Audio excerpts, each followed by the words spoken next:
right, we are live. Welcome in, everyone. I see we've got Hyan, we've got Zoe, we've got Dragon Knight Dragonborn, we've got Valhalla Video, we've got Sai Deathful, Naomi Chance, and Trans Girl Jade. Welcome in, everyone, to stream. How are you doing today? I am doing lovely today. I had a pretty productive day getting notes ready for it, doing research, talking with people and stuff. I do see that we've got more viewers than usual. Hey Silent, Aztec, Eddie Spencer, Lucky Otter, welcome in all of you. Yeah, I can tell. I know I've got more viewers than usual, and I know why.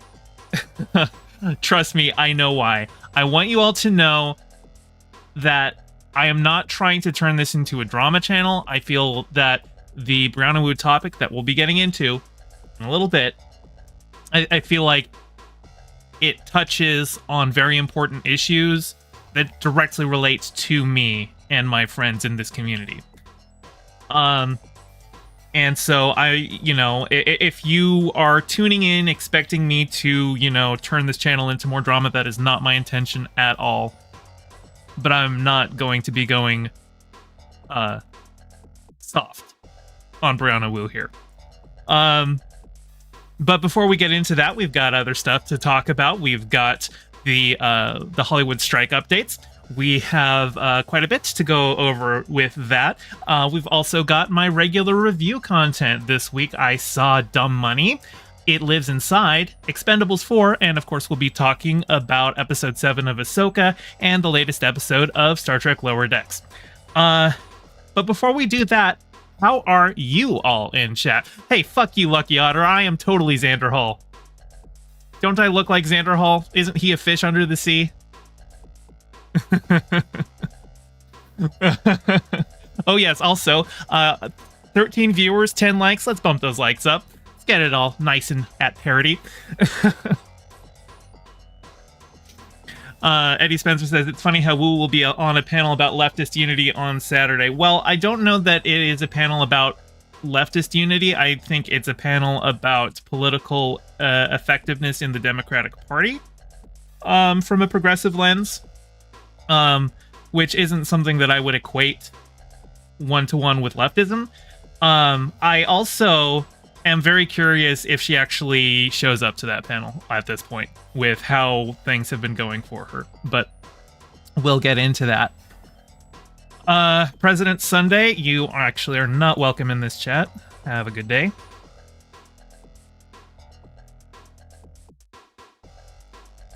Won't be addressing that person. But how are the rest of you doing?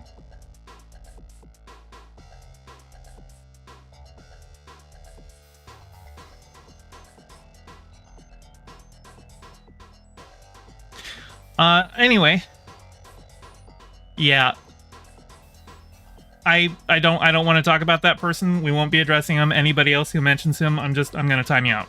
Not interested in talking about that person here.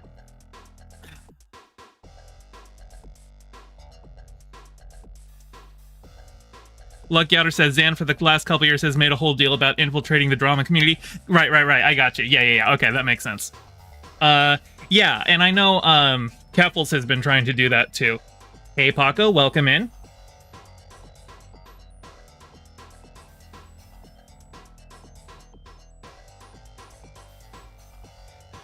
You're going to Sleppy soon. Okay. Well, as a warm-up segment, why don't I go over some of our Hollywood news? So give me a second here.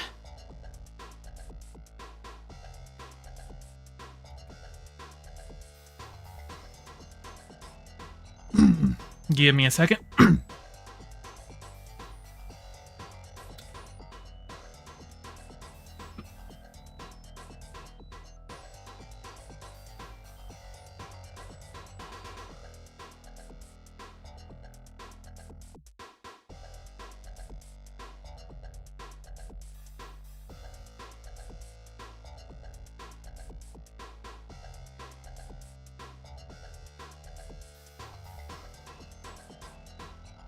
Okay, sorry. So, as we all know, the WGA and the AMPTP reached a tentative agreement over the weekend, and we finally have details on it. But most importantly, we have finally announced the proper end of the strike. The WGA reached a tentative agreement with the AMPTP. Today, our negotiating committee, WGAW Board, and WGA Council all voted unanimously to recommend the agreement. Strike ends at 12:01 a.m. Check out our deal, and we will be checking that out. But that was September 26th. So as of September 27th, the writers' strike is over. So writers can go back to work. Now, SAG-AFTRA, they're still on strike. But before we get into that, I want to talk about this has been a really long strike for them. This was a 146-day strike. Things are hard. A lot of people had to go and find other jobs. But there are people in Hollywood who have means and have been using that to help other people out. And one story that I noticed that got picked up was apparently Drew Carey has been paying the tab for breakfast and lunches for striking WGA members for months now. I don't know where this article came from, but at noon on day 143 of the Hollywood writers' strike, with the deal perhaps in the works, the phrase of the day at Bob's Big Boy in Burbank is cautiously optimistic. The diner, a comforting 1950s-style time capsule, has been an unofficial watering hole for scribes on strike all summer. Beloved comedian Drew Carey continues to bankroll breakfasts and lunches for Writers Guild of America members, a restaurant tab that grows by about 10 grand each week and now stands at an impressive 400 to 600K. Bob's marketing manager, Ganger Patrick tells me Carey is similarly picking up the tag at Swinger's Coffee Shop. $10,000 a week Drew Carey has been paying writers to go and eat for free while they're picketing. Now, Drew Carey, I've got some issues with him, like, politically he's weird. I think he's a libertarian, but this is a stand-up act. This is the kind of thing that the richer people in Hollywood can do to have solidarity with other people in the community. This is awesome. And, like, you know, meals are one thing, but, like, meals are kind of a big thing. We need to eat to live. It's not paying rent, but it is money that you didn't pay on lunch that can go to rent. So, Drew Carey, thank you very much for that. And in addition to the hardships faced by the writers during the strike, we've got another good bit of news. The WGA extends healthcare benefits through year's end for writers facing October 1st cutoff. Because of the way that the healthcare is structured for the WGA, I think it's you have to do you have to make a certain threshold over a certain period to qualify for the healthcare, and a lot of the writers, because of the extent of the strike lasted like almost half a year, they weren't making it. Now, this is part of the larger deal that was struck with AMPTP, so this will be in the larger thing, but this is such a cool thing that I felt it deserved its own attention. The WGA West will extend healthcare benefits through year's end to members who are facing an October 1st expiration of coverage because of strike. Extension was worked out as part of the tentative contract agreement reached Sunday with the Alliance of Motion Picture and Television Producers, which will bring an end to the nearly 5-month strike. News about the healthcare coverage extension was communicated to members via messages from the Guild on Monday. The news was shared in a message to members sent by Lice Anderson, WGA West Assistant Executive Director. Per the tentative agreement, WGA writers who are scheduled to lose PWJ healthcare coverage on October 1st will be extended coverage for an additional quarter through December 31st. Same extension applies to writers who will exhaust their COBRA eligibility. Yeah, so this is great. And I think this is one of the things that wasn't even in the original ask, but because the strike went on so long, the AMPTP was good enough to agree to this provision. That really helps people out. Now, in an ideal society, we would have single-payer healthcare, and we wouldn't need to tie your healthcare to your employment. But until that day happens, until we get Bernie Sanders too in the White House, you know, it's good to see that the writers who were on strike are not losing their healthcare. And as for the other strike in Hollywood going on, now that the WGA one has been resolved and the writers are back to work, SAG-AFTRA and AMPTP to resume strike negotiations on Monday. They had been kind of going back and forth on this one over the weekend and over the week. I was seeing things where SAG-AFTRA had said, we have not had talks with them to come back to the table. Anything you see saying otherwise is speculation. But then it did just come out. Lead negotiators for SAG-AFTRA and the Alliance of Motion Picture and Television Producers will head back to the table on Monday, October 2nd, after a bitter concurrent strike led by the Writers Guild of America was resolved on Tuesday. Hey, Windleby, welcome in. SAG-AFTRA and the AMPTP will resume negotiations for a new TV and theatrical contract on Monday, October 2nd. Several executives from AMPTP member companies will be in attendance. I assume that's the usual crowd of David Zaslav and Bob Iger and is it Ted Sarandos, the Netflix? Anyway, those usual people. Oh yeah, it even says it down here. Donald Langley, David Zaslav, and Ted Sarandos, and Bob Iger. Yeah.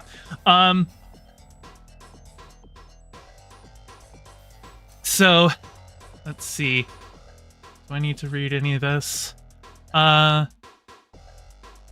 AMPTP and SAG-AFTRA have not resumed bargaining in good faith since the union, consisting of roughly 160,000 members, went on strike on July 14th. They haven't come back to the table this entire time. The AMPTP has been starving them out. Collateral damage has been considerable in some cases for the worldwide box office, and certainly in regards to the fall film festival cycle, with star talent prohibited from promoting work made by struck company. Red carpets in Venice, Telluride, and Toronto were ghost towns.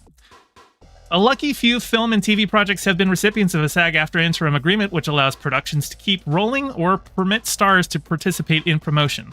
Those films include Michael Mann's Ferrari, Sofia Coppola's Priscilla, and forthcoming holiday release, The Iron Claw, starring Zac-Efron and Jeremy Allen White. So, yes, the interim agreement is for studios that were not members of the AMPTP, the Alliance of Motion Picture and Television Producers. Those are the big players in Hollywood. Most studios in Hollywood are members of the AMPTP, but for independent studios like A24 and other things like that, if they agreed to everything that SAG-AFTRA was asking of AMPTP, they were allowed to continue filming during the strike, which is great because that means they're getting what they're asking for, and actors get to continue to work and make money. Now, there are also other ways that actors have been able to make money because SAG-AFTRA has a multitude of different contracts, like Netcode is a contract that specifically deals with like talk shows and reality TV stuff. That's why you saw, even though SAG-AFTRA is still on strike, you have like Dancing with the Stars is I think just premiered, and that has a bunch of SAG-AFTRA members in it. But that's fine because that's under Netcode, which was signed last year, so that contract is in effect for them. They can do that, they can do commercials, but they can't film for scripted television or movies. Unless the interim agreement happens.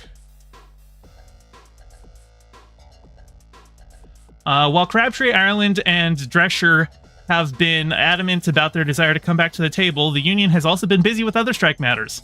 On Monday, the union voted overwhelmingly to cease work for 10 major video game companies. Yeah, I'm going to go up. We've got an article on that one. We'll go.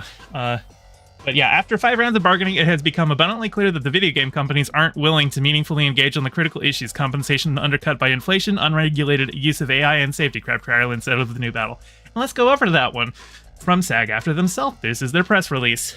SAG-AFTRA members approve video game strike authorization vote with 98.32% yes vote.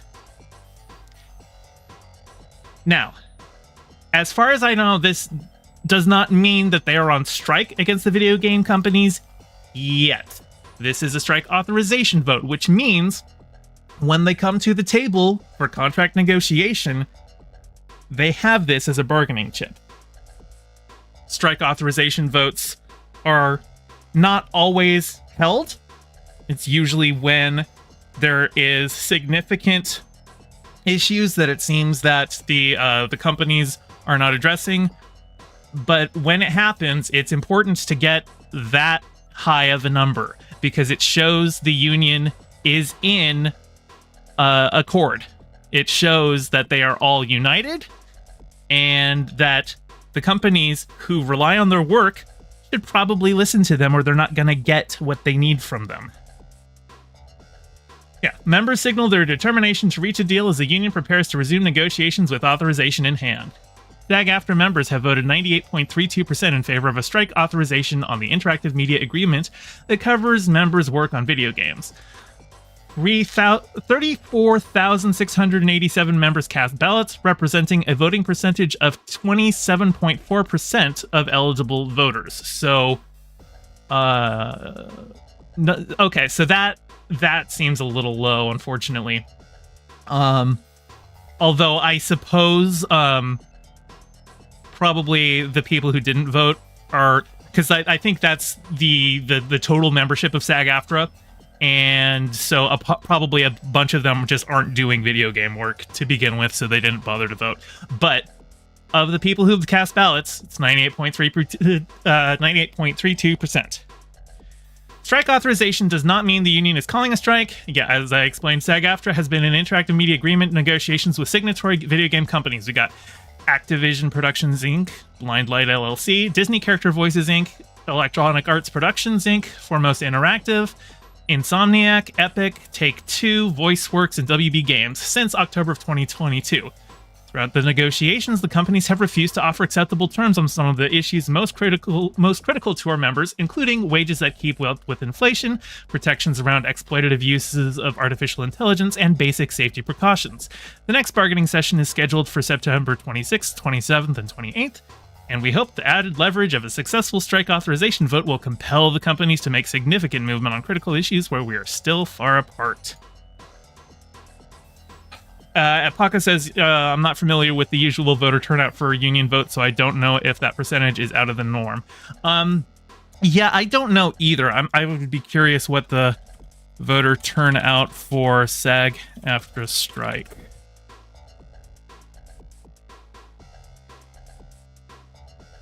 Let's see. Well, we've got here, this was SAG-AFTRA's news on the strike authorization for the strike they are currently on. This had 47.69% of eligible voters, so a basically double what the other one is. Still, and it may be a thing where it's SAG-AFTRA members who are like, they've got their SAG card, but they haven't actually been actively doing anything in a while. You get your SAG card, I think, if you get a line in a show or something like that. I don't know the exact details on how you get membership, but there's also, dues paying members, and it might be you might be on the roster, but you haven't worked in a while, so you haven't paid your dues, but you're still... I don't know all the details on it. I would like to see a higher turnout, but yeah, there it is. So the current strike got about double the amount of voting members as this one. And again, this is, as far as I can tell, they have not struck yet because they are actually September 28th right here. So we should be just ending that bargaining session. And we might have some new news on that front as soon as tomorrow. Or if I missed it, maybe today. It's time for the video game companies to stop playing games and get serious about reaching agreement on the contract, said SAG-AFTRA President Fran Drescher. No, I'm not going to do a Fran Drescher impression. I'm just going to read it like normal. The result of this vote shows our membership understands the existential nature of these negotiations and that the time is now for these companies, which are making billions of dollars and paying their CEOs lavishly, to give our performers an agreement that keeps performing in video games as a viable career. And this part, after 5 rounds of bargaining, we read from the other article. But anyway,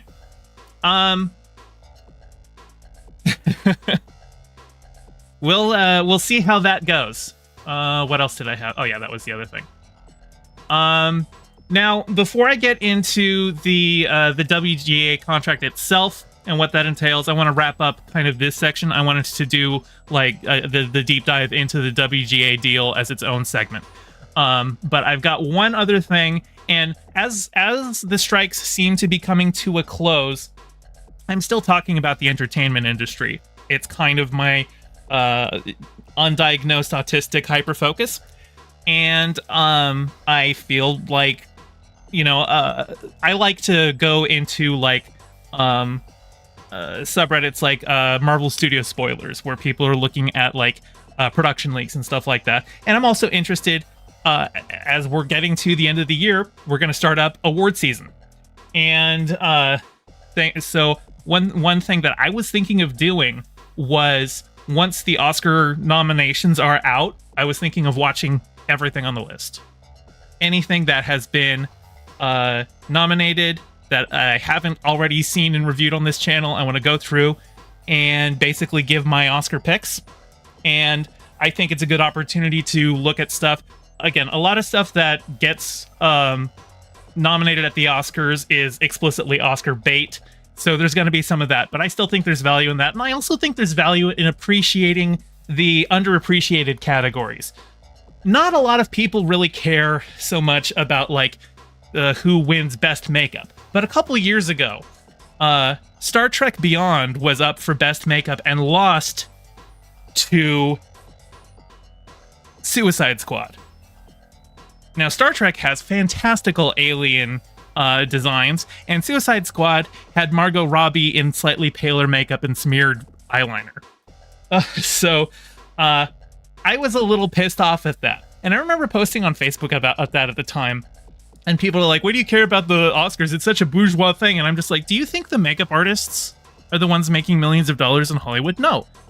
The person who wins the Oscar for the best makeup, they're going home in a Honda Accord. Okay? They're working class people. And so I kind of want to appreciate those. I want to appreciate the behind the scenes stuff. Obviously, most of the actors that you see that are gonna get the big Oscar nods, those are like the 1% of the actors already. They're already making the big bucks. Supporting actors usually is where you're gonna see some of the more underappreciated actors, some of the lower paid ones. I think the guy who won or was nominated for Best Supporting Actor for Captain Phillips was like basically almost homeless when he showed up at the Oscars. But that's not the usual case there. But anyway, speaking of the awards themselves, this isn't the Oscars, but Golden Globes adds 2 new categories: blockbuster movies and stand-up comics enter the race. Now, Golden Globes is a more general, like, it covers both TV and movies and stuff like that. And the Golden Globes awards have tended to be like, a little bit more irreverent. Like, I'm pretty sure they've had Ricky Gervais host it like a billion times, and then like Tina Fey and Amy Poehler have hosted it the other billion times. It feels like they just kind of trade off there. But the Golden Globes kind of kicks off the awards ceremony because it's in January.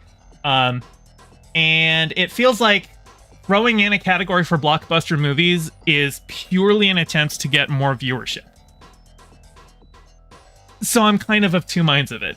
I think there is certainly a self-congratulatory aspect to the awards, and I think there's a political nature to all these awards, but I also think there is merit in respecting good craft. But just making money, getting an award for making money, that doesn't seem like... So yeah, the first new prize is the Golden Globe for Cinematic and Box Office Achievement. Eligible nominees will be among the year's highest earning or most seen feature films that also deliver creative excellence. Titles must have grossed at least $150 million during release, $100 million of which must have come from domestic box office. Streaming films with commensurate viewership will be considered based on data from recognized industry sources, the Globe said. 8 films will be eligible for that prize and can also compete for categories like Best Motion Picture, Drama, or Comedy as long as they meet criteria for those fields. Valhalla Video said, wasn't the last Golden Globe the lowest viewing figures of all time? Probably. Like, who watches it? This seems... I don't know. Yeah, I don't think... That sounds like giving Elon Musk $1 billion award for being the richest man of all time, right? Like, yeah, no, I'm sorry. I don't think this is. I don't think that this is the route we should be going in Hollywood. I do think that having the Oscars expand the Best Picture category from 5 nominees to 10 so that they can throw in the big blockbuster stuff that was really good that people like, at least as bait to get them to watch and hope that that wins, I think that's fine. But giving it its own category, and I know this isn't the Oscars, I know this is the Golden Globes, but I'm just speaking just about the awards themselves in general. This seems silly. Anyway, that is it for this section, but hold on because we're going to go right into the WGA deal itself and see what that is. But give me a second here.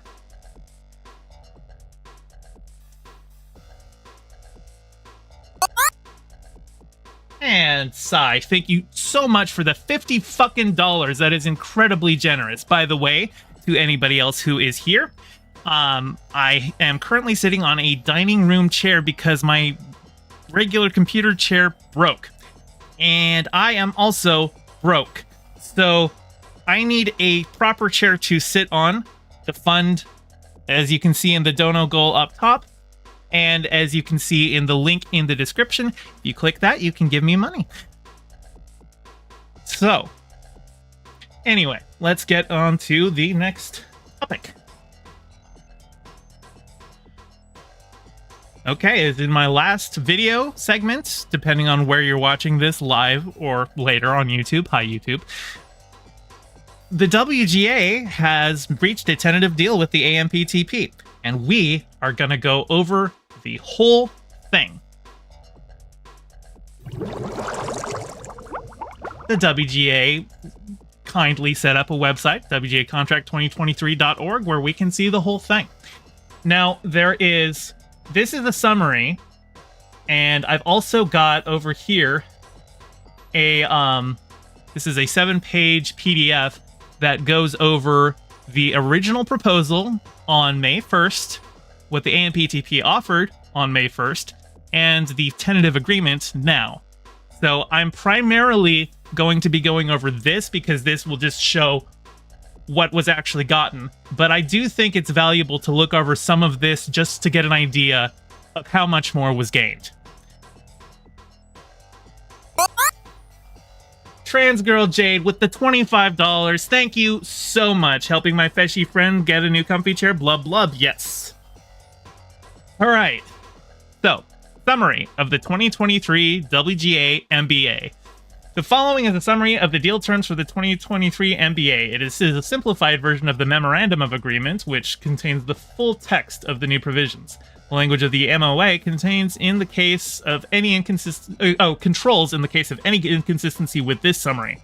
Unless amended in the 2023 negotiations, the provisions of the 2020 MBA remain unchanged. Term of agreement. The term of the agreement is September 25th, 2023 through May 1st, 2026. Minimums increase. Most MBA minimums will increase by 5% on ratification of the contract, 4% on May 2nd of 2024, and 3.5% on May 2nd of 2025. Some minimums and rates increase less, mostly by 3% each year, while a few rates increase only once or do not increase over the contract. These exceptions are the result of patterns established in the industry. There's probably more details here. Let me see. Minimum. Control F minimums. So, oh, that's just still the first one.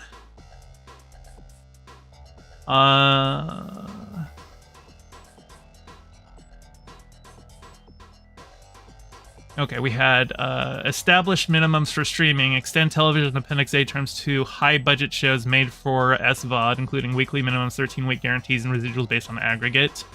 The final agreement is television Appendix A initial compensation terms apply to high-budget comedy, variety, quiz, and audience, and other non-dramatic shows made for SVOD, including 13-week guarantees for CV and aggregate. This is very, dry language, but I'm just trying to figure out.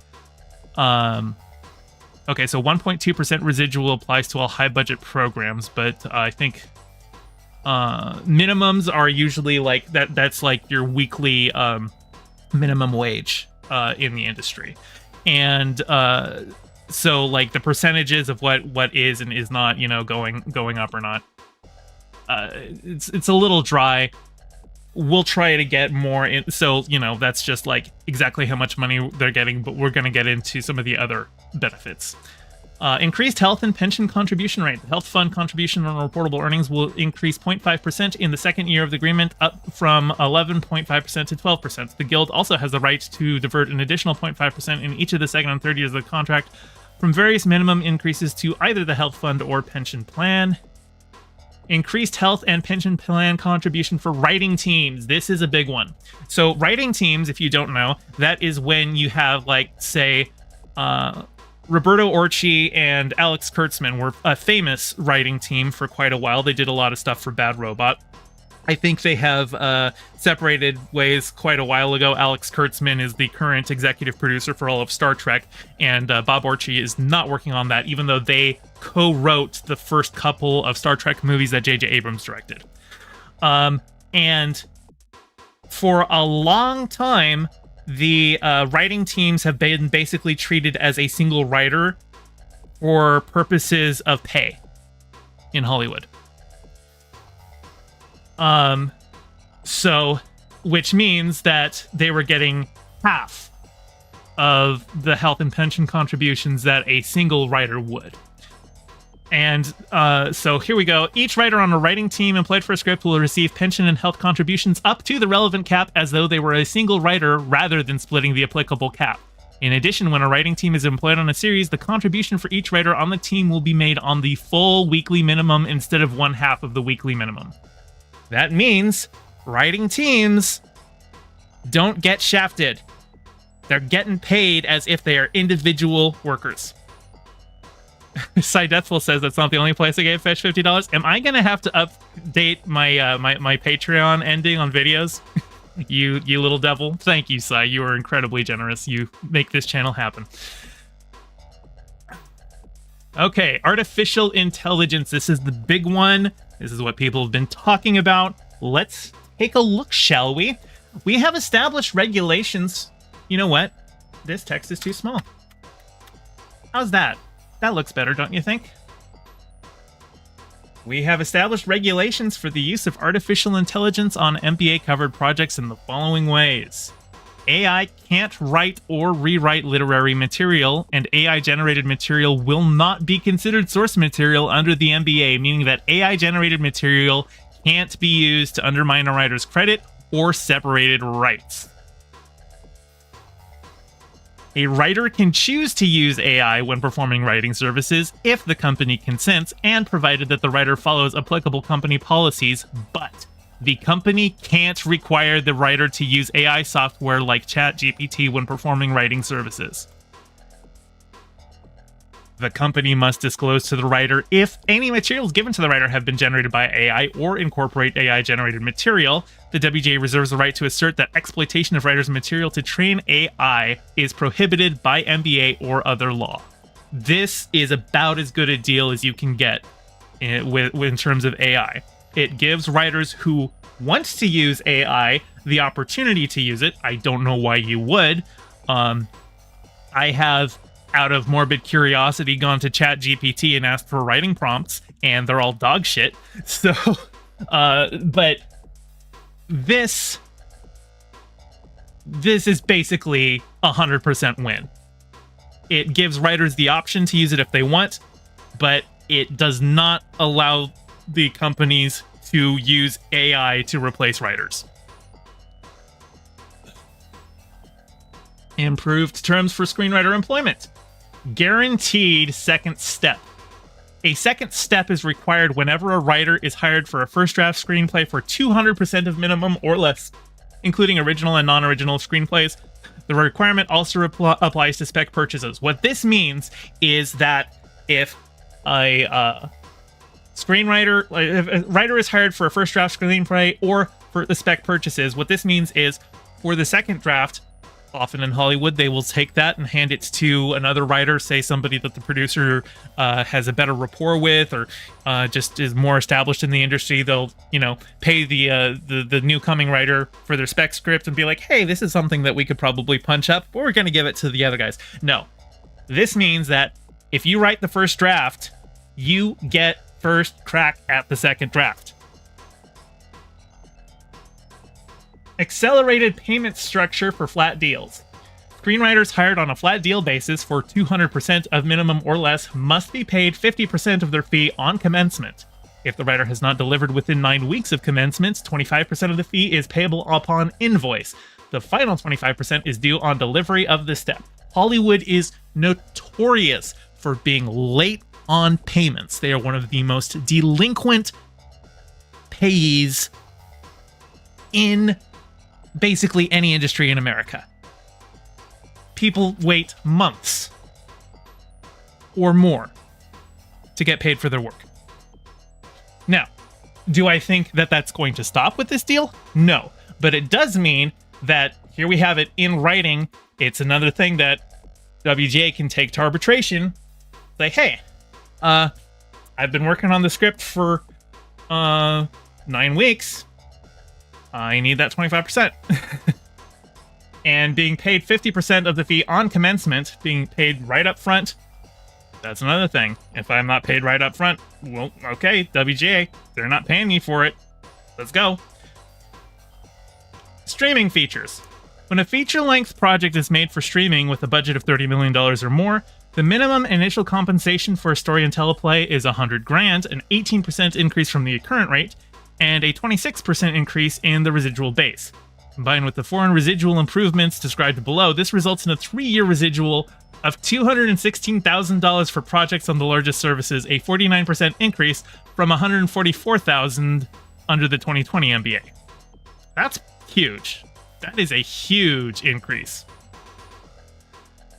Now, this is for higher budget films, unfortunately. It says with the budget of $30 million or more. So your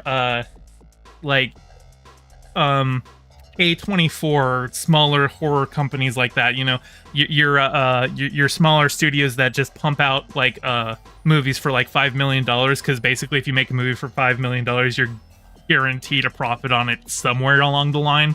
Those don't qualify for this, but for larger projects it does. Improved terms in high-budget subscription video on demand. Increased foreign, and this is more of what we're talking about, high-budget, like 30 million or more. Foreign streaming residuals will now be based on the streaming service's number of foreign subscribers for services available globally, amounting to a 76% increase, including a 2.5% base increase to the foreign residual for the services with the largest global subscriber bases over 3 years. For instance, Netflix's 3-year foreign residual will increase from the current $18,000 for a 1-hour episode to $32,000. That's 76% increase. That's almost double. That's huge. Viewership-based streaming bonus. The Guild negotiated a new residual based on viewership. Made for HBS VOD series and films that are viewed by 20% or more of the service's domestic subscribers in the first 90 days of release, or in the first 90 days in any subsequent exhibition year, get a bonus equal to 50% of the fixed domestic and foreign residual, with views calculated as hour streams domestically of the season or film divided by runtime.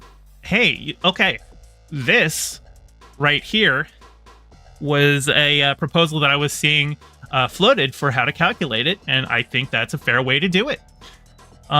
For instance, projects written under the new MBA on the largest streaming services would receive a bonus of $9,000 for a half-hour episode, $16,000 for a 1-hour episode, or $40,000 for a streaming feature over $30 million in budget. This bonus structure will take effect for projects released on or after January 1st, 2024. Now, I think this one is not the best deal that they could have negotiated, because first off, it has to be a high-budget film or TV show, and it is dependent on the first 90 days of release. So this is a bonus for stuff that performs well. And 20% or more of the viewers' domestic subscribers, that is a huge number. How many of the subscribers aren't, how many of you have a subscription to a streaming platform that you haven't logged into this month? Do you get counted in that 20? Do you get counted in the percentage of total? Do they take that just from, you know, active viewers, or is that the total? Because that all of these, it reminds me of like when Kamala Harris said she was going to do student loan debt forgiveness for people who got a Pell Grant that are going to operate a business in an underserved community for 3 years or something like that. You know, it's there are so many conditions here that it's probably not going to be paid out that much, unfortunately. So the numbers look nice, but all of those requirements there to meet it, I don't know how much this is actually going to be paid out. But for the people who did get it paid out, that's going to be nice. Streaming data transparency. The companies agree to provide the guild, subject to a confidentiality agreement, the total number of hours streamed, both domestically and internationally, of self-produced high-budget streaming programs, e.g. a Netflix original series. The guild may share information with the membership in aggregated form. This, I think, is not a W. This is far less than what they're asking for. Netflix has been notorious for keeping their viewership statistics completely private. Now, it's great that they're now able to share that with the guild under confidentiality, and we can get an aggregate of the data for the writers, but this information should be public. The fact that they are going this far to, even in this deal, make sure that this information is confidential and secret, they are hiding it because they don't want people to know how much these shows are being watched, because that would just be a great bargaining chip for the writers to say, look at how much this show, how many people watch this show. I should be being paid more for this show because of all these people who are watching this show. Under this deal, they can't do that. They can see the information, but it's confidential. So it's a step, but I want to see more on this one. In 2026, when they've got their next negotiation, I want to see this opened up. Premium for pilot and backup scripts. 150% pilot premium and 115% backup script premiums will now apply to programs made for HBS VOD.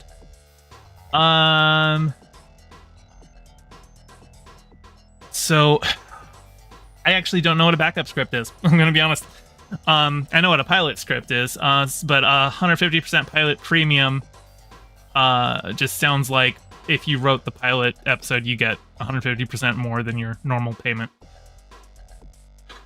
Moving on. Minimum terms for advertising-supported streaming, AVOD. High-budget programs made for ad-supported streaming services, including FAST, get the same initial compensation terms as the equivalent programs made for subscription streaming services, including network primetime script fees for the highest budget series, as well as protections like span, using the basic cable span cap of $375,000, and premium rates for pilots and backup scripts. These programs will also receive a 2% residual for reuse on the AVOD service. This is all... I don't really... It feels like AVOD stuff should just fall under the same contract as like broadcast television, right? Because it functionally is the same kind of a thing. Stuff made for AVOD that's on free streaming services, just ad supported, which is effectively just watching TV. And I don't know what kind of parity this sees with broadcast television. So I without knowing more, I don't know how good of a deal this is. Increased compensation for series employment. Weekly pay and staff writer script fees. Weekly pay increases. The minimum weekly rates for staff writers and Article 14 writers, story editors, and executive story editors will increase by the overall minimum increases of 5%, 4%, 3.5%. The increases for staff writers go into effect immediately, and those for story editors and executive story editors go into effect the Sunday after ratification, so effectively immediately. Well, actually, no. I guess immediately means it's probably go into effect per the tentative agreement, and ratification means after the membership has all voted on it.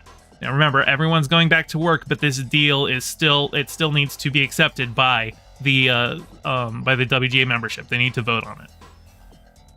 Writer-producer weekly rates. There will be a new writer-producer tier, co-producer level and above, that has a higher minimum weekly rate amounting to a 9.5% premium over the story editor and executive story editor rate. These rates will go into effect for new seasons that start 60 days after ratification. Writer-producer weekly minimums, term of employment up to 9 weeks, 11,000 per week. 10 to 19 weeks is 9,000 per week, and 20 weeks plus is 8,000 per week. Now, if you think making 8,000 a week is pretty nice, let's do the math on that. Let's bring this up here. 8,524 times 20 divided by 4. That's 42 grand a week, or 42 grand a month. That is actually pretty nice. But let's so 170, 480. Yeah, that's actually. There you go. A writer-producer will be making a comfortable living in Hollywood, even if they've only got one show. That sounds pretty nice. And actually, hang on, let's see. For up to 9 weeks, let's see what a 9-week deal would be. 100 grand. Okay. That sounds like a good deal. Development room premiums. Writers of any title working in pre-greenlight rooms of at least 3 writers, including a pre-greenlight room between seasons of a show, will be paid premium rates. Oh, by the way, a pre-greenlight room means the show has not been officially ordered by the studio yet. It's still in development, but the studio hasn't said, yeah, we're going on that. But, you know, shows need some development time before they're greenlit anyway. So, writers of any title working in pre-greenlight rooms of at least 3 writers, including a pre-greenlight room between seasons of a show, will be paid premium rates up to guarantees of 19 weeks. If writers are guaranteed 20 weeks or more, the premium doesn't apply. The development room rates will be 25% above the highest regular room rate. These rates will go into effect for new contracts beginning November 1st, 2023, assuming ratification in October. So, development room premium rates up to 19 weeks. Okay, well, let's find out. Staff writers, 6,959 times 19, 132K. Story editor and executive story editor, 12978 times 19, $250,000. I'm not even going to do writer producer. That's a lot of money. That's pretty nice. Staff writer script fees. Staff writers must be paid script fees for the episodes they write. That sounds reasonable. Script fee, I think the script fee is an additional fee on top of their weekly minimums. Like if you watch an episode and it says written by, like that, even though the way writers' rooms work, like the entire team might break an episode, but then they give it to one person to assemble all of that into an individual script, they get a fee for that specific one. Hey, Felipa, I have not done the Brianna Wu segment yet. We'll be doing that after this. I will be doing that as soon as I am done with this. Staffing and duration provisions for episodic series. Development rooms, aka pre-greenlight rooms, and regular writers' rooms for television and HBS VOD series will now have requirements regarding the minimum number of writers who must be hired in the duration of their employment. This was a huge one. This is the one, the minimum staffing for writers' rooms. This is one that, at the start, Hollywood, the AMPTP just outright rejected. But this is important. These new provisions go into effect for seasons where the first episode is written after December 1st, 2023, assuming ratification in October. Development rooms. Once 3 writers are convened before a series order, at least 3 writer-producers, including the showrunner, are guaranteed 10 consecutive weeks of employment. Development rooms where writers are guaranteed 20 weeks of work or more are treated as post-greenlight rooms. For these rooms on first season shows, the minimum staff size required will be 3 writer-producers, including the showrunner. For these rooms in the second or subsequent season of a show, the required minimum number of writers is determined by the anticipated episode order. Post-Greenlight rooms. The following requirements are triggered depending on the number of episodes ordered unless a single writer is engaged to write all episodes. Number of episodes, 6 or fewer. Minimum number of writers in writer's room, 3. Minimum number of writer-producers in writer's room, 3. And writer-producers get counted in the number of total writers. So every show is guaranteed 3 writer-producers. But for 7 to 12 episodes, you get 5 minimum. And for 13 plus episodes, you get 6 minimum. Now, originally, I think they were asking for like under 12 episodes, they were asking for 6, and above 12 episodes, they were asking for 8. I expected that was going to be negotiated down. This seems like a fairly reasonable thing. And this is actually, and this part is actually pretty key, because we were seeing a lot of showrunners, and not by a lot, I mean 7. Variety did an interview with showrunners who were not willing to go on the record, who were saying that they did not like the required minimum room size, because they're like, no, I'm writing the whole thing. I don't want them to force writers on me. For those people, they're good. If you happen to be a person like J. Michael Straczynski, who wrote basically the entire series of Babylon 5 by himself, you're still allowed to do that here. The minimum staff must be guaranteed at least 20 weeks or the entire duration of the post-Greenlight room, whichever is shorter. If there was a development room, the 2 writer-producers who worked in the development room must be hired for the writer's room. Weeks worked in the development room can be credited against the guaranteed weeks in the writer's room, but development room compensation cannot be credited. I feel like I just read that paragraph without actually reading it. Hang on, let me look over that again. The minimum staff must be guaranteed at least 20 weeks with the entire duration, whichever shorter. If there was a development room, the 2 writer-producers who worked in the development room must be hired for the writer's room, and weeks worked in the development room can be credited against the guaranteed weeks in the writer's room. I don't actually know what that means. Sorry.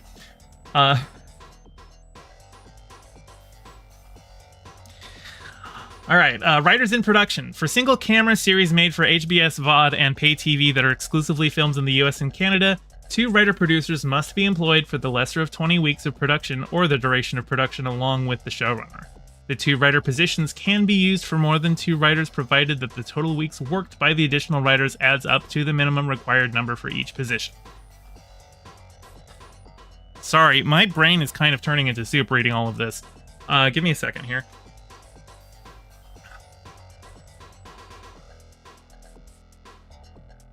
So for single camera series made for HBS VOD, so like these are high budget streaming TV shows, and pay TV that are exclusively filmed in the US and Canada, they have to have at least 2 writer producers employed for the lesser of 20 weeks of production or the duration of production, along with the showrunner. So showrunner, I think, gets counted as a writer producer for the total of 3 writer producers, and what this is saying is that for these streaming shows, the other 2 guaranteed staff writer positions have to be paid for the duration of the show's run up to 20 weeks. If it's longer than 20 weeks, they're guaranteed at least 20 weeks.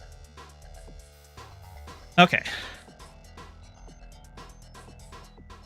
Improved options, exclusivity, and span protections. The salary limit under which options and exclusivity protections apply will increase from $325K to $350K as of May 2nd. Span protections will be expanded to cover more writers working on short orders by increasing the cap on earnings from $400K to $450K for basic cable, remaining at $375K, and by extending span protection to writers on limited series for contracts made 30 days after the ratification date. I don't really know what span protection is.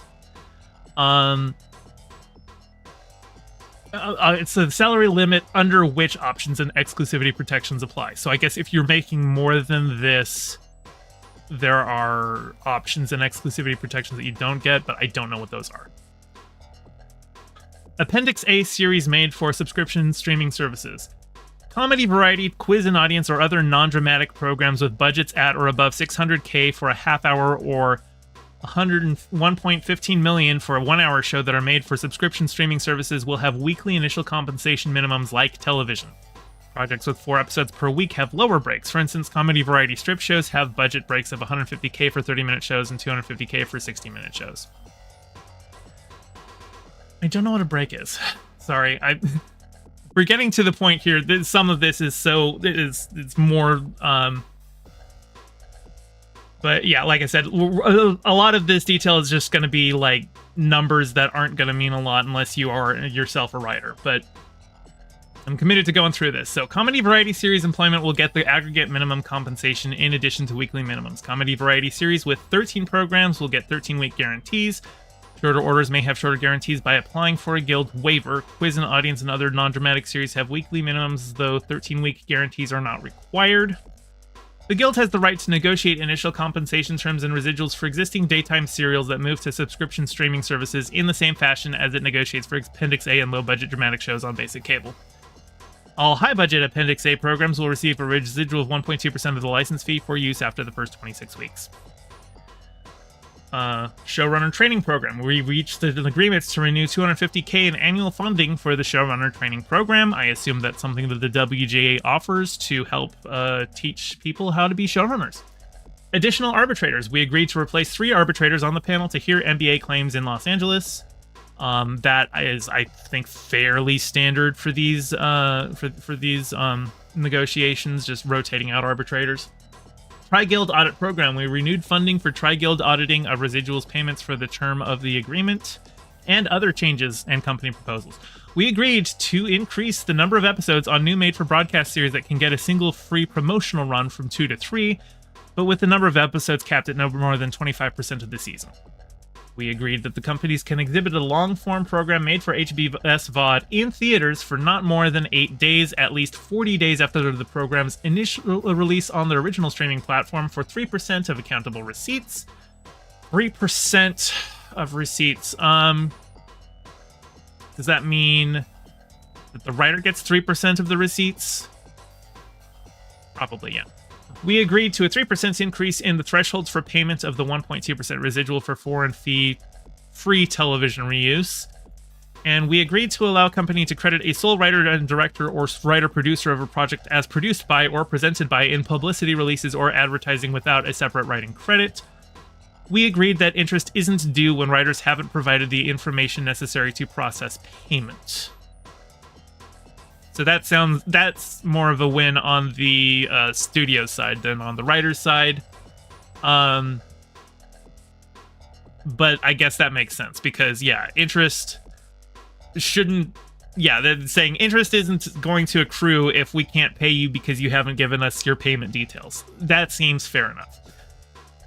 But let's... now, that's almost everything they were asking for. We've got here. This is the initial proposal, what the AMPTP had counteroffered, and then the final agreement. And as you'll see, here, let me... Oh, that's where I wanted to clear that up. Okay, let's zoom in more. Basically everything they asked for, they got. But there was one thing that I noticed that they still have been rejected. Minimums in post-production. NBA weekly minimums during post-production. They rejected our proposal, refused to make a counter, still rejected our proposal. Guild will continue to pursue arbitration claims for any writer not paid weekly minimums during post. Now, you might be asking, why do you need a writer during post-production? Post-production is after they've finished filming. Post-production is the editing process. Well, there are reshoots. And reshoots require rewrites. And rewrites require writers. And writers require payment. So, that one, they still didn't get. But the guild will be pursuing arbitration claims. And so, hopefully, this is something that can get worked out in the 2026 deal. But for now, the guild is just going to have to pursue these on a per writer basis, on a per incident basis. As far as I can tell, nothing else was outright rejected in this deal. Obviously, things have been worked down. Some things are not as great as they could be. Numbers are lower, but that's still, I want you to look down here at the bottom. So, WGA proposal as of 5/1/23, the estimated value of deal. What they're asking for was estimated to be $425 million a year. What the AMPTP countered with was $86 million a year. And what the writers got is $233 million a year. Let me bring up the calculator here. Now, 233 divided by 429 is 54%. So the writers got 54% of what they were asking for from a monetary perspective. That could sound bad, but I want you to look at it from the other way. 86 divided by... Actually, sorry, hang on. 23. 233 divided by 86. The studios gave 2.7 times what they initially offered. And I'll also point out... Actually, let's do the difference here. 233 minus 86. So the studios are giving them $147 million more per year than what they were asking for. And all it took was a 146-day strike in which the studios lost billions. If the studios had given them everything they were asking for at the beginning, the $425 million a year, they would be making out better than they are right now with this deal that's the compromise.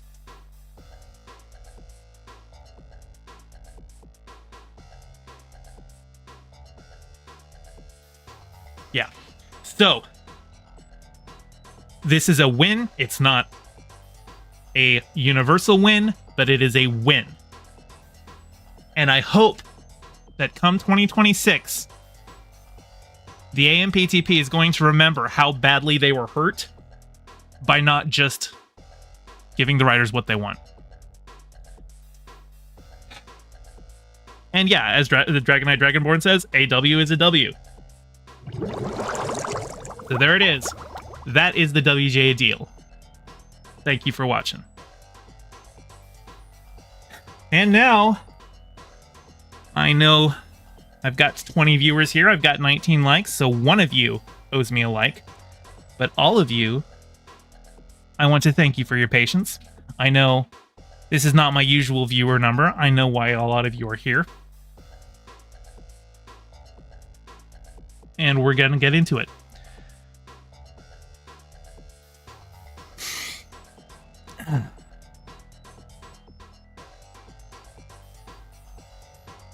But before we do that, give me a second, because I need to drink.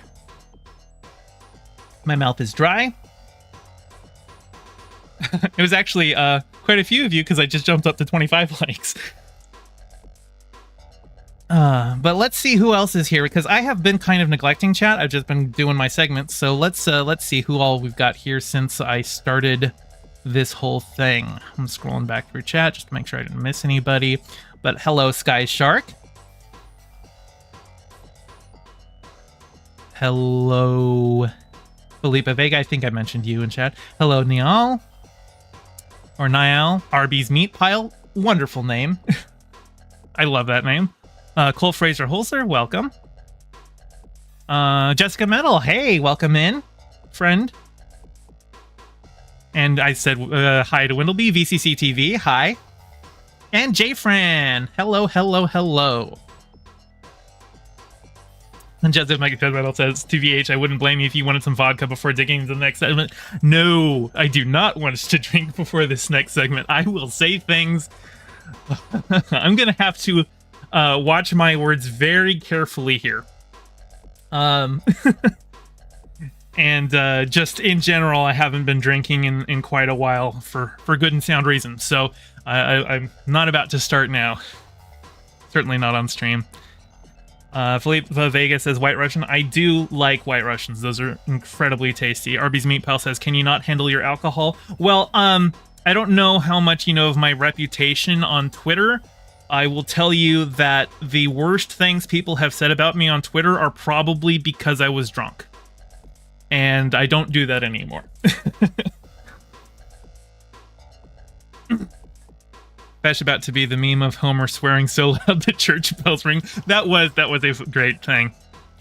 VCC TV says, hell yeah, I'm on day 195 dry. Congratulations. I don't know exactly the date. I would say it's probably most of the year, but yeah.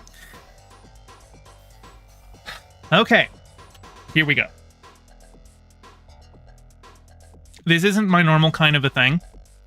I'm usually covering entertainment news or movie reviews, things of that nature. But this one hits near and dear to me, both on a friendship level and on a personal level. And so I need to address this. Brianna Wu, as many of you know, is a public figure, I guess is the best way to put it. She's not a streamer. She came to prominence during the Gamergate era, and while I was kind of tuned in to some of the things in Gamergate, Brianna Wu was always on the periphery, so I never really paid attention to her other than that I knew that she was one of the targets of Gamergate. Since then, she seems to have been working to ingratiate herself to the online Twitter trans community and political advocacy community. She has, after sparring with Destiny, has tried to ingratiate herself into that community. She is currently at VidCon, where she's going to be doing a panel with Destiny and Vosh, and I think Keffels is going to be on that panel now too. So she has made a name for herself, and she has definitely rustled some feathers. And I have heard things from people for a while, even as I wasn't paying close attention to Brianna Wu, that expressed severe concern about her as a person. And it really seems to come to a head when Keffels started going after Benny Carollo. Benny Carollo was a former contributor to TYT. She famously left TYT over their transphobic turn, and she got a lot of credit for that one, but not a lot of people realize that Benny Carollo is a Marxist-Leninist and has some very, very yikesy opinions on, on quote-unquote socialist nations and apologia for some of the worst regimes of the 20th and 21st centuries. And she went on a debate with Charlie Kirk that she did atrociously in, and Charlie Kirk paid her $3,000 to do that. And so because of that, a lot of people started paying attention, and Brianna Wu was definitely one of those people. Now, Brianna Wu was in a group chat with probably some of the worst people on trans Twitter. These are trans medicalists who have been bullying my friends for years. Some of these people I recognize, some of these names I have personally had negative interactions with. There's one person that I see in here that is probably one of the people most obsessed with me. And these leaks look atrocious. We're going to get into them. Here we have Sissy Hippo Pub. There's 21 people in it. We don't know the total list of everybody who's in here, but here we've got Cactus. This person has been obsessing over me for quite a while. Jenny Matrix, who I think I've got... Where's my screenshot? I've got a bunch of these. Yes, okay. Jenny Matrix. This is Jenny Matrix's pinned tweet at Heterodox Takes. Non-binary is not a real thing. Transgender is a meaningless category. Self-ID is a terrible idea. If you're not transsexual, you are not trans. Most trans activism is a complete joke. The trans movement has been hijacked and subverted by gender abolitionists.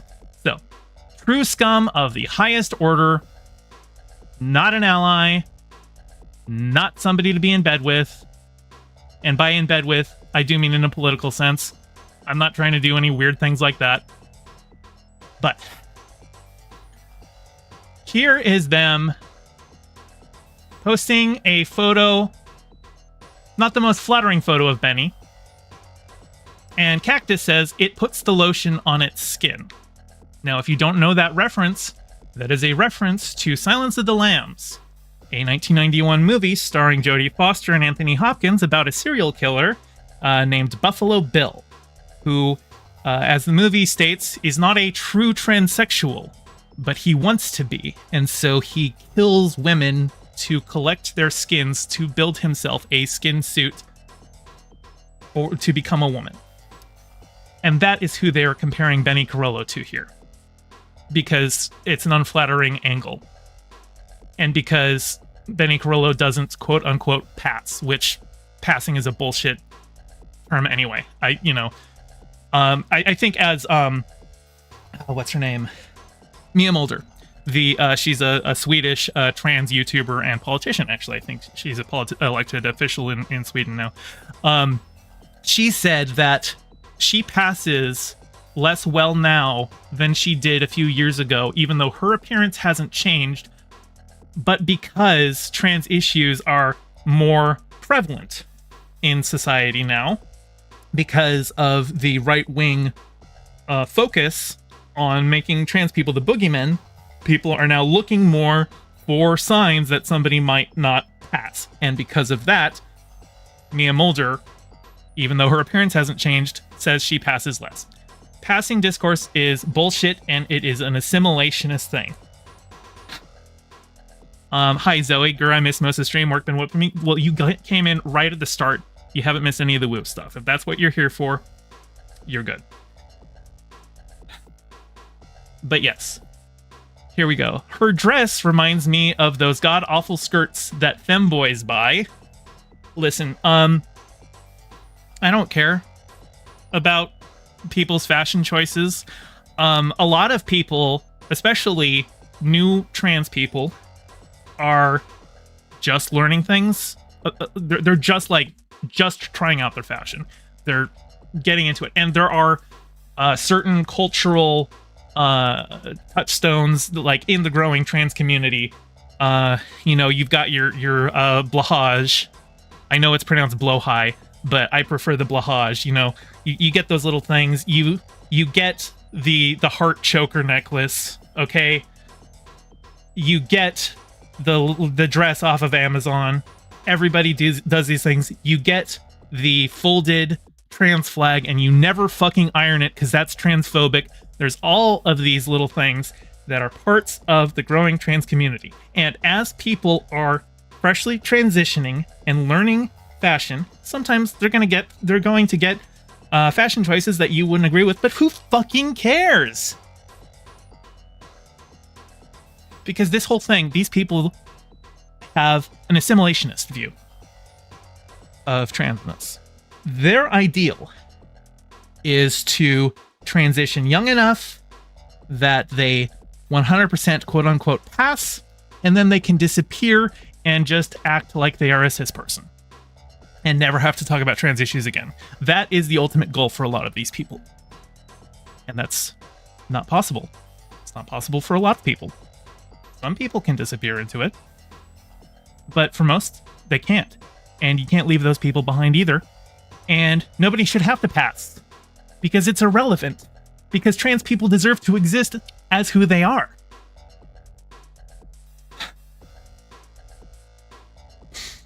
Her dress reminds me of those god-awful... Yeah, okay. So, please. Then Brianna says, God. And then Brianna says, this is... Yeah, okay. Olive says, no. And then Brianna says, I mean, if you're not super hot, maybe just dress normally and don't present yourself as a transvestite. You can go a long way with just being skinny and dressing normally.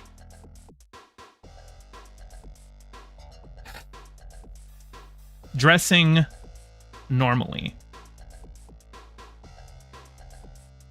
I'm even glossing over the transvestite thing. I know it's a slur. I don't think that's the most important thing here. I use slurs. I don't use them in a derogatory sense. But I think the attitude is what matters here. This is an explicitly assimilationist view of transness, and this is going to be something that's going to continue here. Now,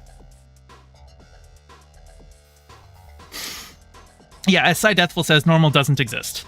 There are certain cultural standards that change. It used to be women didn't wear pants at all. And by that standard, basically no trans person is living up to that standard, because every trans person I know wears pants.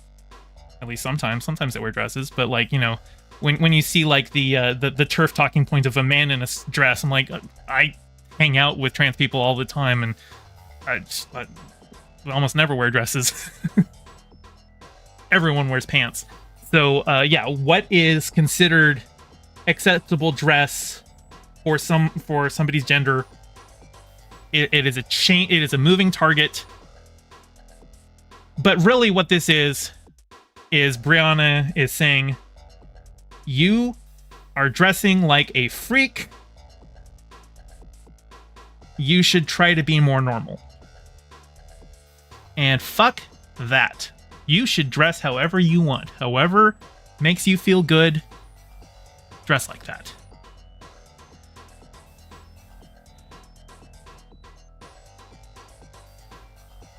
Now, this right here, as we'll get into, has basically been... Brianna has just used this one, as we will get into her apologies, and heavy air quotes on apologies there. She's basically focused in on using the word transvestite. And I think that's fucking irrelevant. Now, I'm not trans, so I can understand other people being hurt by that word. I get it. That's bad. I don't think that's the most important thing here. I think it's the attitude.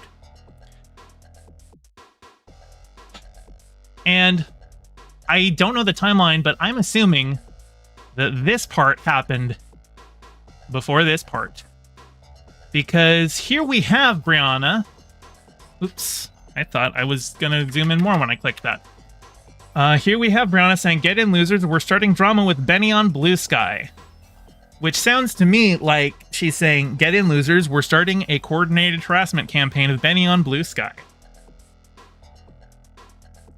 And then you see here, Queen Claire Dora. I don't know who that person is, but they say, "What did he do exactly?" And by he, Queen Claire Dora means Benny.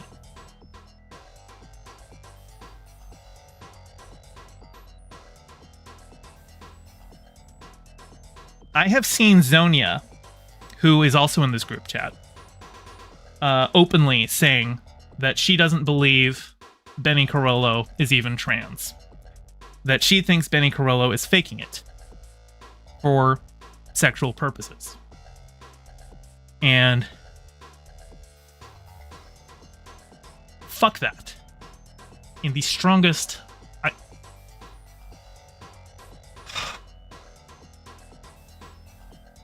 I don't like Benny. Benny is a bad person.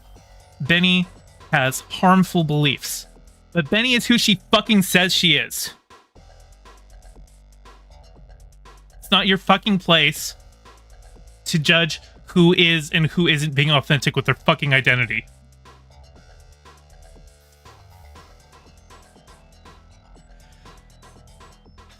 And we have Jenny Matrix saying, "Stop projecting onto other people, immediately projects onto Gami." Now, I don't know the context here.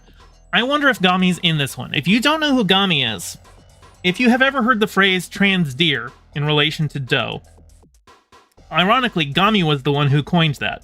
But Gami was also the one who started the whole thing about doe, who, a dear friend, in both senses of the word. Doe is a dear friend, and doe is a dear friend. But a couple years ago, Gami had put out a tweet saying, if doe wants to identify as a deer, we should be allowed to hunt it. And Destiny retweeted that. And doe was getting harassment and death threats for quite a while because of that. And if they're bringing up Gami here, I think it's probably a safe bet that Gami's in here and that Brianna Wu knows it. Now, this is speculation. It's entirely possible that Gami's not in here. But all of these people, all of these other people who are in here, they're friends with Gami. They know who Gami is. They have supported Gami. They have done worse things than Gami sometimes. That's who Brianna Wu is associating with here.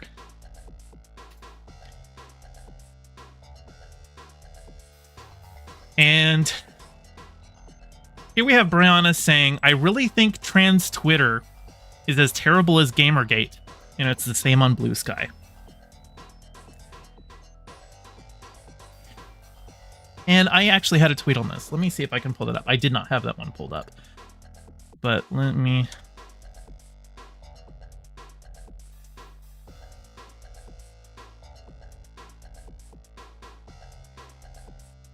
Yeah, here we are.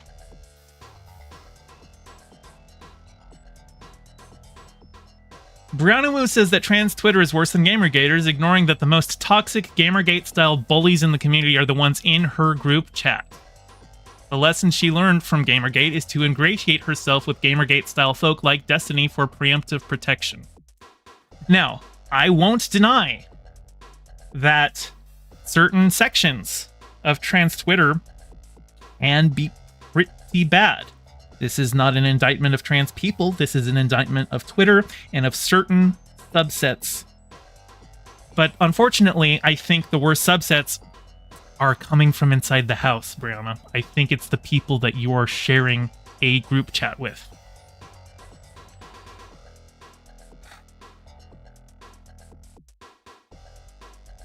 Zoe says, I only follow nice people on Blue Sky, no more Twitter bullshit. Man, I fucking wish. Like, Keffels has a Keffel Sky feed set up on Blue Sky, and I check that every once in a while. But when I go to the main feed on Blue Sky, like, honestly, I only go to Blue Sky now to post my stream updates.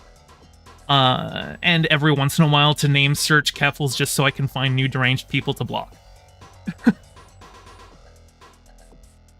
Blue Sky has a severe problem with MLs and with...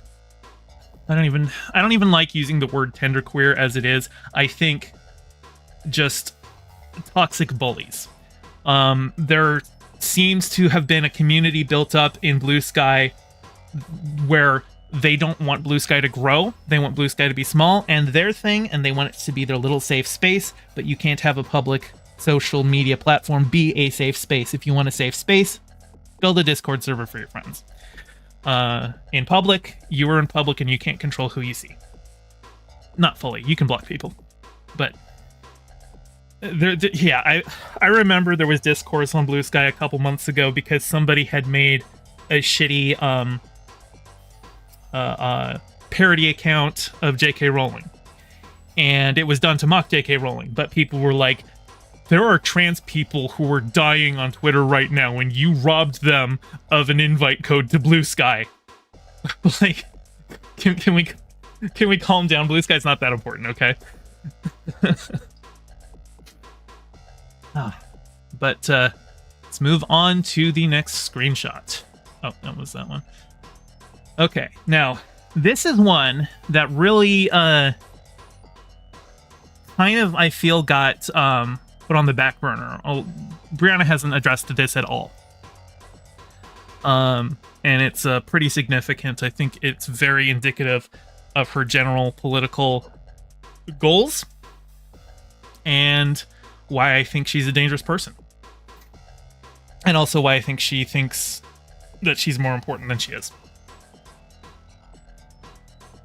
So, she's replying to Jenny Matrix, who said, these people have spent the last 30 years using our struggle as a sort of legitimate front to push their ideology with no regard for our struggles.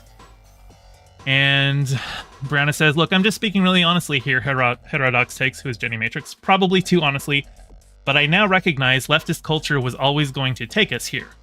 I said nothing about the BLM riots because I didn't want the trouble. What didn't you say about the BLM riots? What do you mean by that, Brianna? We know what Destiny said about the BLM riots. It's what lost him his Twitch partnership. Was it something like that?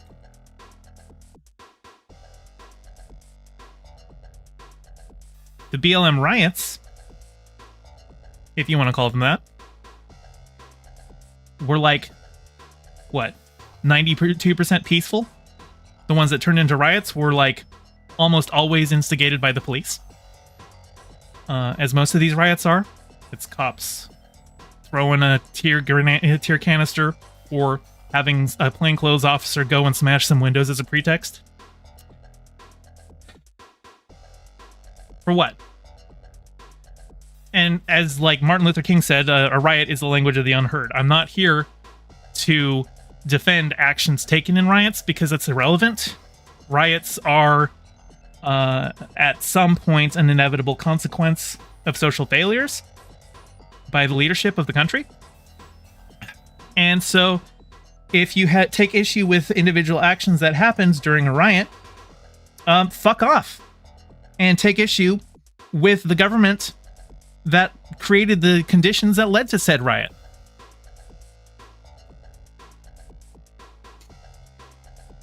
And I said nothing when tankies started taking over the party because I didn't want trouble.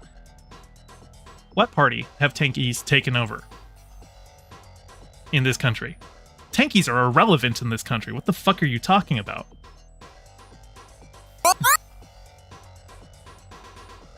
I thank you, Anonymous, for the $10. Very, very generous of you. I appreciate you as well. And I said nothing when they took over trans stuff and said you didn't need to have trans dysphoria to be trans. Who is they when she says they took over trans stuff? Does she mean tankies? Because I will tell you that gender liberation, while I have seen tankies who espouse gender liberatory talking points, they aren't the only ones. Doe is, famous gender abolitionist, gender liberationist. Doe is the furthest thing from a tanky. Doe's like I don't even know how you could classify Doe's politics at this point. But I think you'll generally find that gender liberation is far more prevalent among anarchist circles. Nardia says she's talking about the gender abolitionists. Well, obviously she's talking about the gender abolitionists, but like when she just says they, it from the previous sentence of when tankies started taking over, and she doesn't clarify that she's talking about a new group, it implies that she means tankies are the ones who did gender abolition, but like, no, it really seems like anarchists are far more in that camp. And I'm looking at where we are, and it's just like, my silence led us here. All of ours did. We did it with great intentions, but if we don't stop this bullshit, leftism will die. You're not a leftist, Brianna. You're a liberal.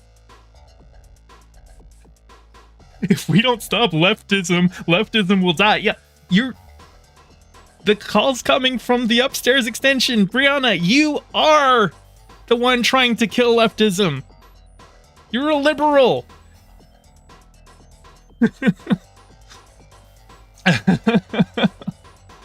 You think so highly of yourself that your silence caused the BLM riots and tankies. But then, here we go over here. I think because I'm old enough to remember when we moved away from transsexual, I'm a bit more nuanced. More nuanced? I don't think you are. I think you actually have less nuance. We'll see.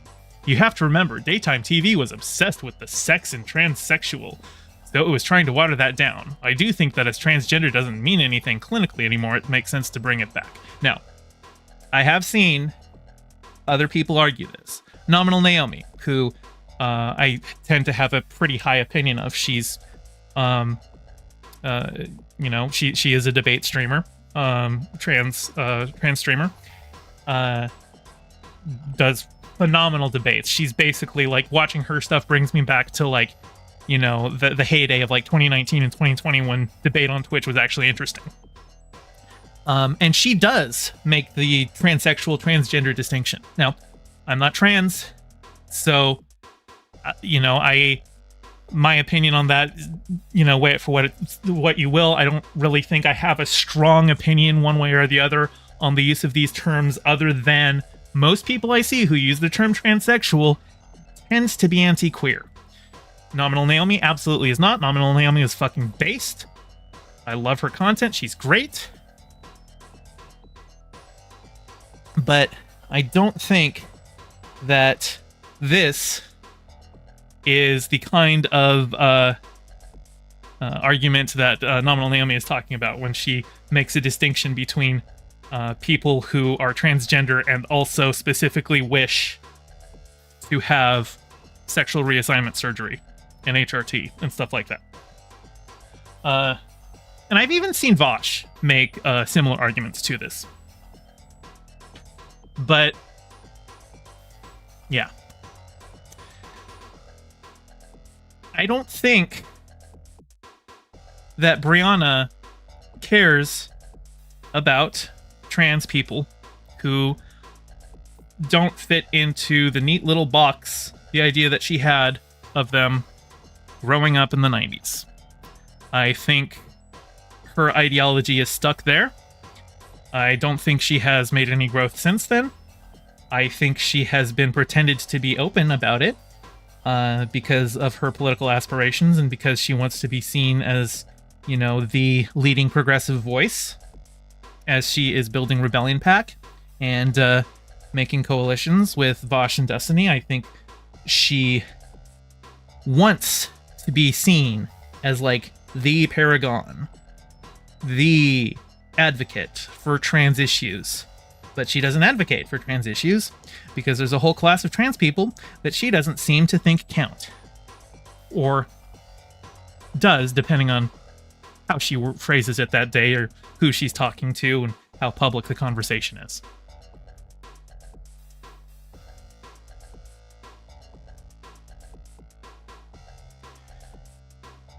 And that brings us to this last screenshot, which is the most personal one to me. This includes a tweet of hers, which I think she put out right before these screenshots were leaked. Just wanted to put on the record that I unequivocally support non-binary people, and anyone that says otherwise is lying for clout. So, we have here, Brianna says, I think socially I have no issue respecting their pronouns. That's going to be a lie in 2 seconds. Cactus says, like, the nippleless top surgery fad seems like a massive red flag. Brianna says, yeah, who fucking cares? If somebody doesn't want a nipple, that's their nipple. It's not your nipple. Don't obsess over it. Cactus says, I hate them for pushing the pronoun bullshit so far. Brianna says, fair, it's insanity. She couldn't even go 1 page before saying, I have no issue respecting their pronouns. It's insanity.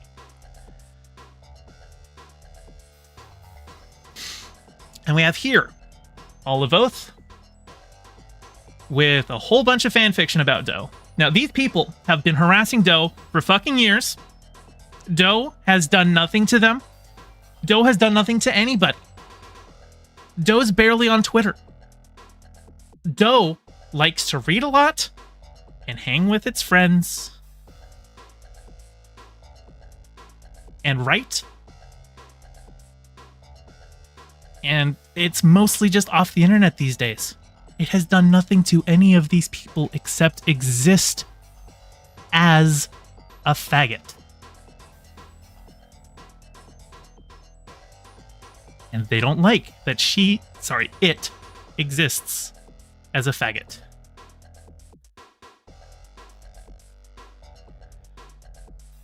Doe didn't detransition because it still considered itself trans. I know they're misgendering it, but I'm going to try not to. But agender and believe trans is an amorphous blob of a term that means a political statement against the societal concept of gender, but it has stopped taking hormones because it also believes hormones are a weapon of societal construction of gender assimilation, and hormones should be a tool to be played with, not a medical usage, because all gender should be abolished. As far as I can tell, this is all fan fiction. I am real-life friends with Doe. I do not know anything about Doe about Doe's current HRT usage or non-usage. As far as I'm aware, Doe has said nothing of the sort. This is all headcanon from a bunch of A-logs. If you don't know what an A-log is, it's a term from Kiwi Farms for a user who takes the information on Kiwi Farms and uses it to harass people. And that's what these people are. A lot of these people do use Kiwi Farms too. A lot of these people are just Kiwi Farms users. But even if they aren't, they're the same kind of person. As Valhalla Video says, A-logs are freaks? Yes. And here's Brianna responding to all of that fanfiction by saying, no, that is not well. And then here, this right here is how I know, that is how I knew immediately when I saw these leaks that this was not faked. Because Brianna Wu is referencing a conversation with Demon Mama that I knew about. And I'd heard about it beforehand. So seeing it here, I was like, yep, that happened. And here we have Brianna adding Void Zonia, saying, Void Zonia started a shitstorm tonight. Doe came up and I repeated your very plausible position that it pronouns are about a degradation fetish. Yes, Zonia has been quite cruel to Doe, as well as a billion other people.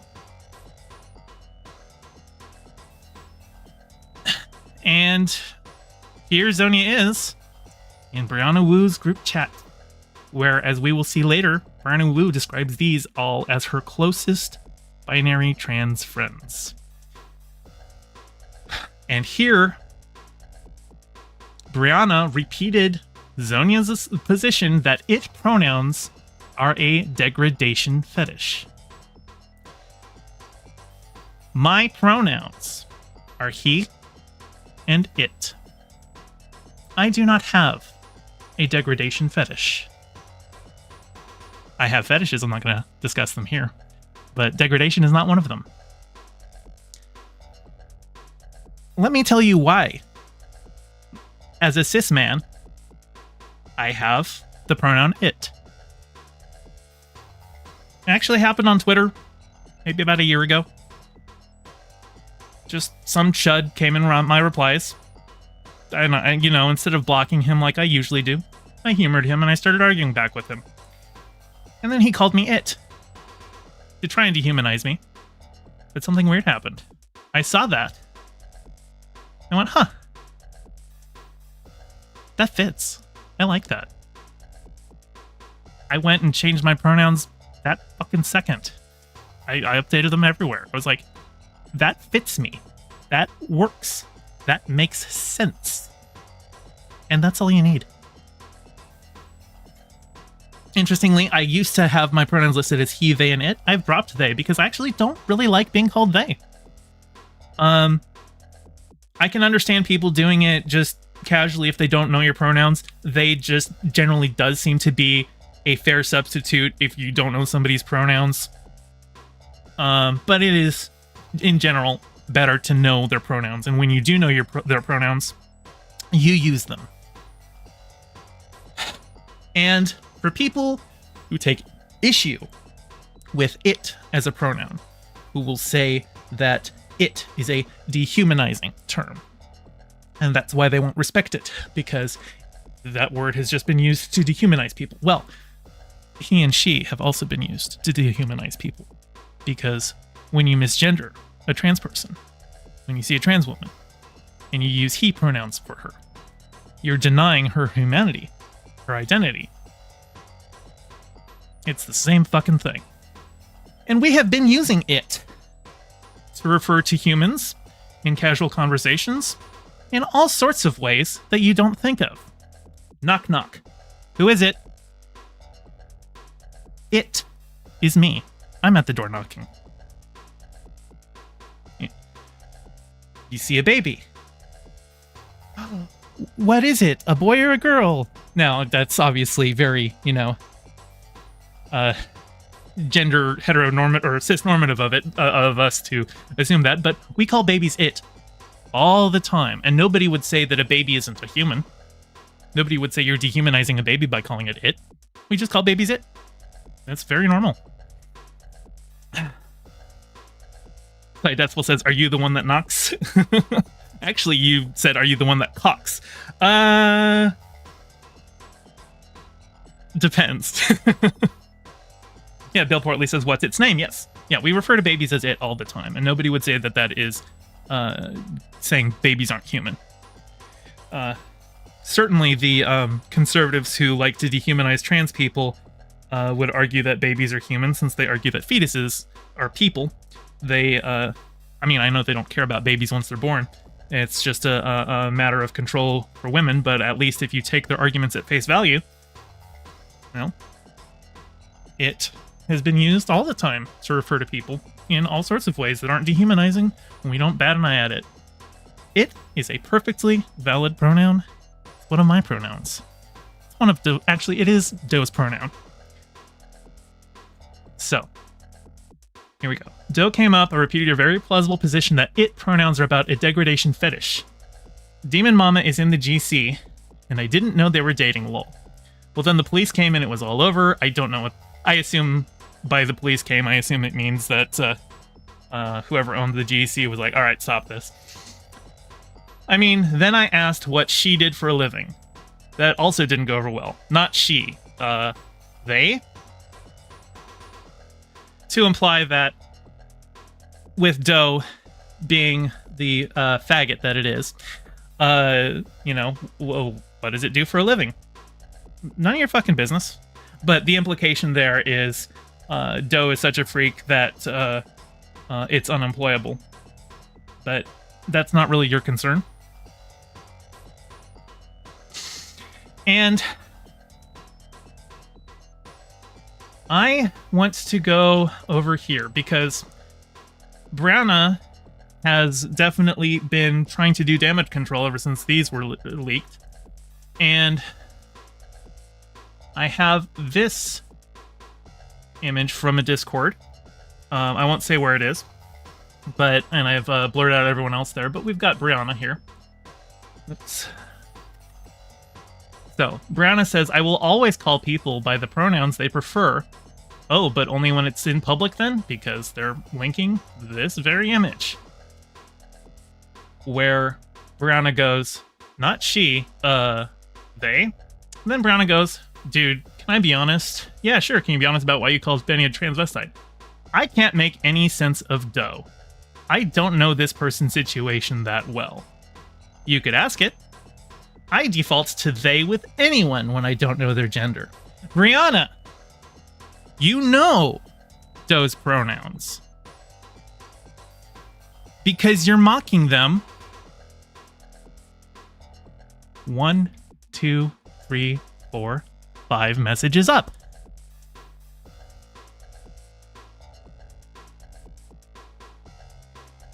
This is bullshit. You know it's bullshit.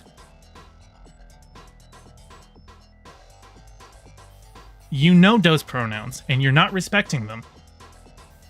And sure, this was a private conversation, but you know what? When I'm in private conversations with people about people that I don't like, you know what I don't do? I don't fucking misgender them.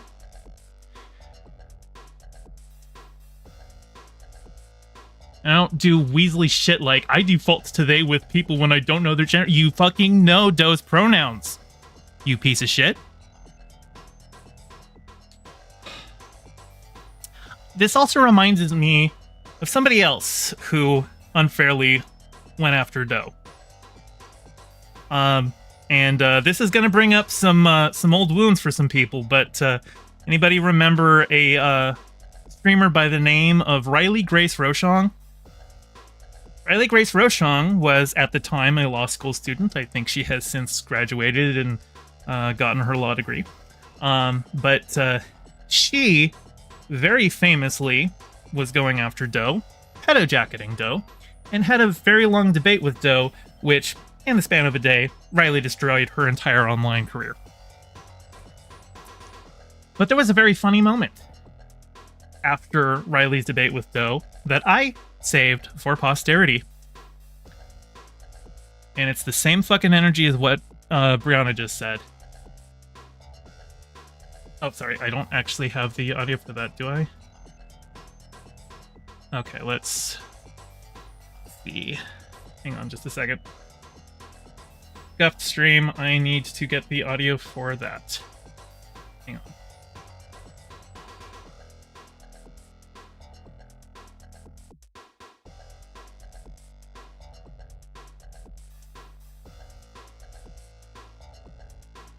Is it this one?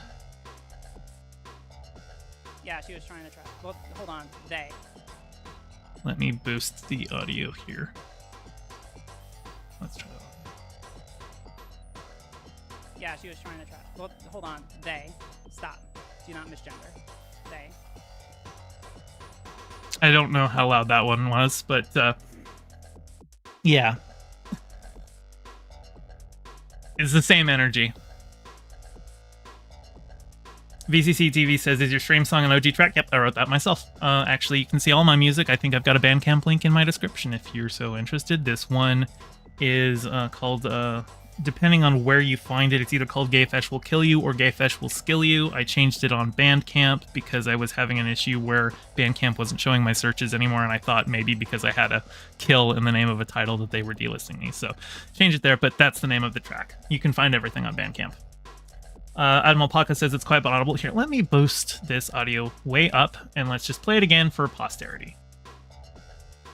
Yeah, she was trying to try. Well, hold on. They. Stop. Do not misgender. They. Yeah, it's still quiet, but that's about as best I could do. Actually, even made a meme image. Let me see if I can... I didn't have this one ready, but... here we go. I made this on my phone as a joke to send to a friend. And figured I would bring that up. Wu Rushang 2028, The Nightmare Never Ends. I was trying to think up of it like dreams can happen and then like, or maybe an asterisk, nightmares are also dreams. People like this have political aspirations, and it scares me because they aren't looking for trans liberation. They are looking for a very limited subset of trans people to get rights.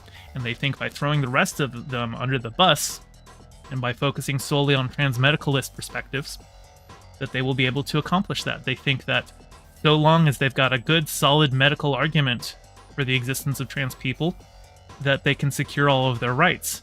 But Republicans don't give a shit about that. Republicans are banning trans healthcare in Florida despite the medical arguments being made for it. They aren't banning trans people in Florida because Doe calls itself it and trans deer. Doe's not a trans deer, by the way. Trans deer is just, you know, a running community gag. But Republicans hate you because they think you're a freak. And they think you're all freaks. And you're not going to stop being a freak by throwing out the freakier ones.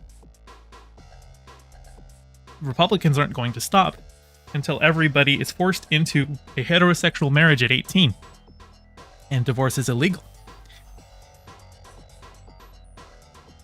So, if you think that you can secure rights for yourself at the expense of other people in the queer community, you have another fucking thing coming. Now, after all of these leaks came out, and after that initial thing that I showed from Brianna responding to people about it, with that really pitiful response, let's take a look at her initial response. A few things. Some group DMs got leaked tonight, and were selectively chosen to paint a completely false narrative about me not respecting NB people. If you heard our whole group chat, you'd see comments from me talking about how I think NB people are experiencing real pain. Was that before or after you were mocking Doe for being non-binary? For the way that it expresses its non-binary identity. Because it's one thing to say, yes, I respect non-binary people and I respect their pain. until you meet a non-binary person and you actually have a face and details about how somebody's gender presents that is not inside the binary. A lot of people have this idea of non-binary as the third gender. You know, you're a man, you're a woman, or you're in between. And gender abolition says, fuck that. Smash the binary. I am a fifth dimensional hyper being. And that's fucking valid. Sky Shark says, real pain doesn't mean you respect their identity. That's so condescending. Yes. And that speaks to the way that Brianna is actually kind of examining this situation. And it speaks to an attitude that I see in a lot of reactionary politics in minority communities, is that they identify their minority status solely through suffering. When you see TERFs talk about the horrors of childbirth and the ways that women are in danger in society and that they need safe spaces, it's because they can only discuss their womanhood in terms of suffering. Certainly, there is suffering to being a woman. Absolutely. There's more to it than that. There is joy in being a woman. There is joy in being trans. There is joy in being non-binary. And until you see that, until you start seeing people as whole beings, rather than just poor unfortunate souls who happen to have a malady afflicting them that makes them not normal, until you recognize that there is no fucking thing as normal, and we all have pain, and we all have pleasure, and we are all whole beings, and we aren't defined solely by any one of those things, you are not going to be an effective advocate for our rights as queer people.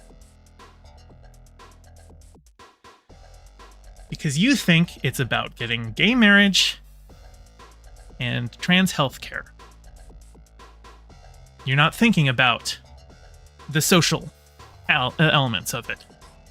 You're not thinking about broader cultural realignment about the ways that we think about how people relate to each other, about the established gender norms and how to smash them, and how to find new ways of being and new ways of existing with each other.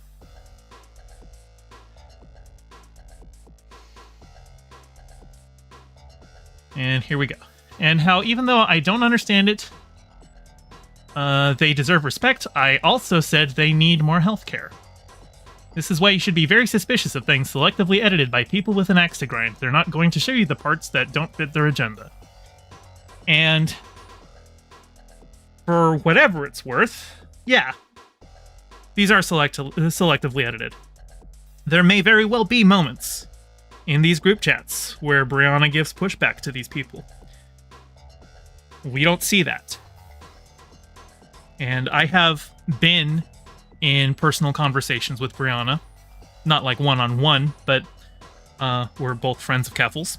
And Keffels has a friend chat in her Discord, and we've both been in conversations there. Brianna generally seems like a pleasant person on on just like a friendly level, so long as she's not, talking shit about somebody. And I'm sure there have been moments where she's given some pushback. That's about the limit of the charity that I'm going to give here. We don't see that, and she doesn't offer any examples of it, which, of course, if she did, would mean leaking more DMs. I respect NB people. I will call you by whatever pronouns you prefer. And I'll vote for whatever politician that will give you more rights. Anyone that says otherwise is lying. My record is nothing but allyship.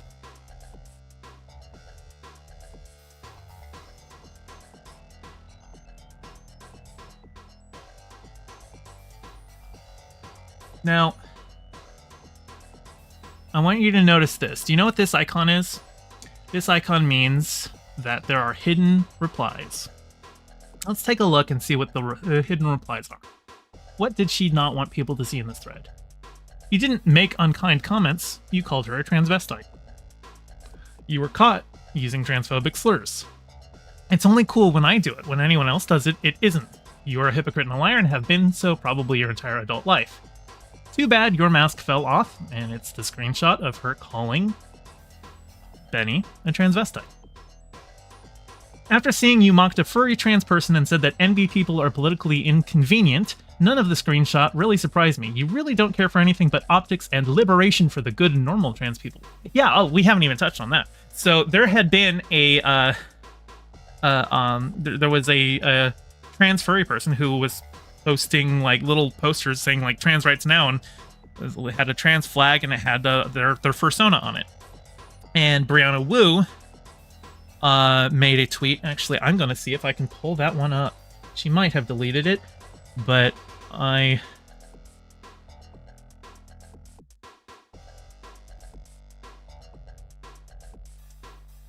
here we go. Here we go. This is Brianna mocking it. Putting up Final Fantasy VIII posters all over town to combat FF8 phobia. And I said, how is this functionally different from an attack helicopter joke? Because it isn't. It's just an attack helicopter joke.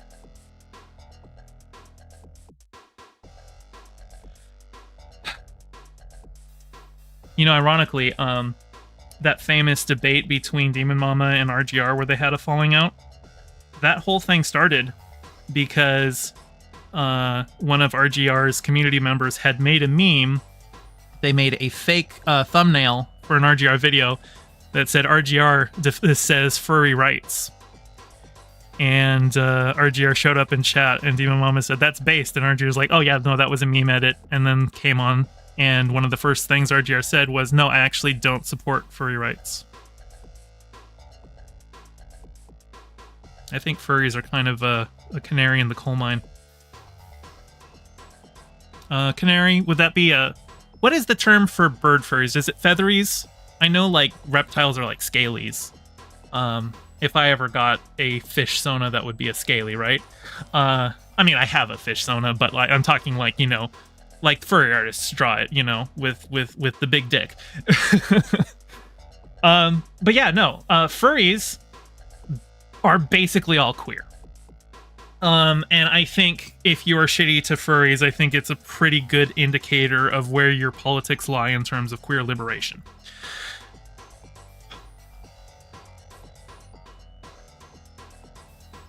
Let's see. Congrats on joining Gamergate, even if it took a few years. Welcome and hope you continue to enjoy 2014 Part 9.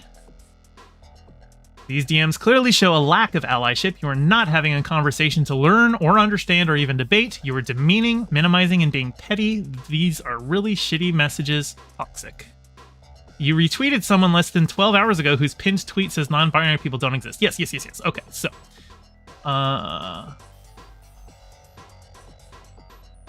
Right here. When she retweeted Jenny Matrix, that awful person, this whole situation in a nutshell. This you? The most based thing ever. Retweeting a meme saying the most based thing ever in response to all of these fucking DM leaks.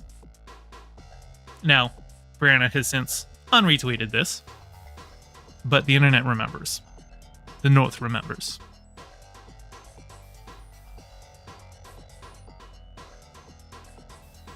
And, you know, she retweeted it, but she certainly wanted to hide somebody who was pointing out that she retweeted it, even though she retweeted it. She puts it on her front page. You retweeted someone less than 12 hours ago whose pinned tweet says non-binary people don't exist. I have no idea what this is about, but in general, you can't say what you said was selectively chosen to paint a completely false narrative while also liking and retweeting stuff that says that those selectively chosen things were based. Do you stand by it or not? This is a perfectly reasonable question to ask. Brianna has been completely unprincipled and incoherent like this for a while. She'll say some of the most awful crap and then try to get slippery about it. She's lying to her audience about what she really believes. Yes. Actually, I think I need to pull up an example of this.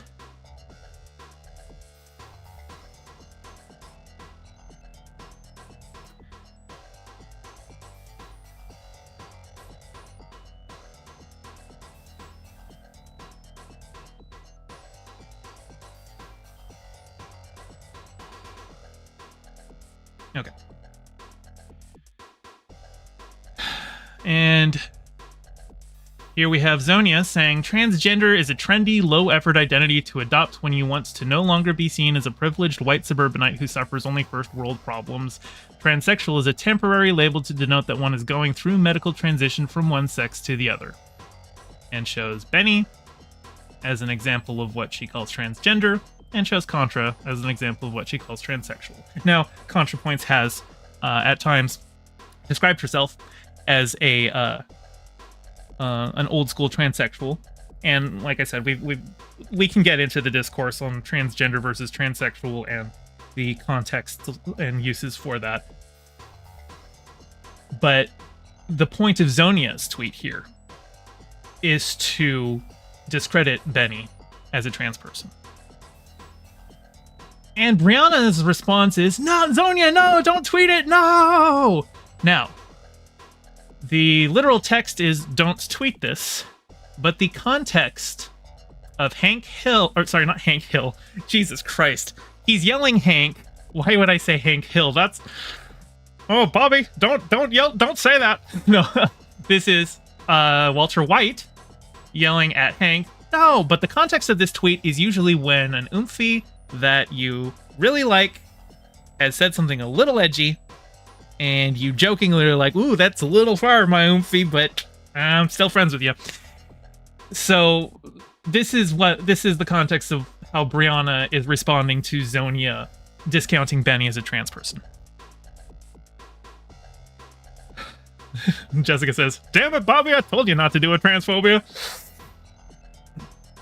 And so I responded, this is disgusting that you're acting like this is simply a too edgy joke. And Brianna said, I literally said, don't tweet this. Is my meaning not clear? This is patently dishonest. She's acting like the words don't tweet this exist in a vacuum that is wholly devoid from the rest of the context. Like she doesn't know what this meme means. Now, she's a bit of a boomer, but I'm sorry, she's very terminally online. She knows the context of this. Zonia is in her group chat, and as we will see in a later tweet, she says that this group chat is full of her closest binary trans friends. So she's not giving pushback here.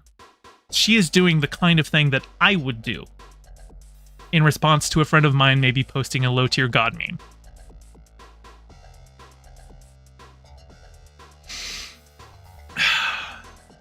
So when they go, she'll say some of the most awful crap and then try to get slippery about it.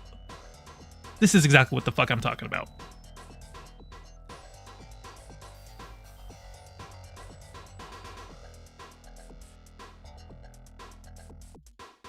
And then Shoe on Head shows up. Shoe, one of my favorite people on the internet. Shoe's great, don't you agree? She's, always got the right takes.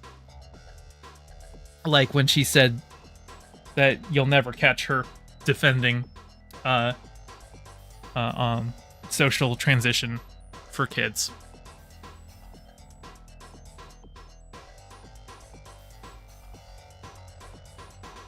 And she says, nah, you were spitting some of those caps. The amount of left-wing YouTubers, streamers, large Twitter accounts, trans and cis who agree with you, but like you have not said anything publicly is hilarious. Not my place to go out there, but inshallah they grow a spine one day.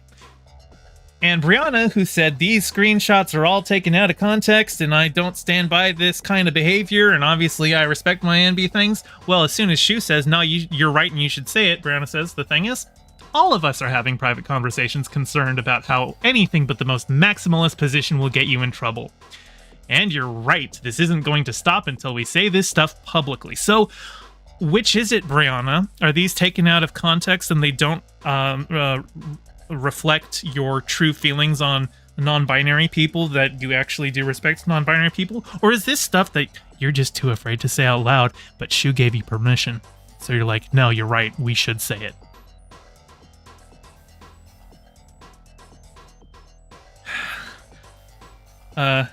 Ruodon 1334. I don't know if I'm pronouncing that right.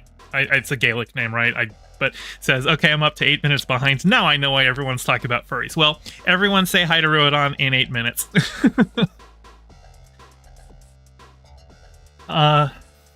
Okay. Yeah, okay, I had that one.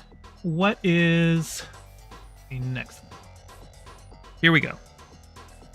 Brianna Wu's first actual quote-unquote apology, because the previous one... No, not that one. This thread was not an apology whatsoever. This was entirely her defending herself. This is her first apology. I admit, I should not have used that word to describe Benny's outfit in that OnlyFans picture, even privately with some of my closest trans friends. Closest trans friends. These people like Zonia, and Jenny Matrix, and Cactus, and possibly Gami, are her closest trans friends. Brianna, who has been in the queer community for decades,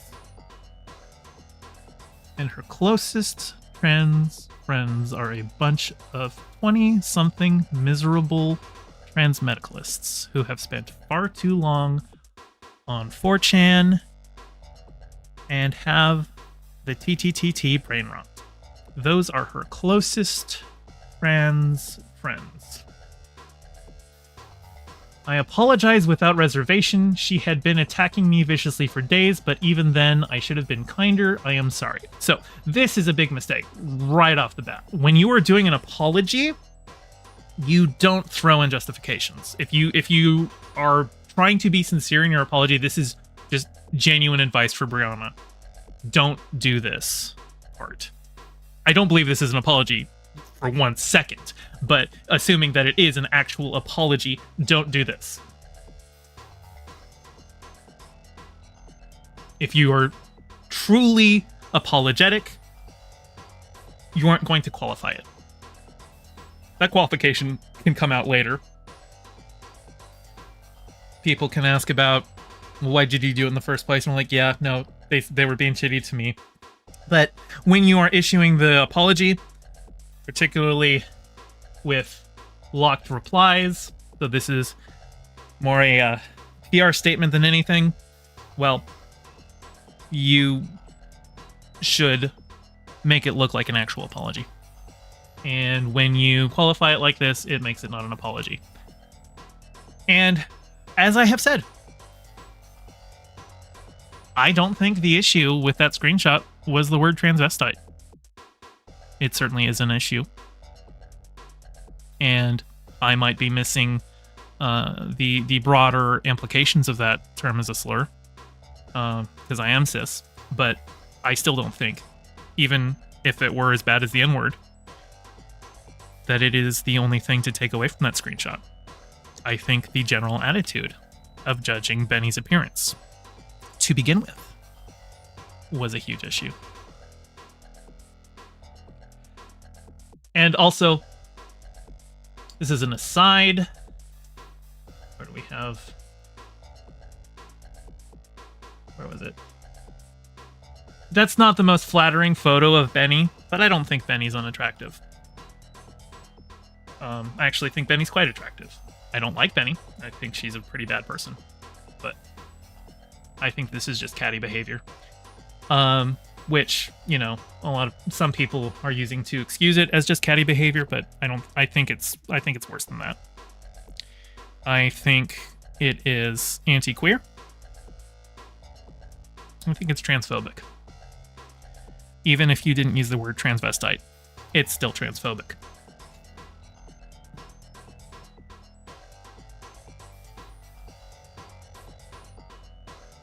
But yeah, even then I should have been kinder. Yes, you are fully allowed to dislike Benny. I dislike Benny. I don't think Benny is a good advocate. I think Benny defends horrible things. I think Benny defends the Holodomor, at least by implication. I haven't seen her explicitly defend the Holodomor, but she has certainly said things like there was no genocides in the Soviet Union, which is just explicitly a lie. And, the Holodomor is the big one that everyone knows. There was also the forced deportation of Koreans, which most tankies haven't even heard of to defend. When I brought it up, somebody's like, what the fuck is that? And I pointed to a Wikipedia article about it, and they're like, oh, it's Wikipedia. It's, Western propaganda. No. Benny is not a good person. Benny still doesn't deserve this. Now, this was all yesterday. Or actually, 2:33 a.m. on September 27th, so that was like 2 days ago, because she was up late. This is what she put out this morning. Sincere post. I genuinely am sorry. And understand, I let a lot of people down. It's not just my opinion that NB people are part of the trans community. It's a fact. Because it's right there in the WPATH standards of care. You cannot pick and choose which parts count. So she still doesn't understand.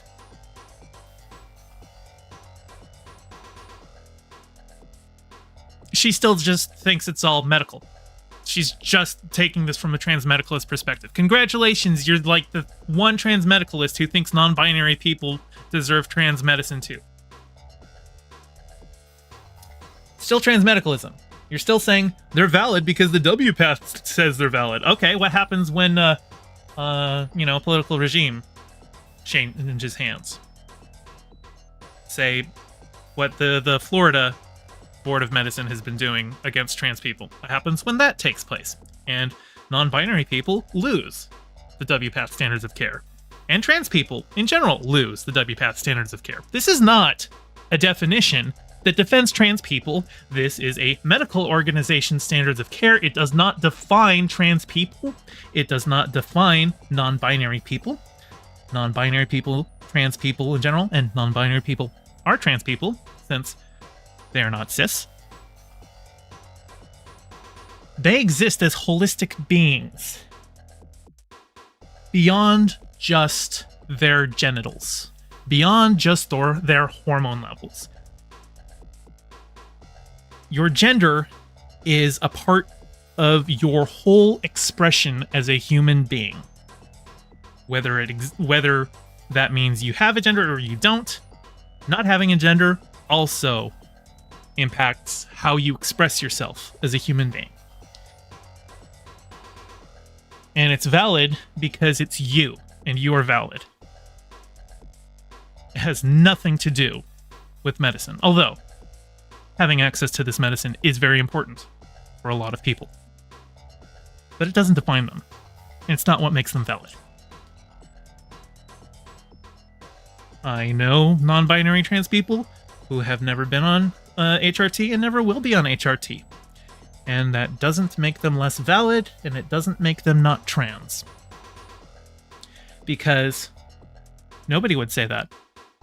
Well, I mean, Republicans would say that, but I'm saying on our side, in the queer community, nobody would say that trans kids aren't trans, even if they're so young that they're not even on puberty blockers yet. They are purely socially transitioned. They are not on any medications. They're just dressing differently. Or presenting themselves differently, doing different things with their hair, playing different games. However, that gender presentation comes out. Nobody would say, well, they're not trans. They still have their original genitals. Because that's fucking insane. So what makes them trans? It's not the hormones that they haven't even started. It's not the puberty blockers they haven't even taken yet. They're trans because they're trans.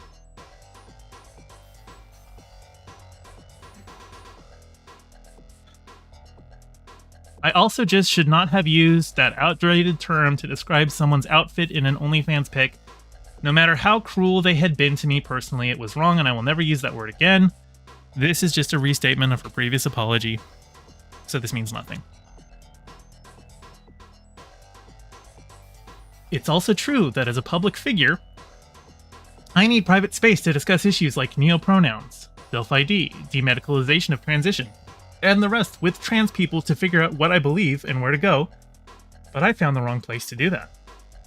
Okay, so let's go with right here. As a public figure. Why are you a public figure, Brianna? In general, people choose to be public figures. Now, something might happen that make them a public figure outside of their choice, but if they don't want to remain a public figure, they will retreat. You have news stories that break about somebody, some injustice happens to them, they get their justice, or they don't.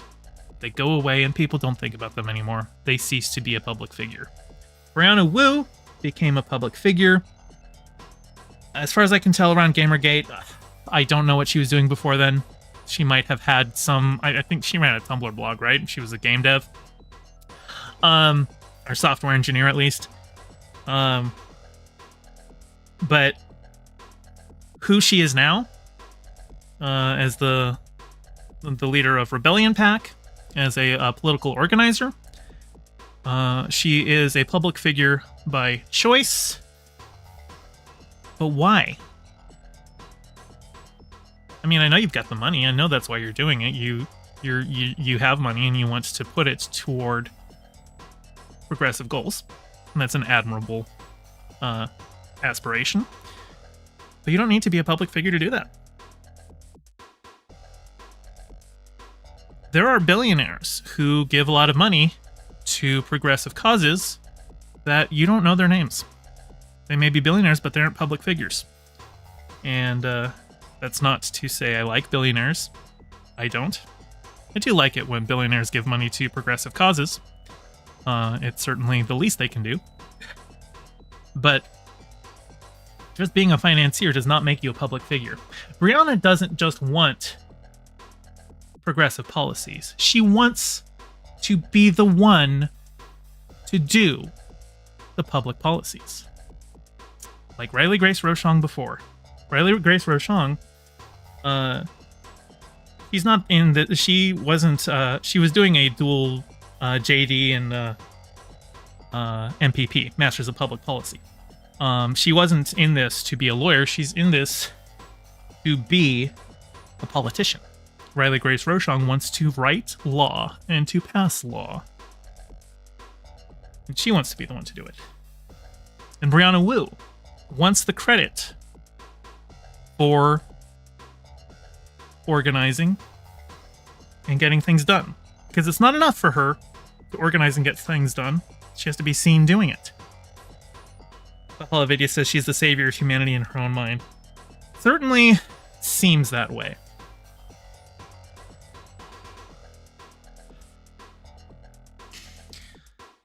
Brianna Wu says, I'm going to start a much smaller trans group chat, include NB people, not invite anyone that's not mature and thoughtful, and surround myself with healthier people. And again, I am sorry, I apologize without reservation. I mean, I think it's a good move for her to surround herself with more mature people. But she is, if she's creating the group chat, she's still going to be ultimately the arbiter of who is or is not a mature and thoughtful person. Certainly, she's not going to include somebody like Doe, because she doesn't think Doe is a mature and thoughtful person. She thinks Doe is a freak who forces its fetish on other people by having pronouns.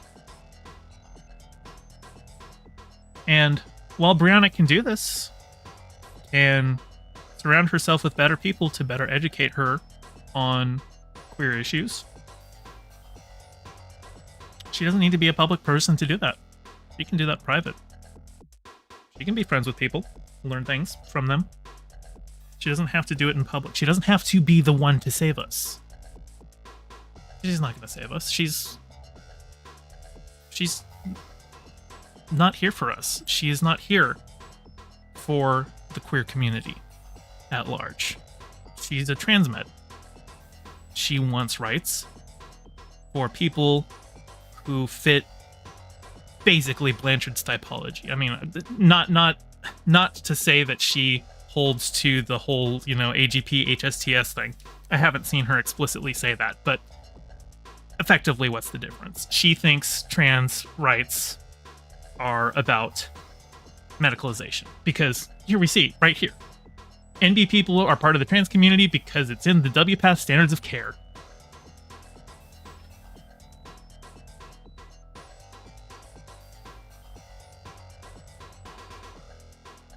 Brianna,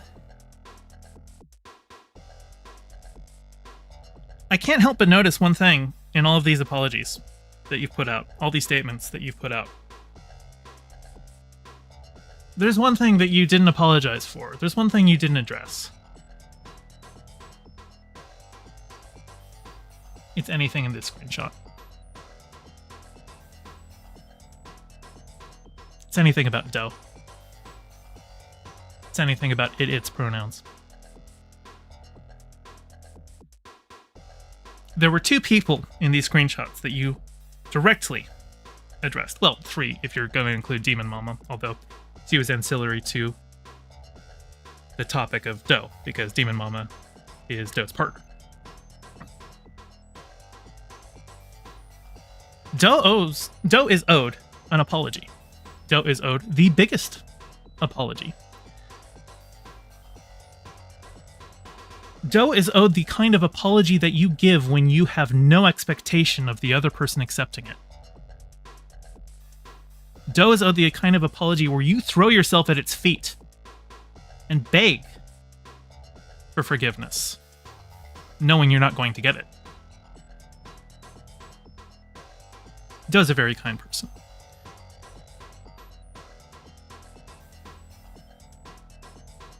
If Brianna was sincere in an apology with actual evidence that she is working to change her ways and grow as a person, I can't speak for Doe, but I think Doe would probably accept that.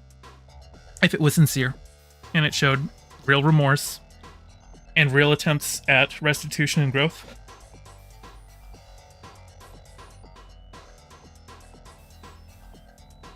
I don't think we're going to get that. Because I don't believe Brianna Wu is sorry about any of this. I think she's sorry she got caught.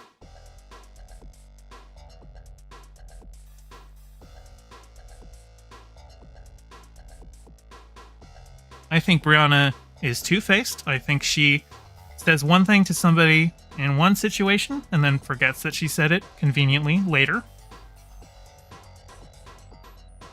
I know that she has conveniently, multiple times, forgotten about all of the years-long harassment campaigns that Destiny has led, especially against Doe.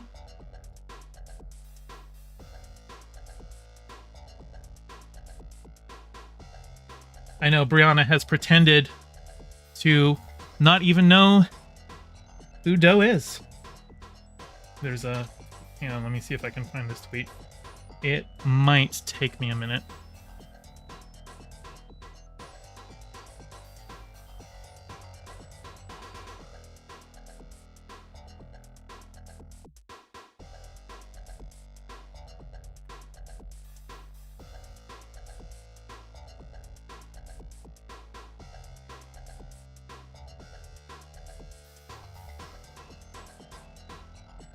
There's a very specific thing that I'm looking for.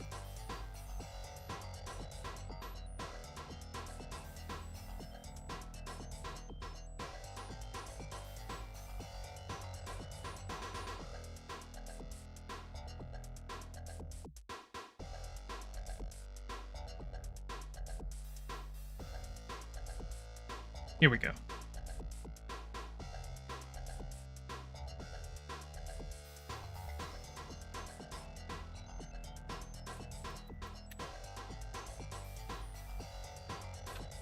We have this tweet. A minute ago, Brianna was the kind of person I want to like, who makes it difficult by constantly saying dumb shit, but disliking Doe is enough to stomp out whatever shred of charitability I held. That's always a huge red flag. Brianna says, I have literally no idea who Doe is. Please don't listen to people who just make shit up. We didn't make this up.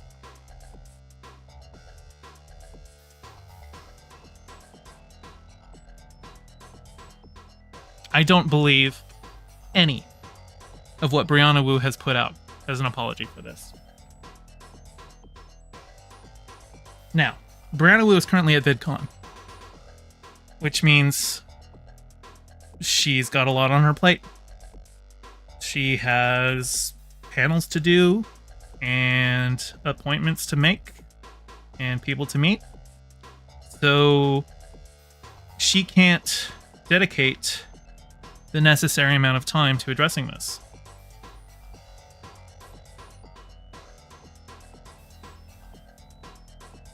But VidCon's going to be over after the weekend. And I hope she takes a long, deep look at her soul afterwards. Issues a full apology to Doe and to everybody else hurt by these leaks. That's much better than this bullshit.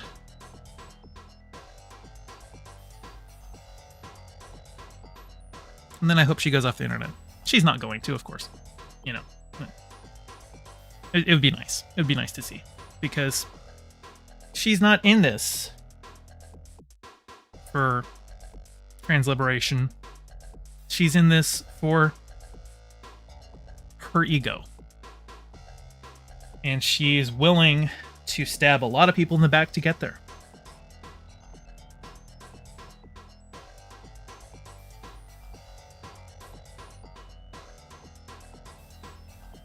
I don't trust her. Nobody should trust her. And if you find yourself in a position where you are in coalition with her toward a greater political end, please watch your back.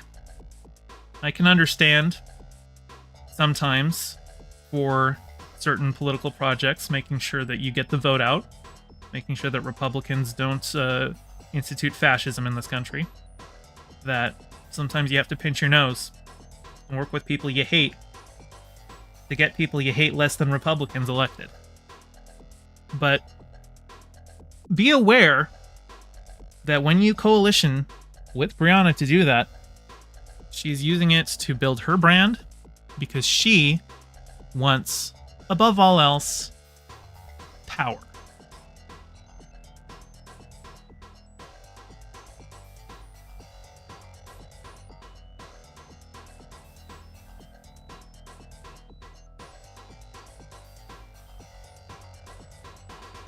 And I think that's all I've got to say about that.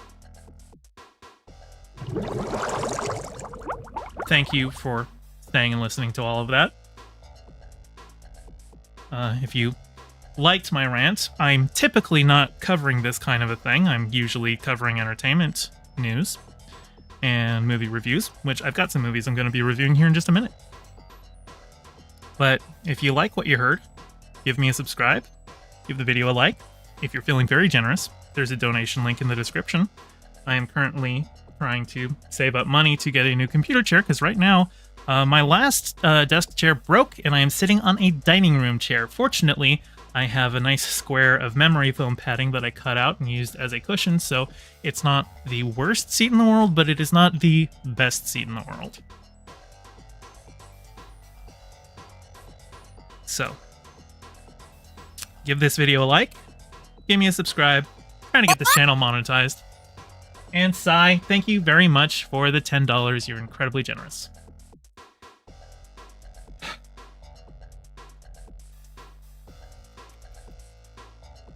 Okay.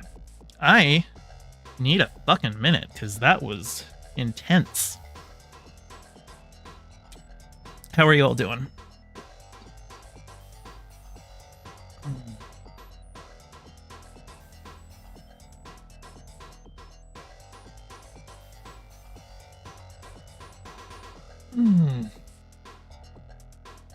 editing that one is going to be fun, because usually when I'm editing, I try and just cut out all of my silences. But I think for a lot of that, those are poignant silences that need to be kept in. Like usually when I'm editing, because like this is a very basic setup, right? Just a PNG tuber. My mouth just opens and closes, so I'm usually just cutting out all the silences, and I don't even really look at the screen for most of it. I'm just looking at the audio file. But I have a lot of poignant pauses in here that I kind of want to preserve for editing, so I'm going to have to edit that one a little bit differently. Dragon Knight Dragonborn says, I'm a bit triggered, but not as bad. Hope you're a veteran. Take the time you need. Yeah, that was a tough segment. Everybody should be, taking time out for their own mental health needs. Stream Elements, why do you keep just rebooting? Let me fix you. Because you're supposed to be giving dono links every 5 minutes, and instead you're just... Here, let's kick you out and then join you. Okay. Hopefully that'll fix it. If not, it's just going to keep glitching out every 5 minutes. But let's get into some movies, shall we?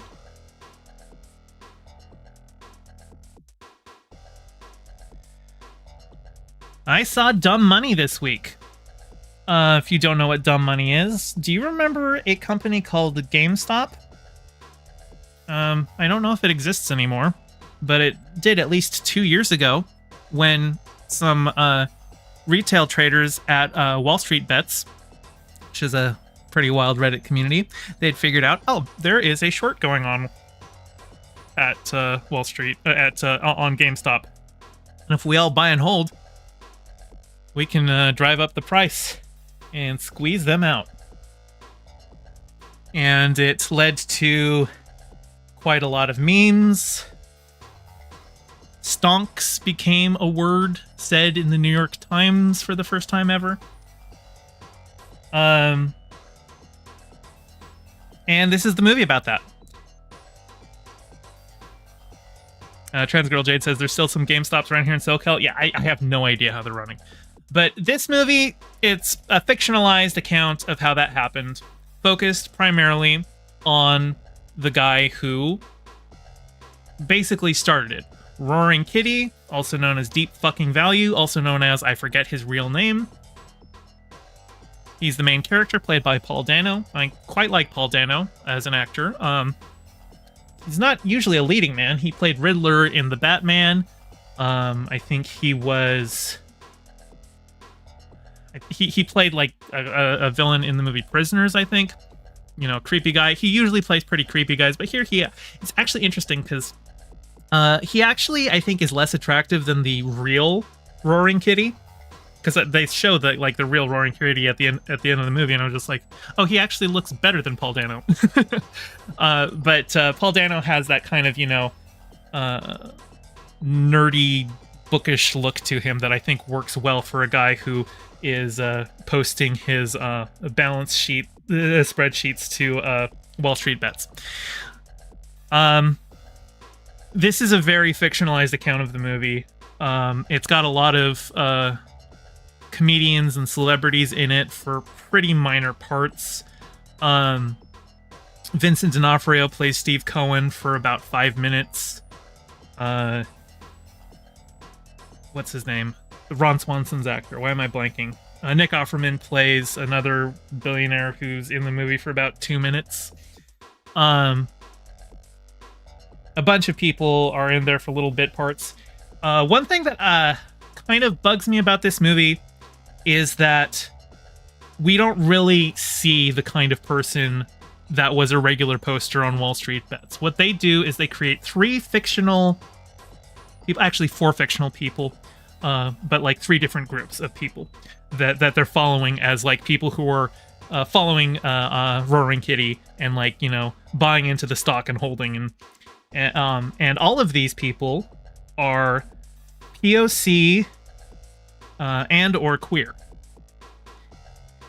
And well, certainly there were people in those communities who were buying and holding the stock as the thing got on. We don't really see any of the like kind of, you know, racist, misogynistic basement dwellers that really frequent Wall Street bets. Or, you know, I mean, Wall Street bets also just kind of has like a lot of general like stockbroker type dudes in there too. But we don't see any of those people. It's basically treated as a, you know, it's an us versus them, and so they want to, you know, go to the everyman. So you have a bunch of POC and queer people who are buying into this stock to really stick it to the man. But that's not really reflective of what Wall Street Bets was. Wall Street Bets is a pretty racist, anti-Semitic place, I'm pretty sure. And there's like a brief mention of Wall Street Bets getting temporarily banned on Reddit during the movie. But they like make passive reference to, you know, the shit that they're saying. But like the most that we get of the culture of Wall Street Bets is we see some of the memes that came from it.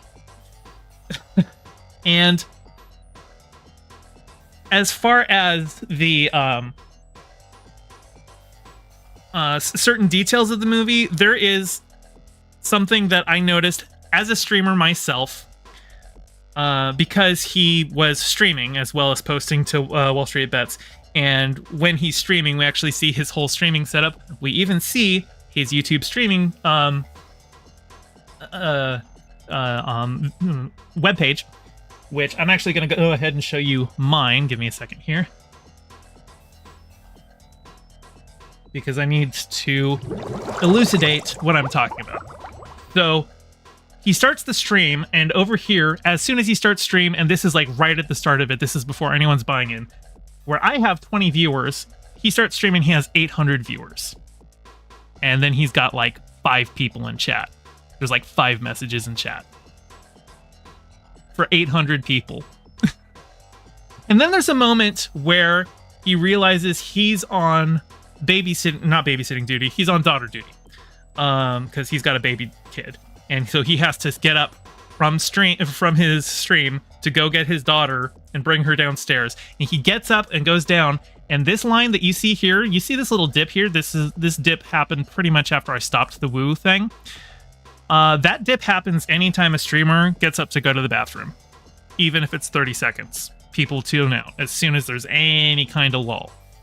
And for him, the line just went up.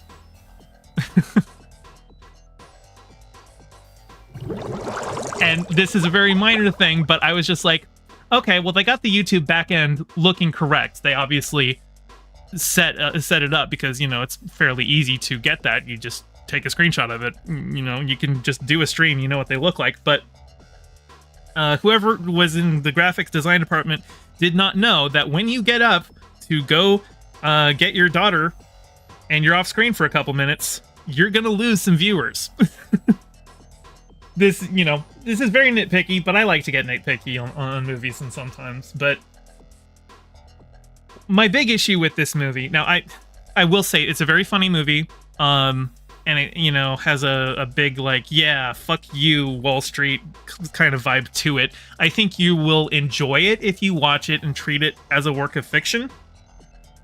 But as a biopic, as a docudrama, it falls very short because it ends on a hope spot of all of these people made a bunch of money off of Wall Street, when the reality is that the majority of people who were buying in for the short squeeze bought at the height of GameStop's stock and lost most of their savings.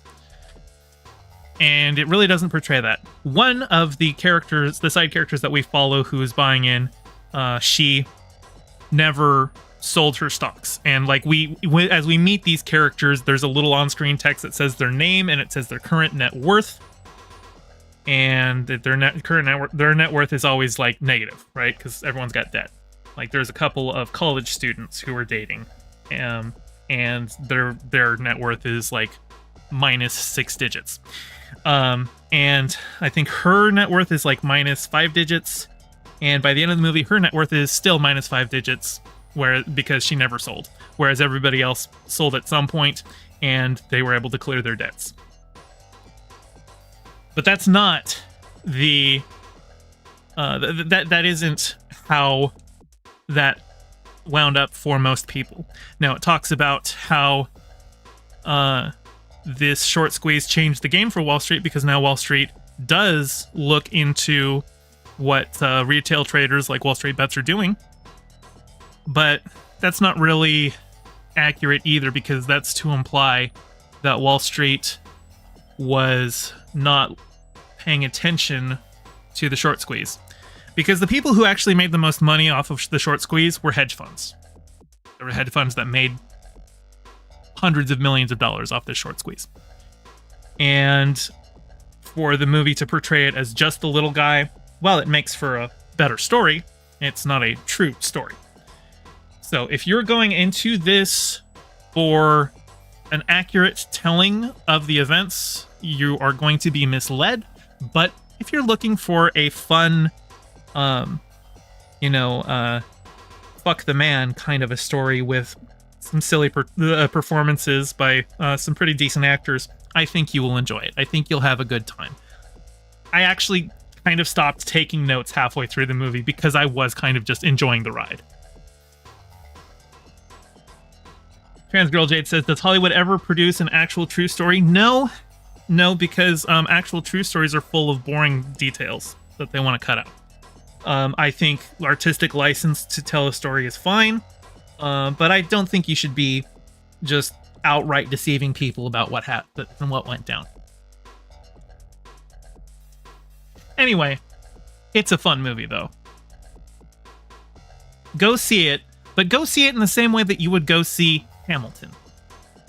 Hamilton is a fantastic musical that is completely ahistorical and whitewashes a bunch of slavers, but while casting them as black people to try and, further whitewash them. But as a work of fiction, Hamilton is a fantastic musical that I would highly recommend to people. Some of the best lyricism in the game. So likewise, Dumb Money, not historically accurate, but a lot of fun. Next movie I saw was It Lives Inside. It Lives Inside is a horror movie. It's a fairly formulaic monster horror movie, but it is written, directed, and starring a primarily Indian American cast.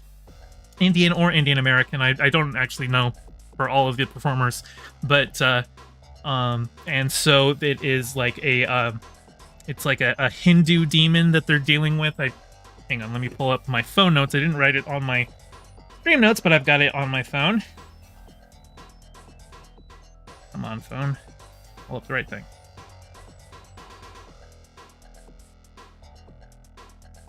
It's a demon called a Pisash, which is a flesh-devouring demon that can turn invisible and causes insanity.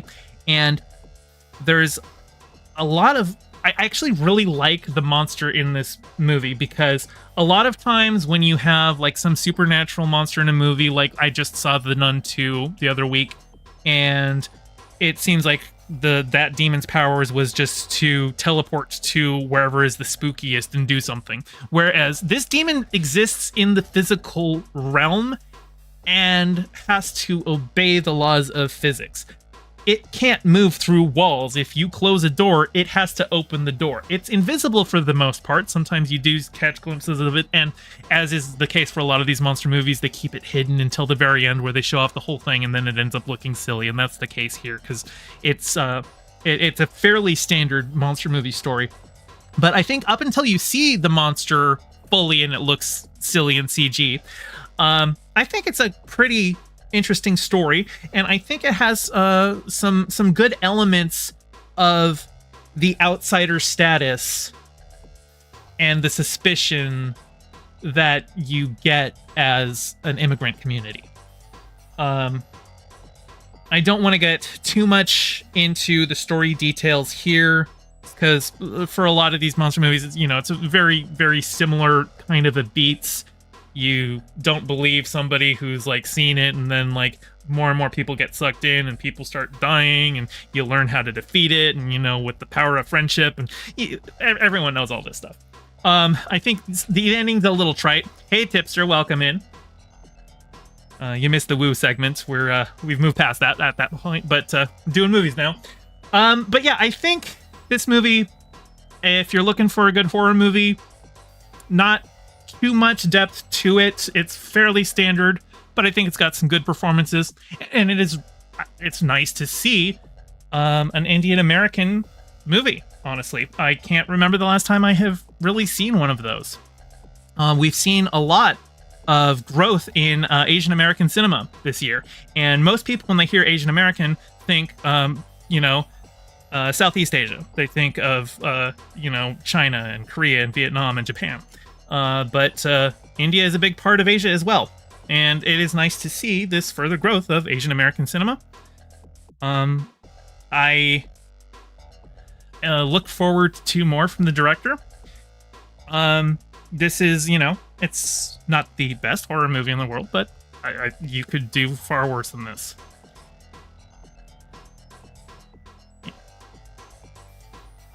Speaking of far worse, I saw Expendables.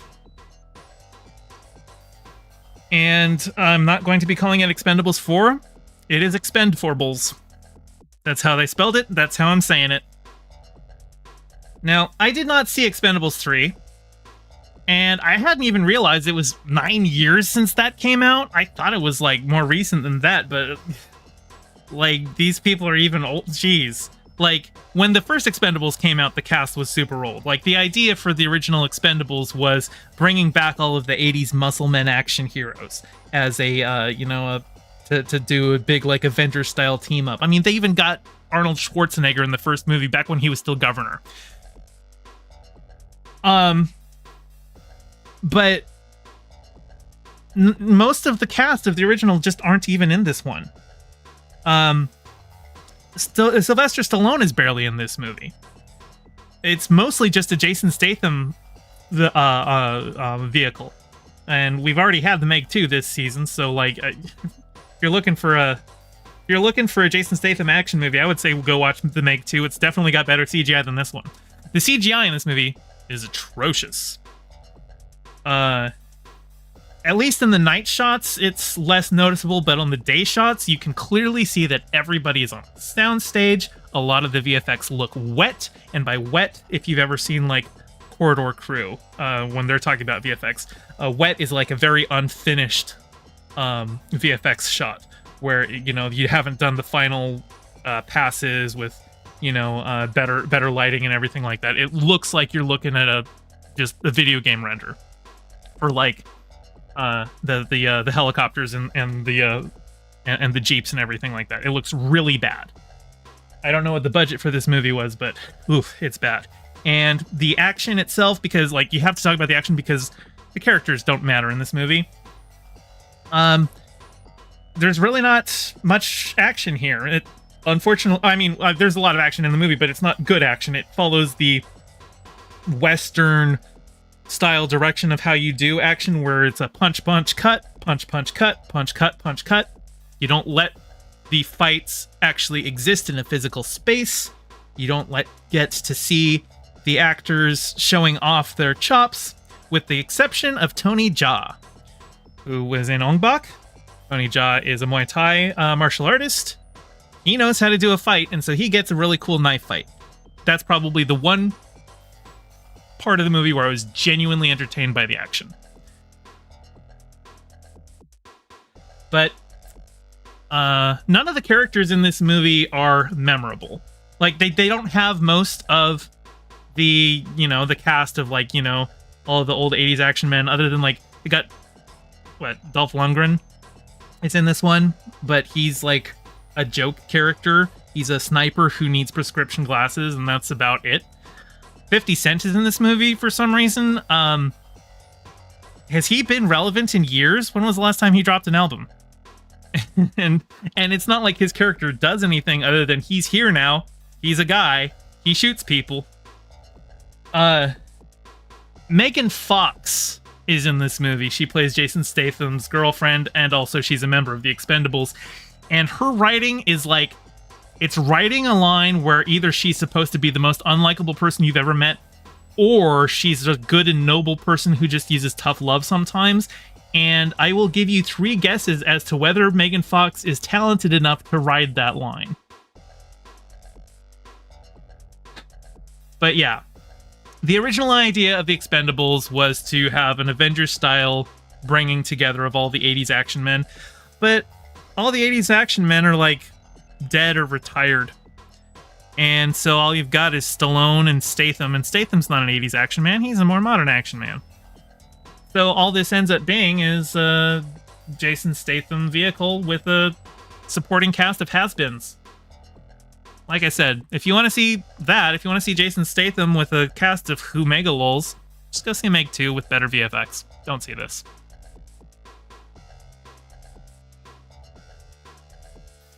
Okay, we are in episode 7 of Ahsoka. And this is a good one. Things are looking better for this show. Obviously, we've got one more episode to go, so clearly, you know, things have to be picking up to wrap up to a conclusion. I was actually surprised to see that they didn't just leave Hera's story gone. We actually spend the first scene of this episode with Hera, where she has to answer to, you know, the Senate for why she, you know, disobeyed orders to go on this whole mission thing. And there's this one senator who, like, very clearly has it out for her, and I'm pretty sure he's, like, secretly an Imperial. He actually reminds me a lot of Mon Mothma's husband from Andor. He seems very similar to him as a character. And Mon Mothma is also in this. I think she's now the Chancellor of the New Republic. And, you know, I really like the actress who plays Mon Mothma. I'm glad that we're seeing more development of her in the Star Wars mythos. Definitely looking forward to Andor Season 2. She's had great stuff there.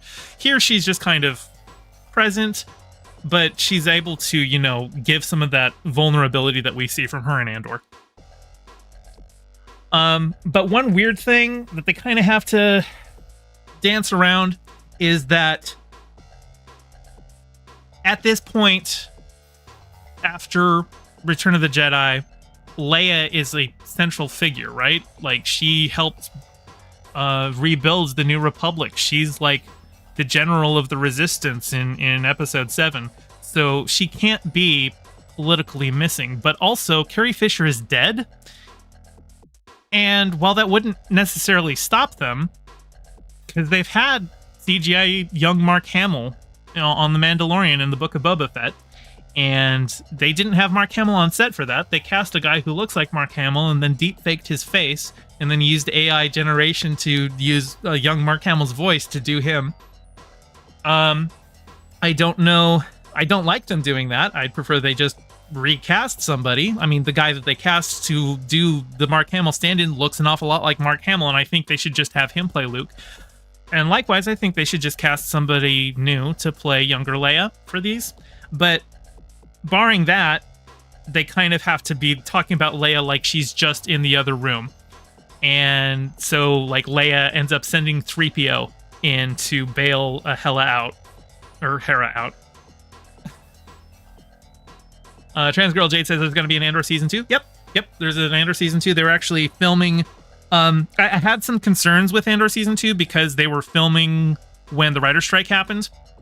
And so Tony Gilroy, basically, you know, because he's the showrunner, he had to step away. Because that's, you know, WGA. He's the writer for the show. So I don't know how much of it they got finished before the actor's strike happened, but I do have concerns about how that will impact the final show. But yeah, I am looking forward to Season 2. But yeah, Transgirl J says, I wouldn't mind somebody else playing Leia. Yeah, I think that's fine. I think it's fine to recast. I actually quite like Alden Ehrenreich as Han Solo. Like, I think he was probably one of the better bits of that movie. It's not a good movie, but I think Alden Ehrenreich was quite charming as Han Solo. So when Kathleen Kennedy says stuff like, oh, we need to avoid recasting these legacy actors, nah, that's bullshit. You totally can. Everyone liked Donald Glover as Lando. Everyone thinks Donald Glover was a great Lando recast. I think it's totally fine. So, and 3PO showing up, 3PO is nobody's favorite character, but, you know, I can understand using him as okay, he's here as the messenger for Leia, so 3PO gets to show up. And Anthony Daniels is such a jerk in the entertainment industry that this is the only job he can get, so he's definitely going to milk it any opportunity he gets to play 3PO. So, you know, he gets a paycheck.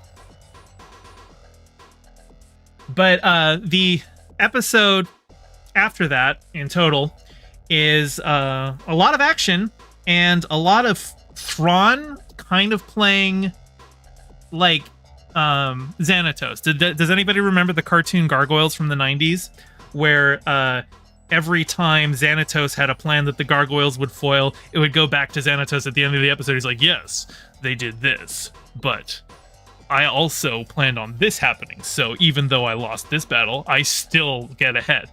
Thrawn is being set up as a new Xanatos. He's very much in that kind of a vein where he's just like, oh yes, I didn't kill Ahsoka, but she was distracted by my thing here, so we got this other stuff so that, you know, but it's very, very much like that. And I can appreciate, obviously, Thrawn is, you know, he's not going to be getting into direct fistfights with people. That's not who he is. He's a military leader, so showing him off like that as kind of his live action debut, I think that's better.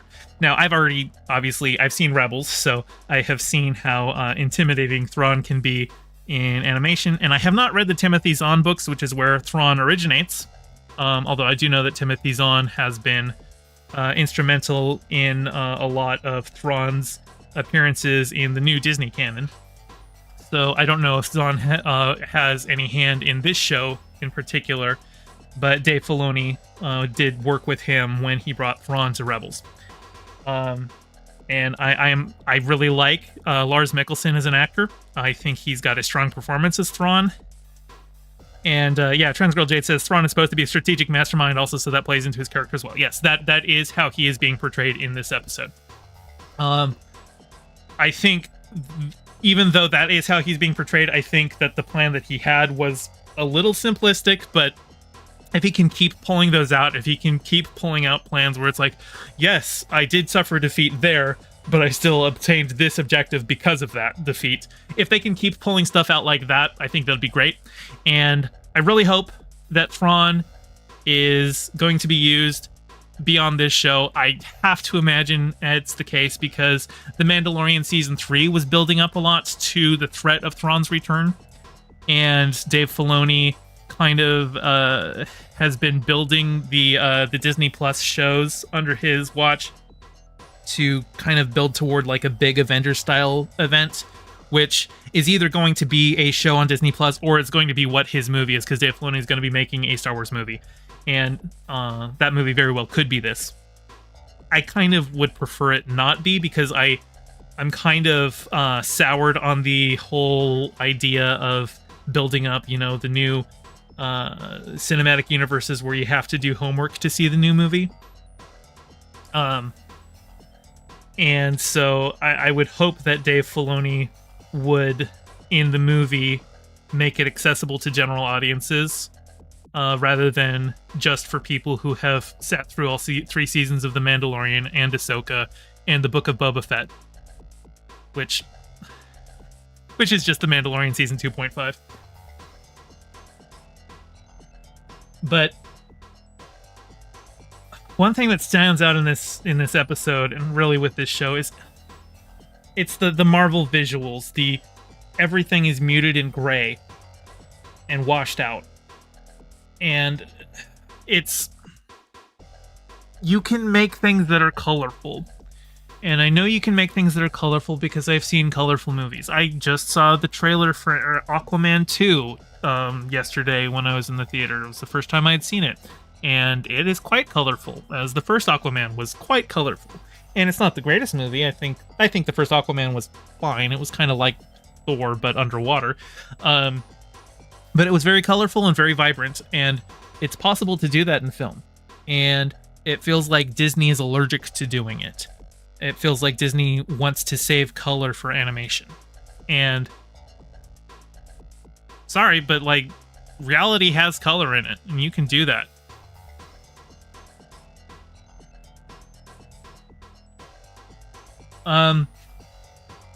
Ezra, we get a lot more of him in this episode, and I need to go back and rewatch Rebels because it's been forever since I saw it. And obviously Ezra has spent 10 years on his own, so, you know, things might have changed since Rebels, but he and Sabine have a very good rapport in this episode. I quite like it. Was actually, do I have this? I know I saved. Yeah. There was this really cool moment in a fight where Ezra just uses the Force to block a lightsaber. And this is, you know, a screenshot from the thing, so mild spoilers, but look at that. The effects here, as he's pushing the lightsaber away, we see the distortion on the blade. How cool is that? I love that kind of a thing. That is just a really cool effect. And yeah, I quite liked the action in this episode. And I also, because there's like a moment where a bunch of stormtroopers show up, and I just laugh because I'm like, okay, that's just stormtroopers have never been threatening in the history of Star Wars, and they're certainly not gonna start now. But Baylan Skoll, God, I love that character. Ray Stevenson's character, the fallen Jedi who has his own motivations. I'm really curious to see where they go with his character. I'm of two minds on this. Obviously, Thrawn's being set up to go beyond Ahsoka, so I think Baylan Skoll is going to be like the ultimate adversary that Ahsoka defeats in this. But I kind of want him to keep on. Even though Ray Stevenson is dead, there are ways to keep the character on. You could recast him in live action, or you could have him be a character in an animated series, or continue his story in comics or the books. I think he's a really interesting character. His motivations, I really hope, get more elaborated on here, because he's not a Sith. He doesn't have a red lightsaber, he has an orange lightsaber. I don't even think we've seen him use dark side powers. He's just no longer a Jedi, and certainly he's been working as a mercenary for people who wants to bring back the Empire. But he has his own motivations here. And I want to know what those are. And hopefully the finale next week will elucidate them for us. I hope Dave Filoni has saved the best for last, because I've been very slow on liking this show, but I feel like it's actually getting to a good place here. And now that the gang's all united, Sabine and Ahsoka and Ezra are all teaming up, hopefully we can get some good Star Wars action and some good Star Wars storytelling. Transgirl Jade says, technically Ahsoka was never a Jedi. I'm sorry, I disagree. She left the Jedi Order, but what is a Padawan? What is the full term for a Padawan? It is a Jedi Padawan. So, Ahsoka left the Jedi Order, but she was a Jedi.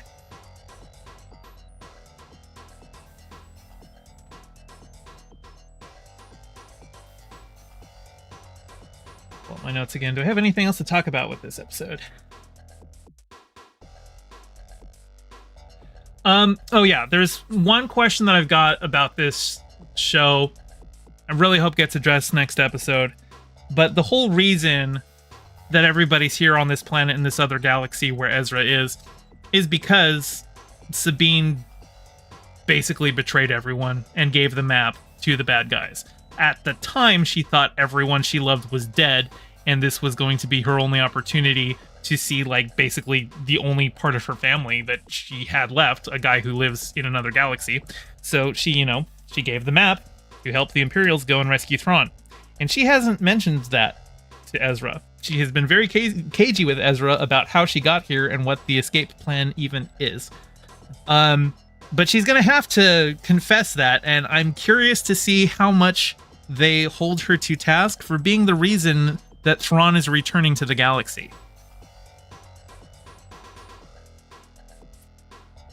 And I quite like Sabine's portrayal in this show. I like the actress that they've got playing her. I think it was a very emotionally true choice for her at the moment. I understand why she made that moment, but I want the characters to hold her to task for that choice. I want to see character consequences for it. I think that would be very interesting. So, that's it for Ahsoka Episode 7. We've got the finale coming up, and I'm looking forward to it. And we've got the latest episode of Lower Decks, which I forgot the title of. I'm looking that up right now.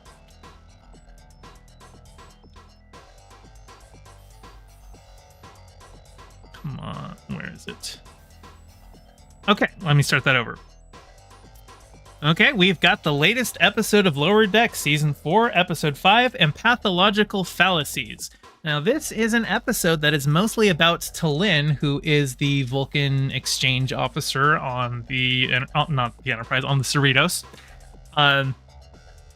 And she's actually played by Gabrielle Ruiz, who I first discovered in Crazy Ex-Girlfriend as the new girlfriend that the Crazy Ex-Girlfriend Rachel... or Rebecca was competing with.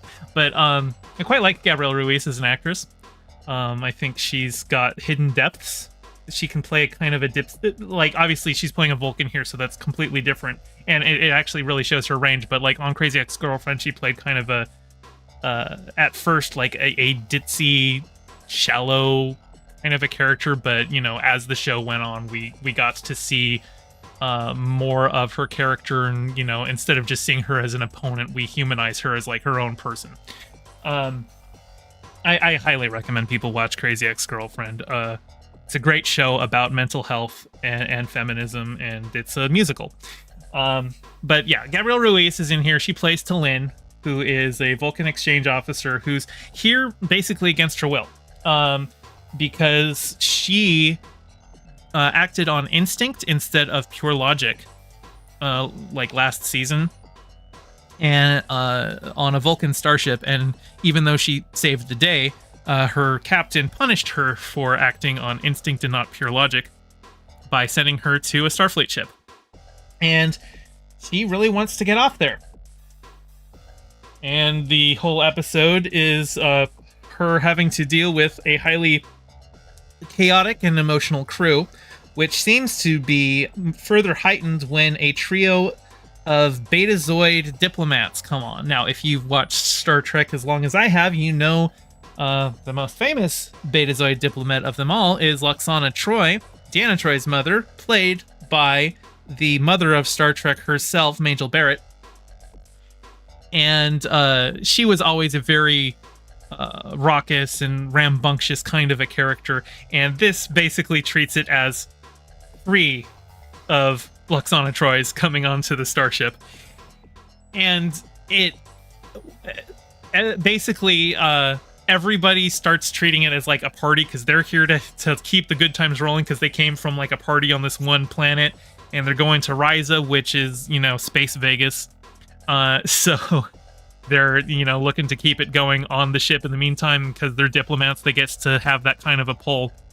But the partying seems to get like so much. People are kind of like partying too hard. And there was an episode of The Next Generation where Lwaxana is basically going through Betazoid menopause. And I think it's called Xanthi Fever. And because Betazoids are psychic, she was actually projecting her heightened emotions onto other people on the crew. And because everyone's acting erratically, they assume, okay, it must be the Betazoids. Which, that assumption causes a whole series of misadventures, and we actually find out at the end, and spoilers, but it's actually Talin.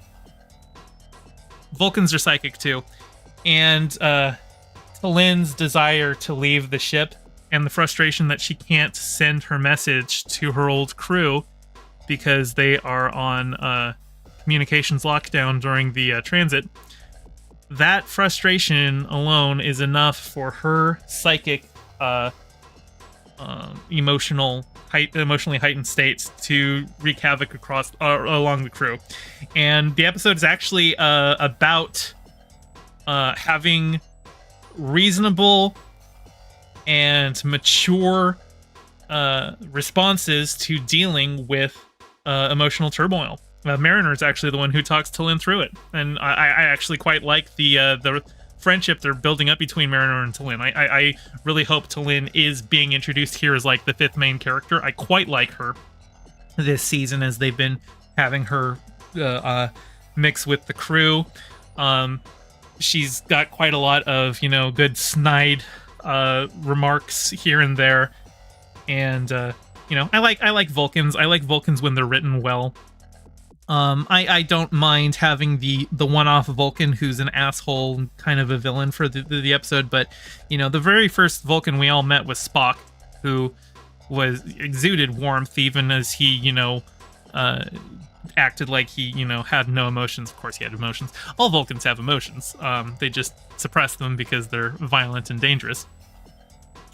But yeah, no, I quite like this episode, and even though it references like 2 other episodes where aliens are having age-related emotional psychic trauma that they're inflicting on the crew. Like I said, a lot of Lower Decks is really reliant on people who recognize things from other stories, because it's lots of references. The heart of the episode is a very core, like, emotional journey for Talin as we're getting to know her more as a character, and I quite like it for that, and I look forward to seeing more of it. And with that, I think I've got all of my reviews out of the way. Now, I've got a couple different games that I could play, and I am not quite sure which ones I want to do. I was thinking I might play Webbed.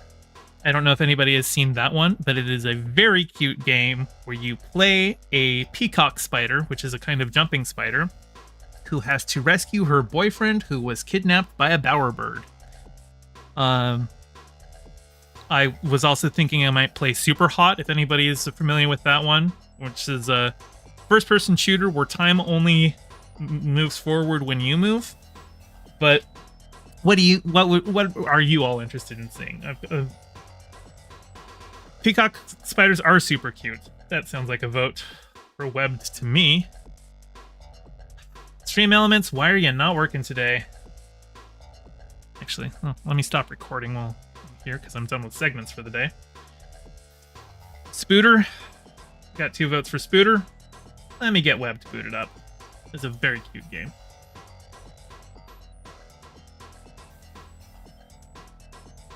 Give me a minute here.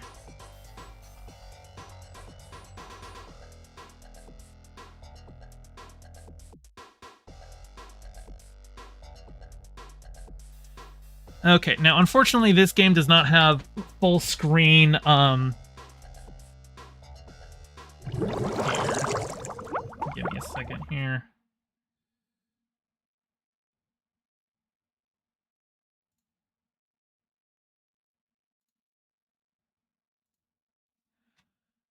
Can I do it like that? I'll have the boundary up there, but I don't want to do like, because if I do full screen, then it just disappeared. Oh, there it is. But then, like, if I click out of it, it goes away.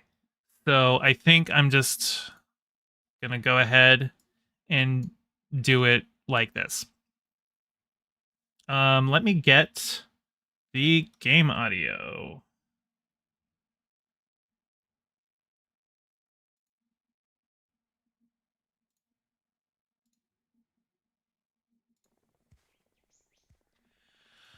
All right. Let's do a new game.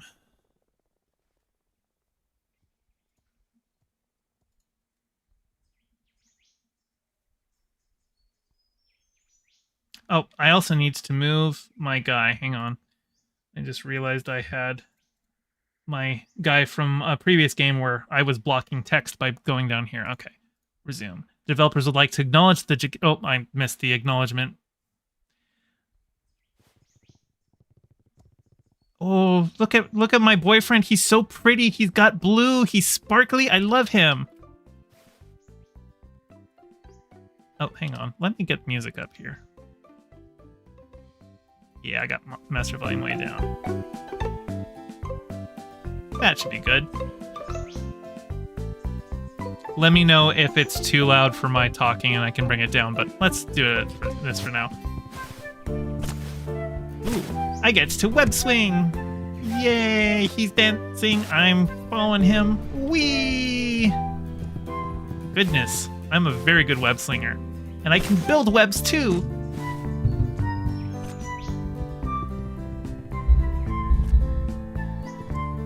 My boyfriend matches the blue you made. I don't know what that means. You made blue? Oh.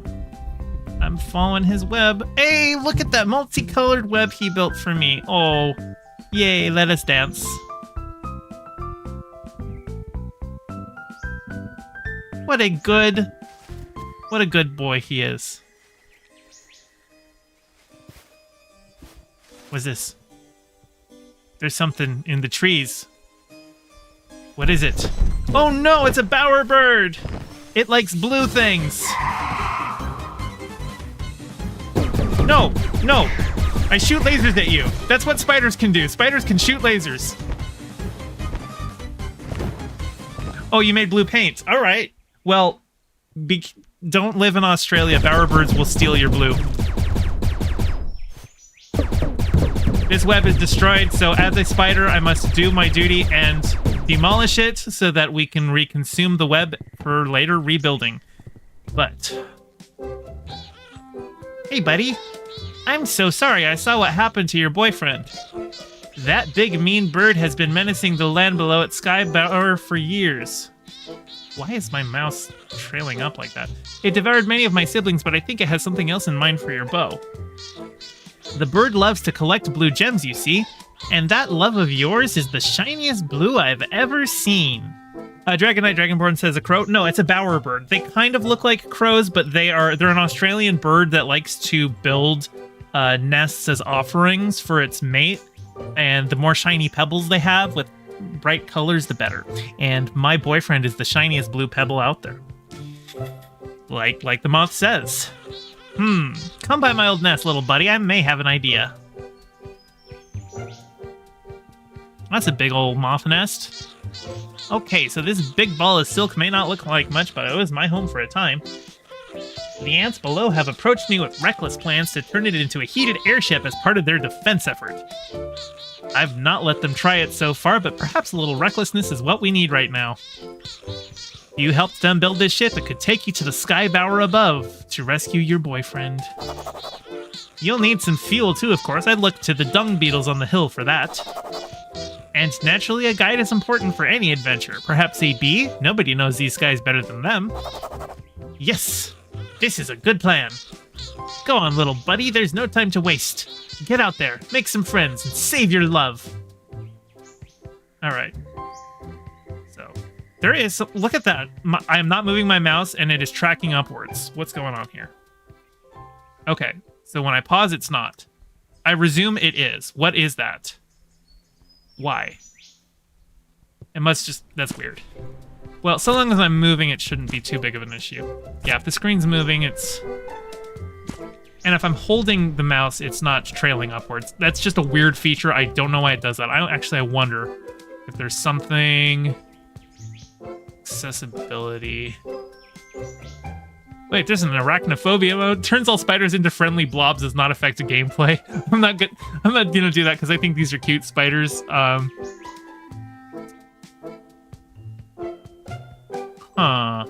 don't know. Anyway, it's weird that it keeps trailing upwards. It's gonna bug me, but I'll deal with it. Come on. Go, spider! The web slinging in this game feels really good, but you do need anchor points, but still, it's like, wee, I am Spider-Man! Except I'm not a man, I'm just a spider. And I'm a girl, so I'm Spider-Gwen. And I just picked up a little baby spider. Why did I pick up a baby spider? Not my baby spider. I don't have kids, not yet, because my boyfriend was taken. Well, we'll find out in a second here. There's another baby spider.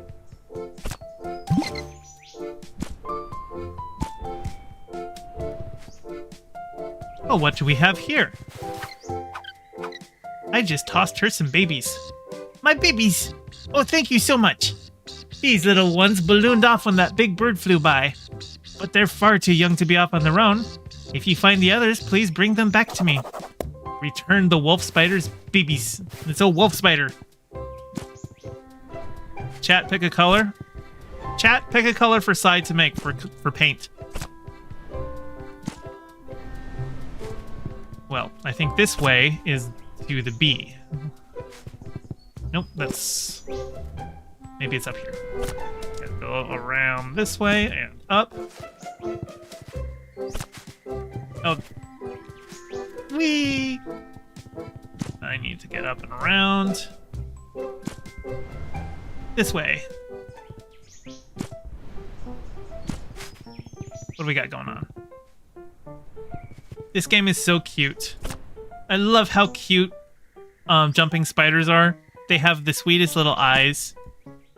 They're front-facing eyes, and they're big, and they look like puppy dog eyes. That's why we like them so much, because they're so cute. And their legs are all bunched up together, so they don't look like the long, nasty, spindly spider legs. They just look, they're just little guys.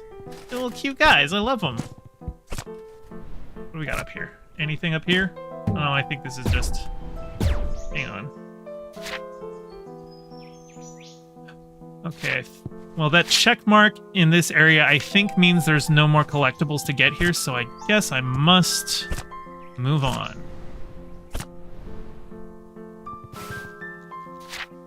Yeah, it says there's a question here. So let's talk to the bee. Hey, little spider, I got a quest for you. The queen is making a new princess to make a brand new hive. To make a princess, she needs royal jelly, and to make the jelly, she needs pollen. Only the best pollen. Pink orchid pollen. 20 grains should do it. If you bring that up to Canopy's Peak, I bet she'd love you. Come on. Bring 20 pollen to the queen. Ooh, well, there's some pollen, probably. How do I get up here? Like this. Ah, I got a pollen.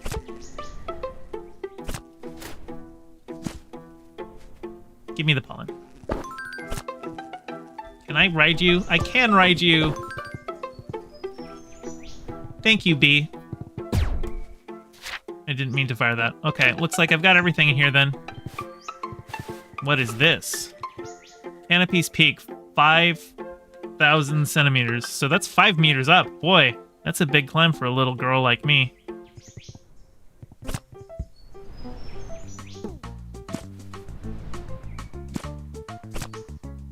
This game is so fucking cute. Oh my god. I love it.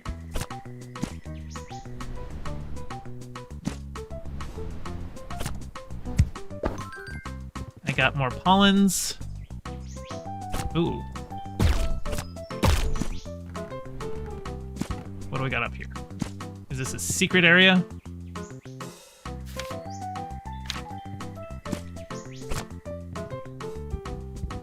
Ooh. Baby spider. Yoinked. More baby spider. A fly. I just ate the fly. Oh no! I just swung into a thorn and it killed me. It's like Celeste rules. You can't hit the spiky thorn things or they'll kill you and make you respawn back to pretty recent checkpoint. Got the Spiber baby. This game looks super cute. Is it a Steam game? It is a Steam game, yep. It's called Webbed. W-E-B-B-E-D.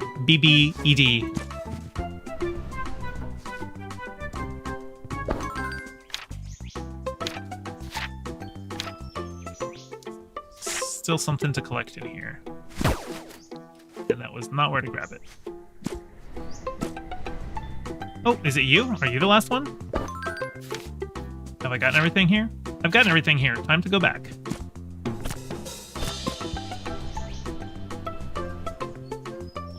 Did I get everything in here? Nope, I think there's a fly.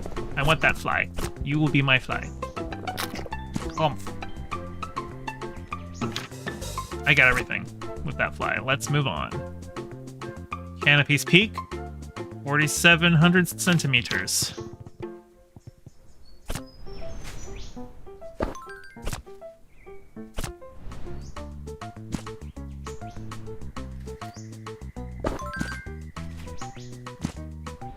Now, so far, I have just been showcasing the web slinging. I haven't even really done the web building.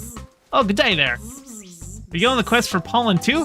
I hope we get enough. I can't wait to meet the new princess. Sure is tiring flying all over this forest, though. You go on ahead without me. I'll catch up.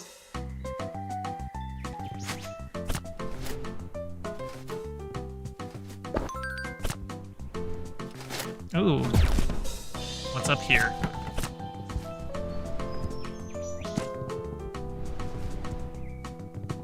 A secret area with a baby spider.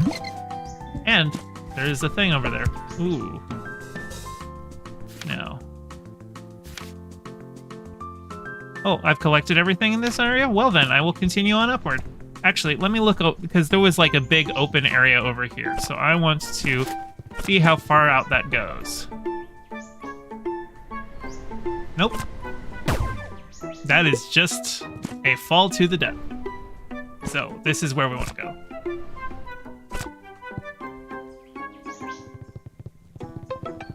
Hey, bee. There's a baby spider.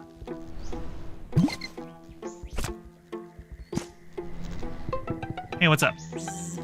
Hello, hello. You're a weird-looking bee, ain't you? I'm not a bee, I'm a spider. Oh, and I've got little baby wolf spiders crawling all over me. I think wolf spiders are related to tarantulas, so that's not wholly inaccurate. Must have pretty good wings to have flown up to this branch, though. Let's fly over this gap together. I want to see your technique. Oh, okay. I gotcha. Oh, dear. Oh, man. Oh, I grabbed something as I did that. Yeah, okay, I think... Oof. Well, first things first. Before I go on that race across here, I want to see if there's anything else to be collected this way. Yeah, we've got some stuff over here.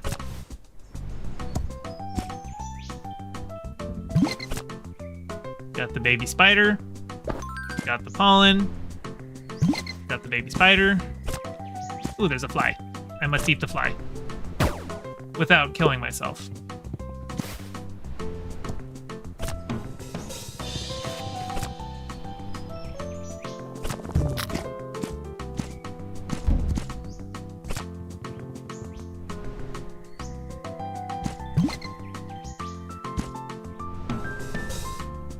Oh, come on. That wasn't fair.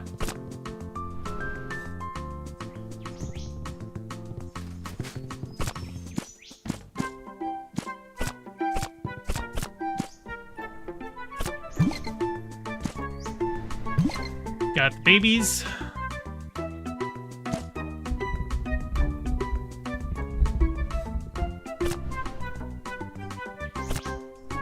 I think one playthrough, I just tried to build webs basically everywhere I had found paths so that I could just follow the webs. But here, I'm going to do as much web slinging as I can and save the webs for when I do actually need to build like permanent paths.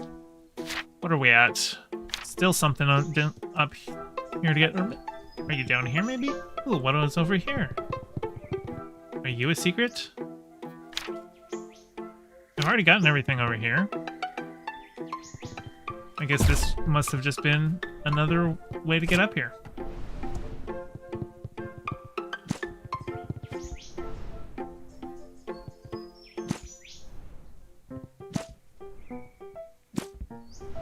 God, this game is so cute.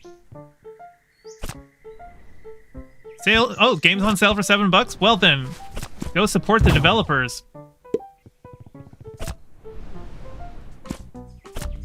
It's a very cute game. It's definitely worth $7.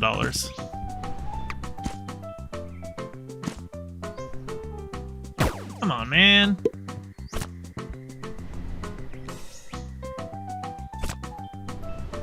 Oh, cleared it. Yes, support indie devs, especially ones who do land acknowledgements at the start of their stream or games.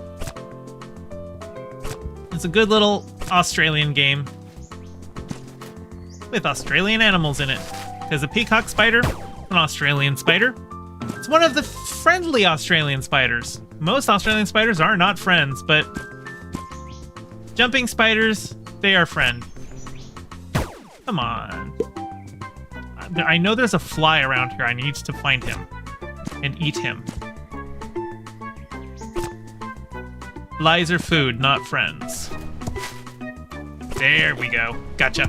Okay.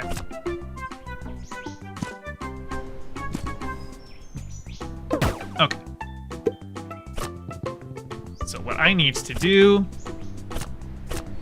is web sling like that without going up above. Hello, baby. Oh, come on.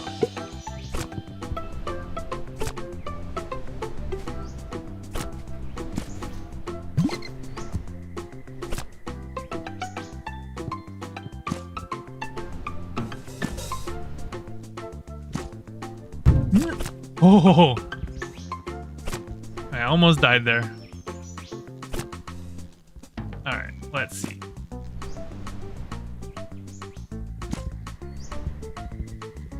Here we go. Well, that sure is a weird way to fly. Can't argue with results, though. You keep on doing your weird flying, and good luck with the pollen quest. I worry about this fly not being able to recognize that I am not a bee. There's still something to get in here, but... What are we at? Canopy's Peak, 3,600 centimeters. Is there something more down here? Oh. Sure looks like it.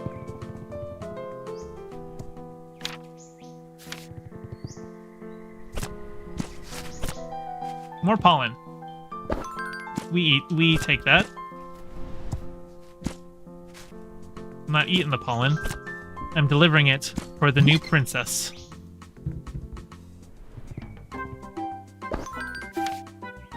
I've got 18 pollen. I only need 20, but I imagine there's a lot more to collect. Oh no. That doesn't go anywhere. Okay. Did I get everything? Nope, there's still something to get up here. Somewhere.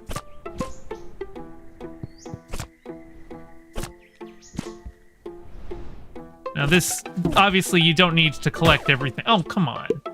This game does have a, you know, big collect-a-thon element to it that's not necessary to complete all of the objectives.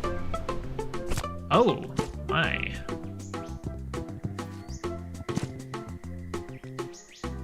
Here we go.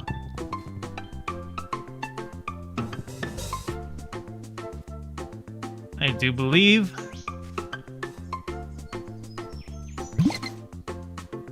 that this is what I'm supposed to do here.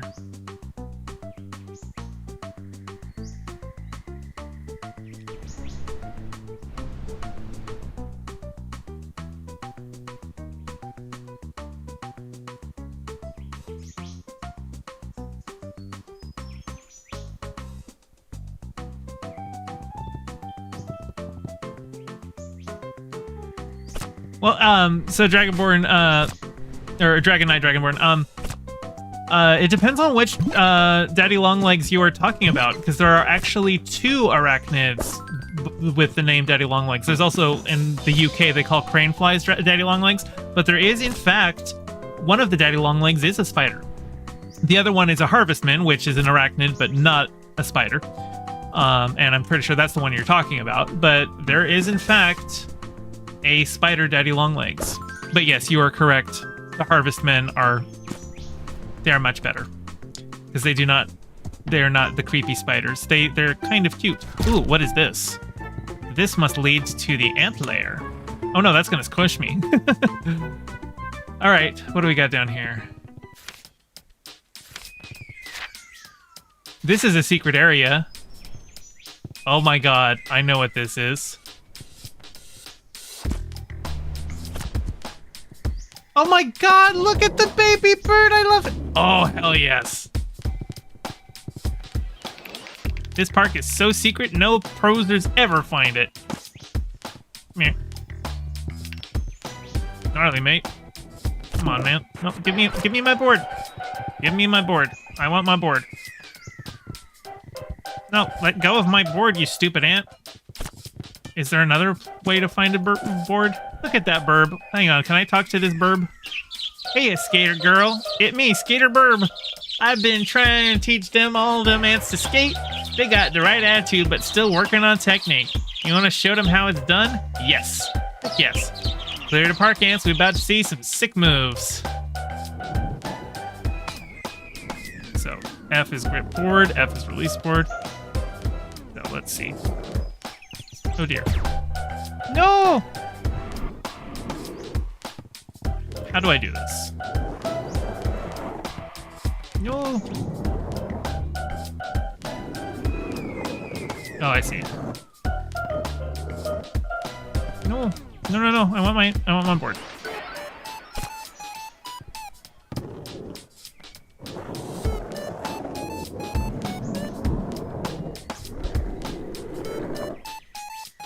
I think I need to collect all those. Oops.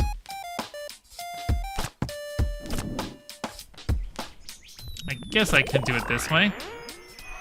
Oh, this is a timed thing. And I don't think just web slinging is gonna be enough for it.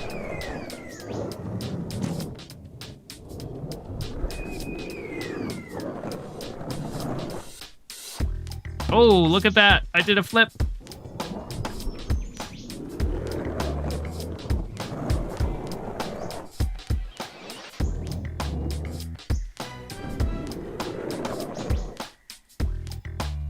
Yeah, I'm not very good at this. Yeah, and I can't collect it unless I'm on the board. Let's, I don't think I'm very good at this part. That would take some practice. Let's get back to the main game. But good to know that that's there. Now, what was there? There's still something here to grab somewhere, in theory.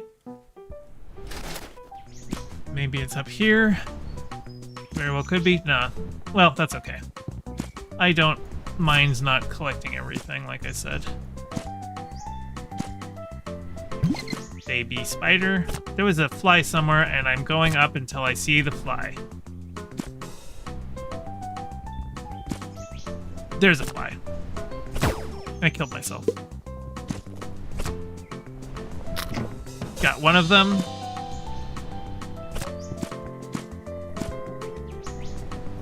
Ha ha ha.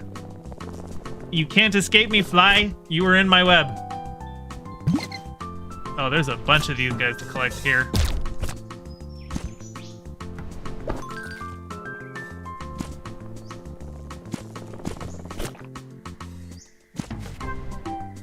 Hey, little guy. Oh, nope, you were mine. That killed me?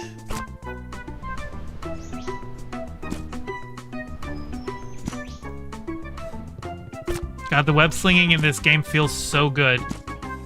So intuitive. Probably one of the best Spider-Man games out there. I'm not going this way. There's way more stuff to get here. There's a whole fly that I just ate. Oh, how do I get in here? This should be interesting. There we go. Did I get everything in here? Nope, there's still more to get in here.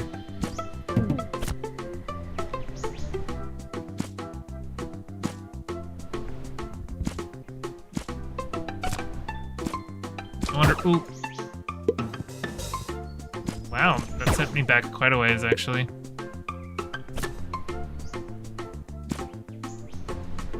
Yeah, this has some of the best web slinging physics of any game I've played. Obviously, you know, when you're working 2D, it's easier to work through it. It's not... Oh dear. Cute spider game purchased and downloaded? Well, I am happy that other people are playing this game. Come on. There we go. Well, I think I'm just gonna move on. Eated you. Rescued the babies. Let me see. I have eated 10 flies and rescued 26 babies.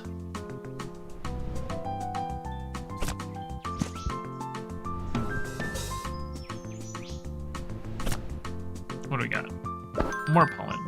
Oh, I don't want to go down here. That way lies death.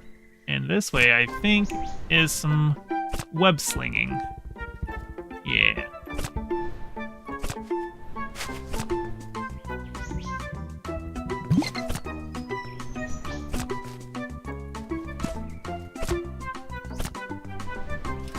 Ooh.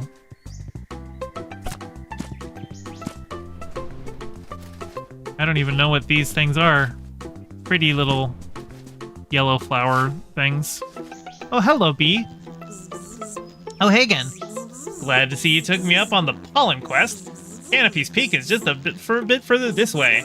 I hope you get the 20 we need. The queen is waiting. How many do I have? 25. Yeah, we're good.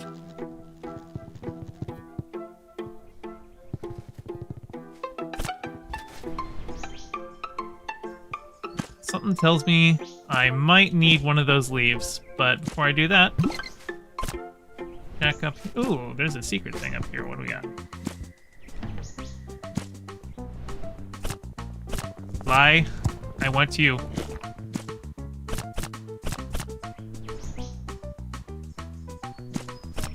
That's actually great, though, that with such a cute game, that it knows that some people have arachnophobia and literally has an arachnophobia mode.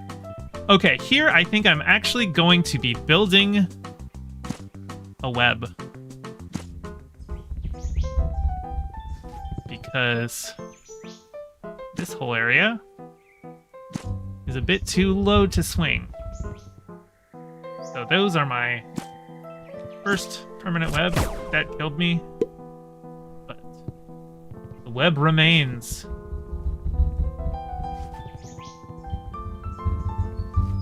And really the important thing was getting up here, where there's more pollens.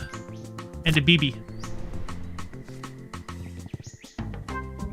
I love, look at all, you can see all of the wolf spider babies crawling on me. It's cute.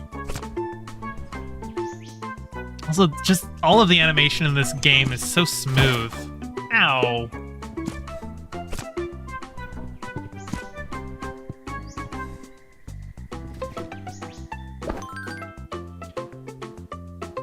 Like, the spider head moves to track your thing, and each of the legs have their own individual animations. There's just so much work to, like, I don't think it's like I wonder how many individual sprites the spider is made up of. And it's not just that the head moves, the abdomen moves in response to the head. Each of the legs has their own individual little thing. It looks so good. I can dance, wiggle my legs, because I'm a peacock spider. Although it's usually the males that do the dancing. Because it's to attract the mate. But that's okay.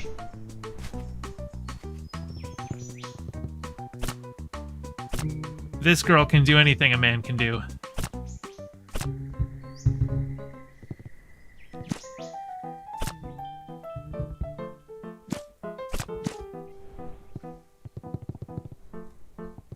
Hello, more pollen. Do I have everything in here? Nope, there's more. Oh, got the fly. Now how am I doing? Nope, still more.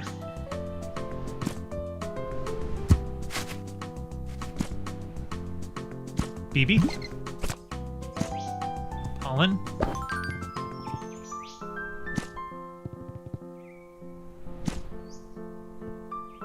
Oh. Is that a shortcut? I didn't even know about. So I guess I was backtracking then. But that's okay.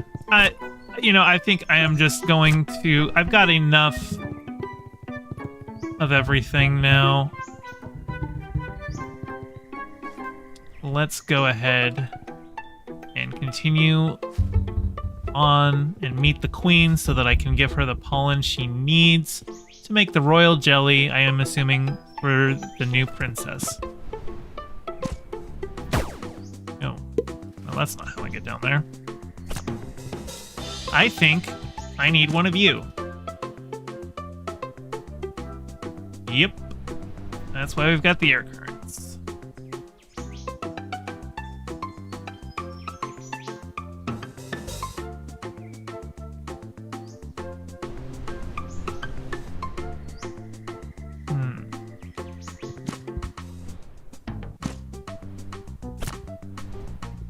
BB.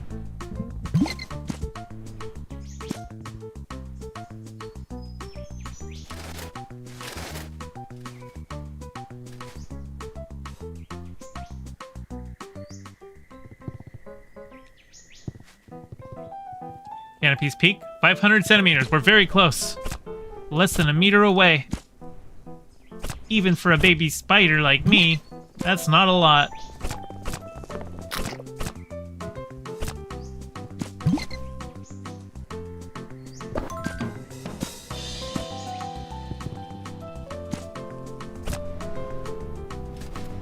Oh, a baby. Give me the baby. I must deliver all of the babies to her mom, to their mom. Hey, bee. Giving me a ride? Oh, well, this must be the hive. Look, it's the little spider. I heard you've been helping out with the pollen quest. If you've got your 20 grains, go on in. The queen awaits. Hello, queen. Welcome to my hive, little spider. I've heard so much about you. Have you brought the pollen for the princess's royal jelly?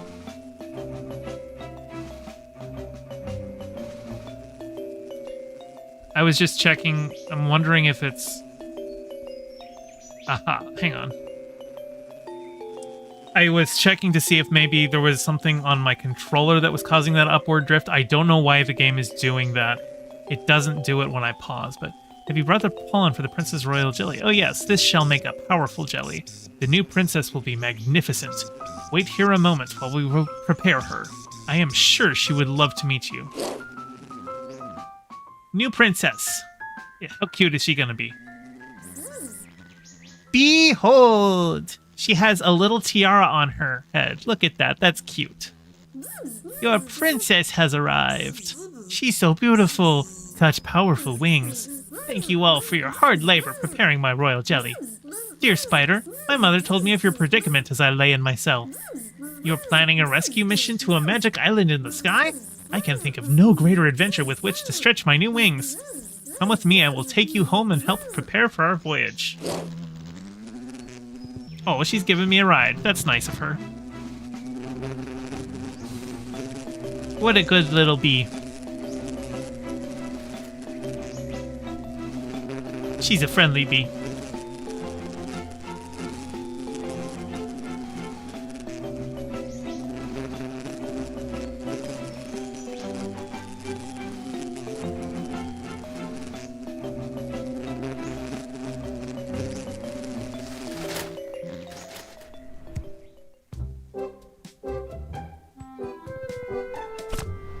All right. Yeah, I'm back at the main area. I'm gonna go find that mom and give her...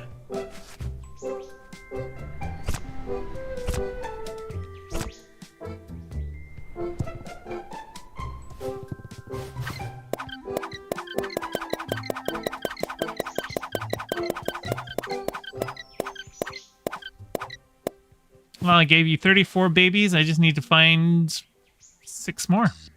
Thanks for getting these little ones back to me. I'm still looking for the rest of them, but together we'll surely bring them all home safely. Now, I don't know if all of the rest are still in the B area. There's like 3 main areas. This is the B area. And yeah, there's still 1, 2, 3, 4, 5, 6, 7 areas. And okay, so yeah, so 40 spiderlings is all of those. But there's probably also a bunch of pollen that I haven't gotten in these as well. But like I said, I am not doing everything. Let's go talk to the ants. Greetings, Comrade Spider. I hear you've got some problems that could use an ant solution. We'd love to help out, but we're still recovering from the latest fire ant raid. The workers could really use some extra help down there if you've got time. Speak with Comrade Carl in the Mecha Ant Chamber. She'll be able to give you some work. I have decided that they are Russian because they immediately greeted me as comrade.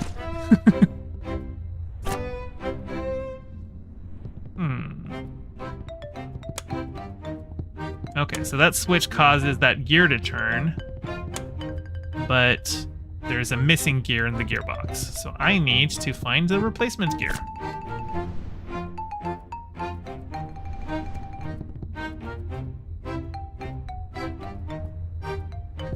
Hello. You here to help with the elevator? It's been broken down since the attack, but I can't reach the part we need to fix it. If you can get me the brass cog from the other side of this chamber, we should be able to get it running. Without that elevator, we're stuck up here. Fix the elevator with the brass cog. What do we got down here?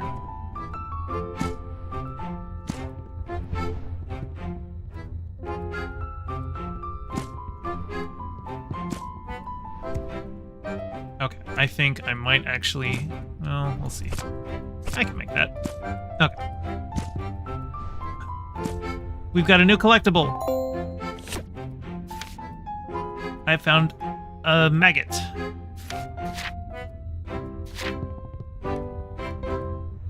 Well, I assume it's an ant larva. Not an actual maggot, but, you know. We are in an anthill, so it would make sense.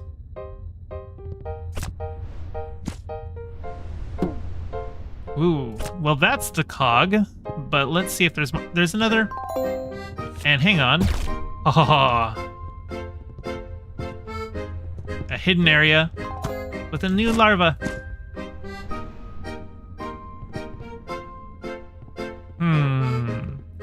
This looks like... Nope, that's not what I wanted to do. I want to build you from here to here.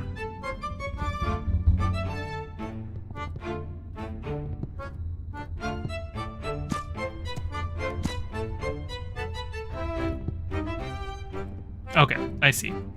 So I want to get up.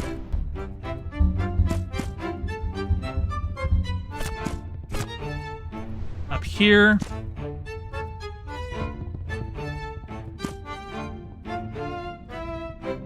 Push you down. And it's probably going to splash down in the thing. Or maybe not. Oh, how about that? It didn't. Alright, let's get this cog where it belongs. Oh, you picked it up. Thanks, comrade. I'll deliver the cog back to the main shaft. Just pop it into the gearbox and it should be good. Hey, there's my thing. Come on, get in there. Elevator fixed.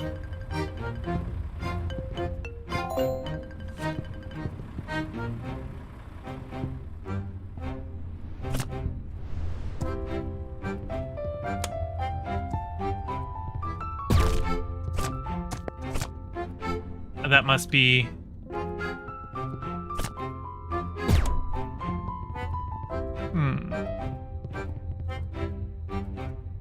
Aha, yes. It's a shortcut back.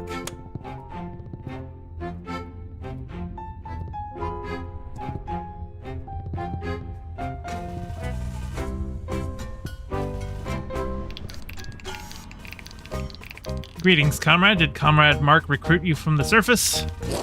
Oh, that's right. I'm doing the Russian accent. Fantastic. There's tons of work to do to finish the mech ant. Let's see. The mandibles need a final heat treatment up in the forge room, but to turn that back on, we need to patch up the pipeworks. We'll need that to supply the mech ant too. Oh, and it still needs 3 more legs to be attached. I think we're waiting on deliveries for 2 of them from engineering. Well, what are you waiting for, comrade? Get to it. This is water, or pipeworks. Which way is this?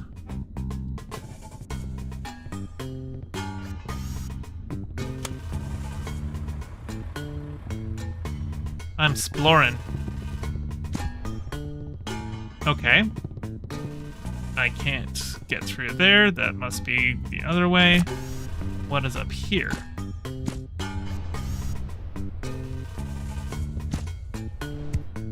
Nothing. I think this is a way to get back from some other route.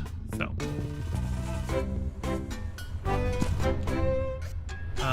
Whoops. This is the forge, but we need the pipeworks on before we can do that. Okay. Well. These pipes look like they need to be connected to something. Ooh, what are you? That's a switch. This must be the mech ant. Thanks for helping with the assembly. I'm still going through the checklist in here. Reporting for duty. We're going to show those fire ants. Ready to serve.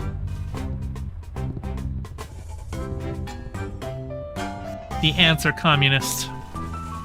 And then this is the engineering. Now this looks like a leg. Okay.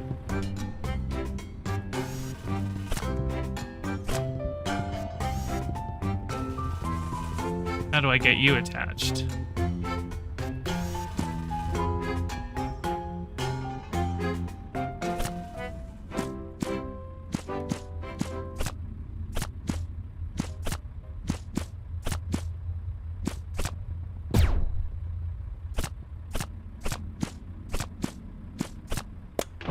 There we go.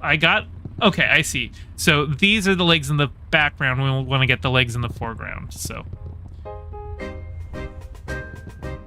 this is living quarters, which is not something that I need to fix. So there's probably some like mini game down here. Let's see what's down here. Comrade Freddy is the oldest ant in the nest. He's an antique.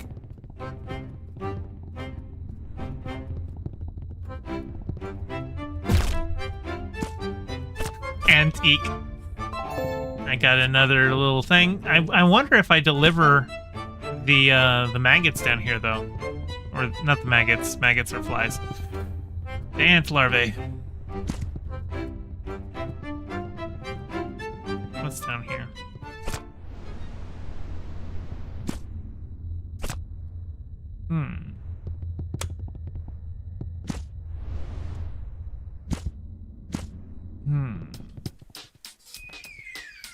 Well, this... Oh, nah, this is a skate rink. Nope, we're not doing that. But at least now I know that the skate rink can be connected to from 2 other areas.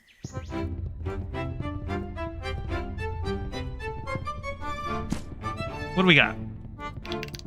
Good day, comrade.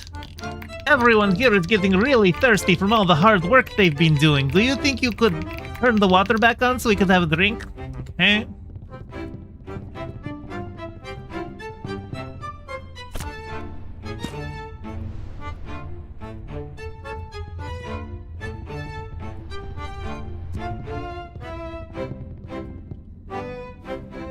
What do we got? Oh, you're the caretaker. Well, I've got some for you. Oh, hello, comrade. I'm sorry if I seem distracted. It's just, it appears that a few larvae have gone missing in the chaos. The fire ants have spread us thin, and we don't have the ant power to search for them. Would you keep an eye out for any that might be hidden about the nest? Oh, you found some already. That's excellent. Hang on. These ants don't deserve... They're blocks. I'm a spider. I get to build things. And I declare that these larvae stay in here so they can't escape again. I'm helping, but I'm also a little mean. Stream Elements bot, why are you fucking up today?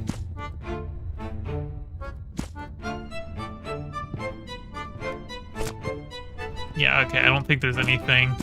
I mean, you turn in the larvae there, but I don't think beyond that there's anything more in the living quarters.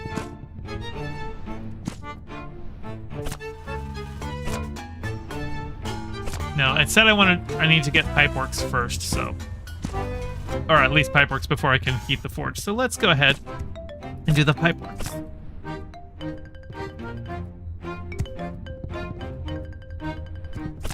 Okay, what do we got? Propellant pump, water pump, pump power station. Well, I can't get through there. Oh dear.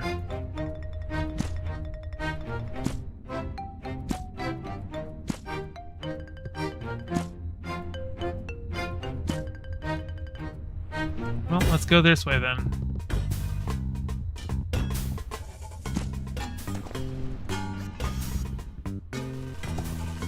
Hey, buddy. Ouch! This mudslide is getting dangerous. I was trying to repair this power station to open up access to the pumps. Oh, right, Russian accent. But I slipped and fell. Could you lend me a mandible? Oh, that's right. This guy needs some help getting up.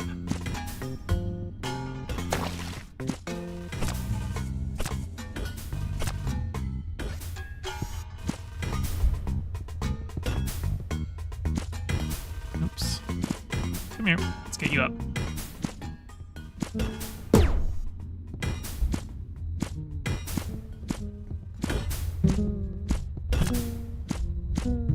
Okay, that should be enough. Nope, not enough. Are you good? Can you climb now? Thanks for helping me out. You're a true friend. Now I just need to find a way to fix this gearbox. Well, I'm on the case. Ooh, I got a baby spider. Or not a baby spider, I got a baby ant. Oh dear. Well, at least it lets me respawn right here. There we go. Ooh, a secret.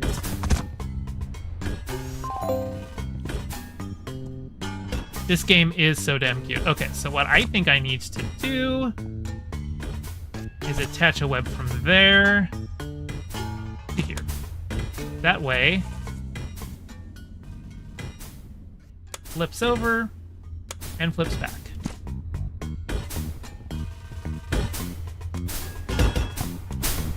Okay, so that's the timing that I've got.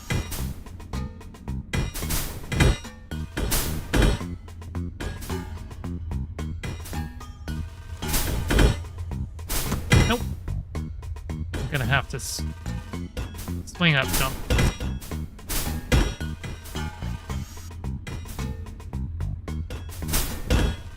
There we go. And then this guy.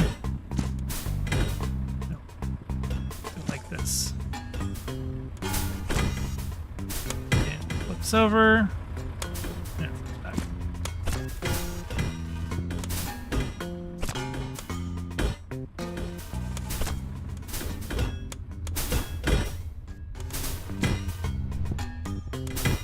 Okay, let's get this gear on down.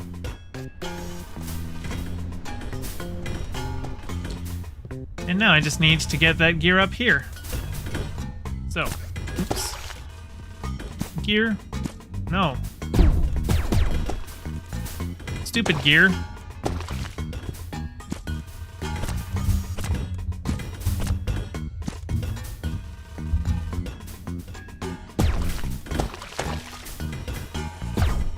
There we go.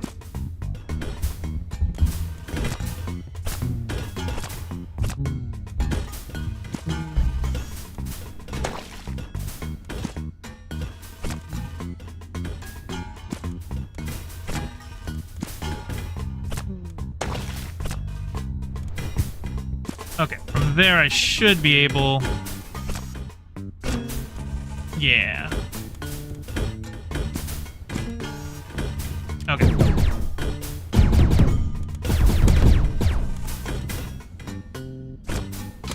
Now, just need you to get up there.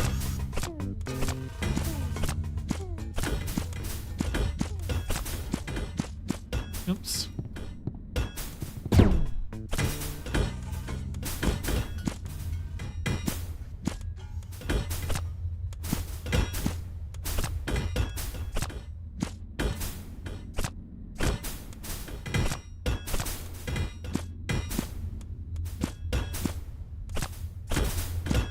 Okay, it's in now.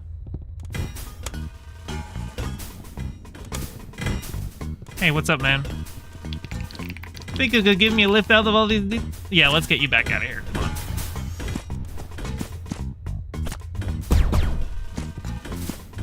Come on. Why does it keep detach? Yeah, he's... Okay.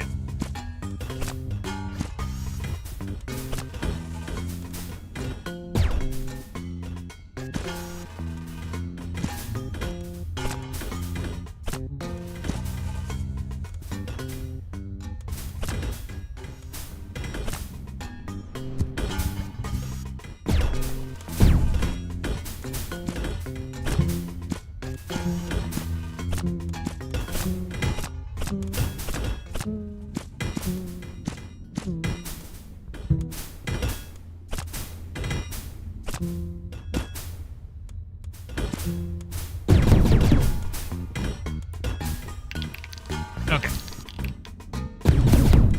No! Hey! Oh, a pillow raid? Really? Thank you, Sai, for the dono. And yeah, no, I'm sorry, I was not looking at chat, but hey, a pillow raid, welcome in, everyone. Thank you so much. That's very generous of you. Yes, I was I needed the $5 from Sai to tell me that you all came in. Welcome in. I am playing Webbed. If you are here for the Brianna Wu take, that was a couple hours ago. I am just now I'm chilling and playing a cute little peacock spider who is enlisting the aid of the other woodland insects to help rescue her boyfriend from the evil clutches of a bowerbird. Okay, and with that gear in place, this elevator is now operating. I am in the ant hill. The ants are very industrious. They call each other comrade.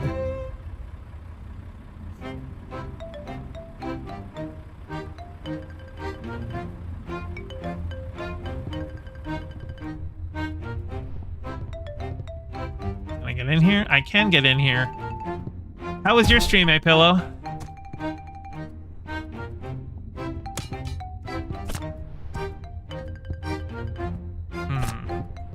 Oh dear. Oh, okay. I can cross that. It's this that opens. So what I need to do... I can't get through there. But there's this log. Come here, log.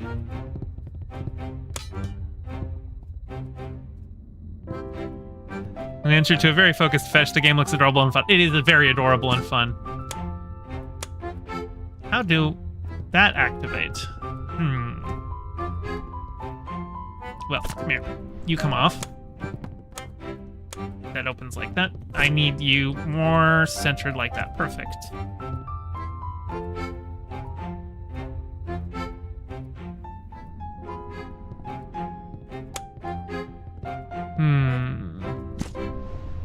Well, I got a larva for the ants. You are a rock. I'm gonna pull you on up here, probably. Nope. Nope. Not like that. You. Like that. Oh my god, these webs keep attaching in ways I don't want them to attach. You. Like this. You like this. You like this. Ooh. 3 webs, you're starting to get airborne. Web you up enough to get you up there, and then I should be able to web ya this way.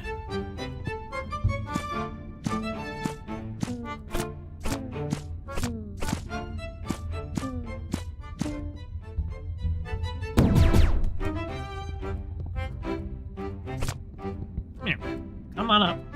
Actually, whoa. Good thing that was webbed. Let's just bring you up like this. And then clear these out. Oh, hey.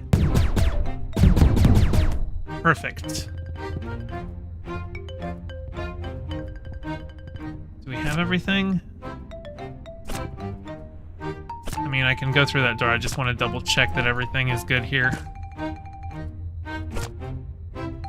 I am curious, though, what this button does. That might be something that I need to... Oh, yes. The splooter does indeed shoot lasers. And Akira says, you didn't know I had a channel of my own. Is this new? I've had the channel for a couple years. I have been doing review content on it for probably about a year and a half. But streaming, I've only been doing for about 3 or 4 months now. And I've definitely been seeing the most channel growth from doing streaming. People tend to interact more, and I get more donos when I do it this way. So this has been... I mean, this stream has... doing this has been good enough to get me a new stream PC, because I was just running off of a really crappy laptop. That's mostly thanks to Sai, a wonderful donor and patron of the channel. Okay, am I going... I'm curious how this all works, because obviously there's another side. Is that something I'm going to have to carry something up? Oh, no, there's actually smashers down here, too. Well, I wonder what is here.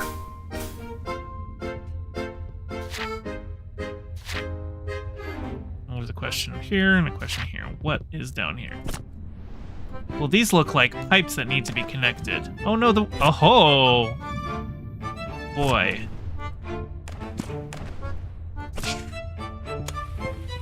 Oh, I see. Hitting that switch turns on the water. Ooh. There's a BB. Rocks. Stop that. Oh, look at that. I get a little air bubble when I go in the water so that I don't die. That's so cute. Actually, there are indeed some spiders that live most of their life underwater, and what they are able to do is they build just a little air pocket with their web. And it's not something that they need to refill with air from the surface, because the at that scale, it basically works like its own little gill. They're able to extract the oxygen directly from the water through their little web bubble.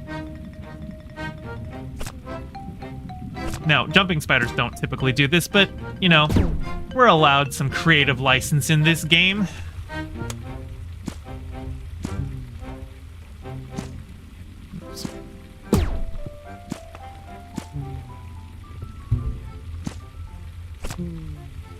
Spiders are super cool.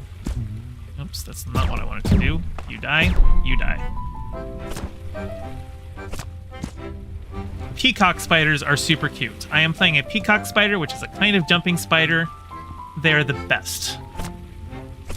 My boyfriend, who is beautiful and blue, was stolen by a bowerbird. You know bowerbirds. They're the ones who are like, let me smash, swiggity swooty. Blue? No, yellow. They're those birds that build very brightly colored nests. They like to collect colorful things for their...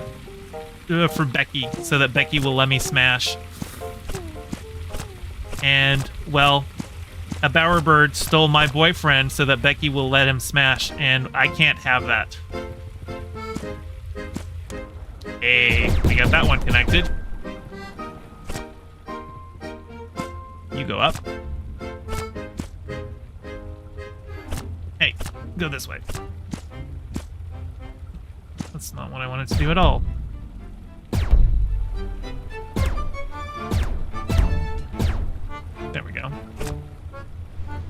up here, I should be able to... I might need to get you out a little more. Like that.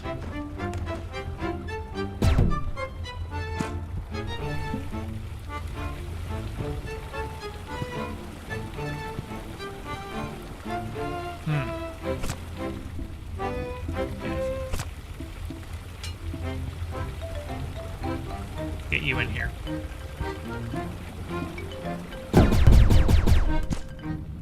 At least I've got it up there. So now all I need to do...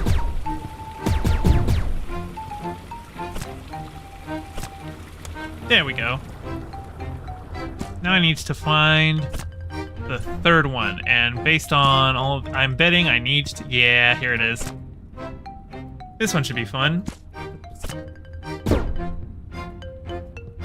I wonder, can I just build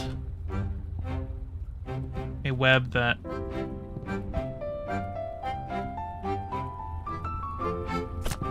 Let's do that, and then see if I can just... Okay. I think I will need to get at least one to get you up on out of here. Oops, that's not what I wanted to do at all.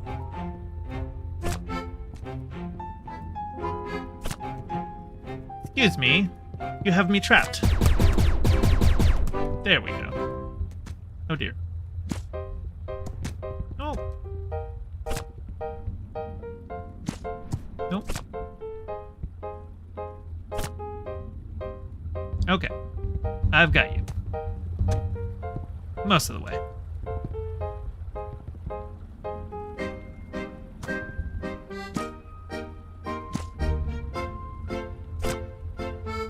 That's looking promising.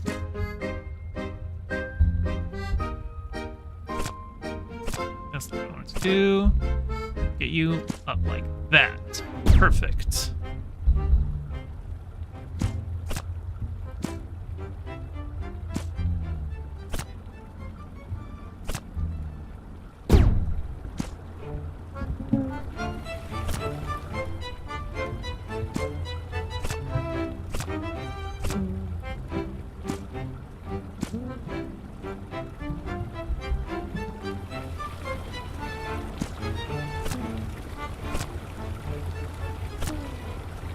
Okay. With that out of the way, let's clear all of these guys. Now, you can get in here. This should be a little easier. There we go. Reconnect the water pipes. The water is connected. I've got everything I need from here, so let us... I want this web dead. Water reconnected. Let's see how...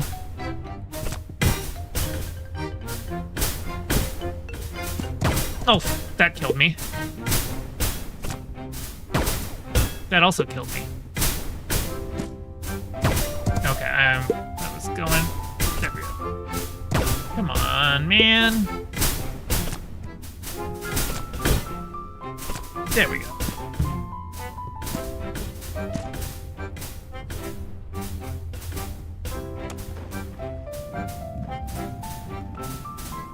Oh, that's what that button's for. Because I was noticing this button up here, and we've got some wood. And as we all know, wood floats. Okay, you come on this way.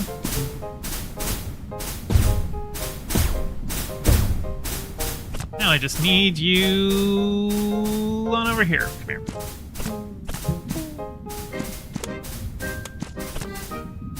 Perfect. Now I can escape. Oof. Oh dear. Oh, I can get out.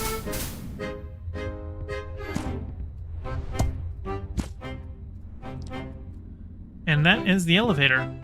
I just need to wait for that to come back.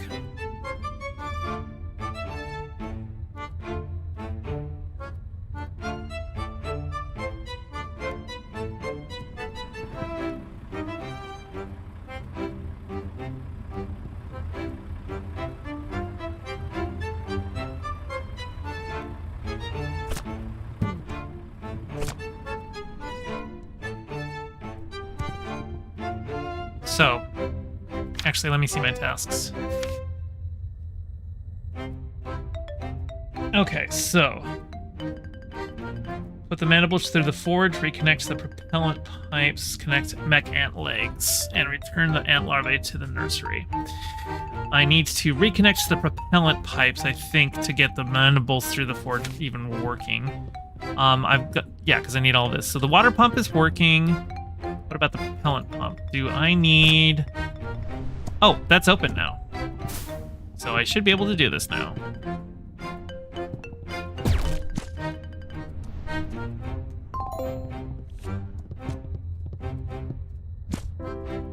Well, that looks like a pipe if ever I've seen one.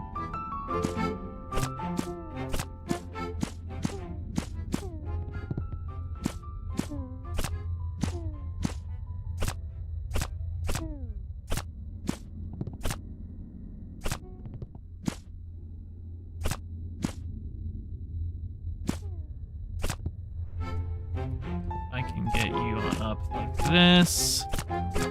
There we go. Clean up.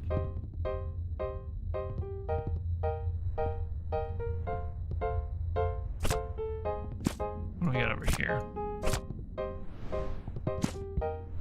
So I'm guessing these are all chompers that are offline because I need to get the propellant working, but I'm glad I've got that line connected. What do we got down here? A baby. Well,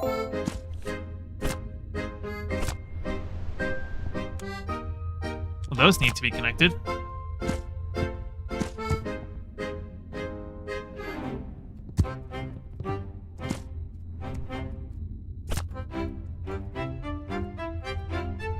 That's a little slippery.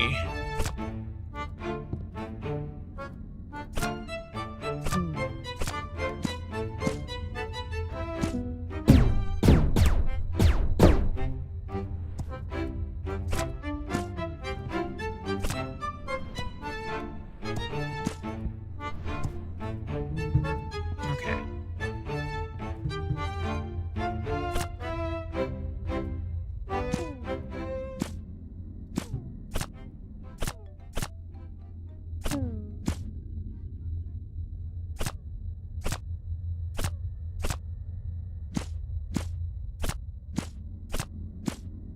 Get connected.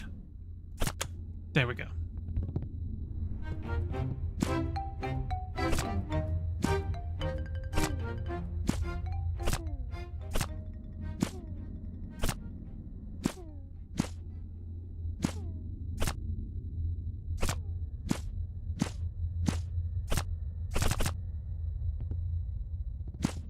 Can I get in here?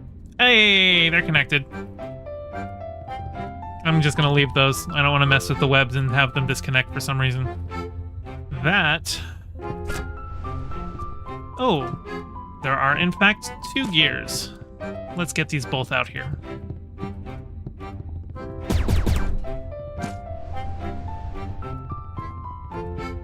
Gear, oops. Gear 1. Come on out.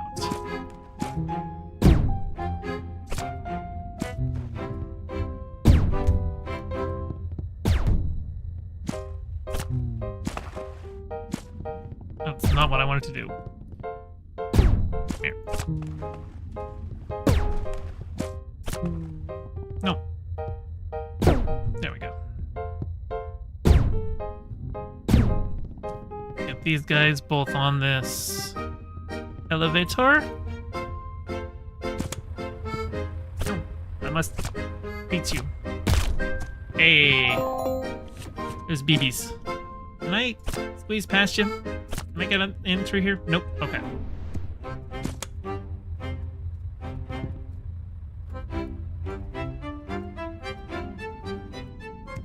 Oh no, that rock is getting weird.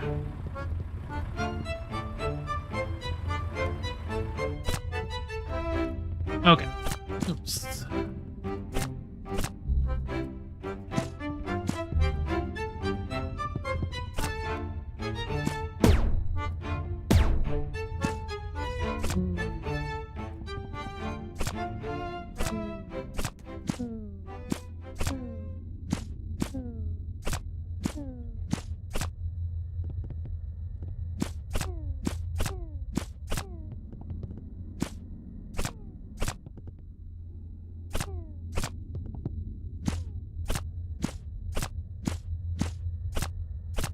You can get in there. I believe in you. Now the real question is, once it's in there, if I break the webs... Okay, once it's in there, it's in there. Good to know. Oops.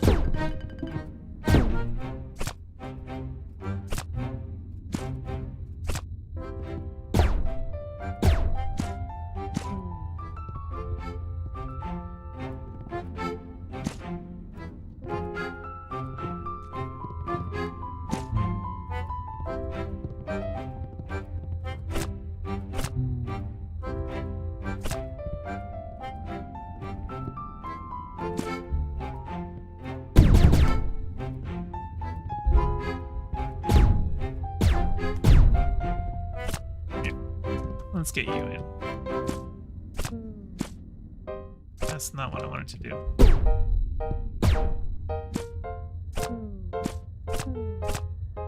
Come on.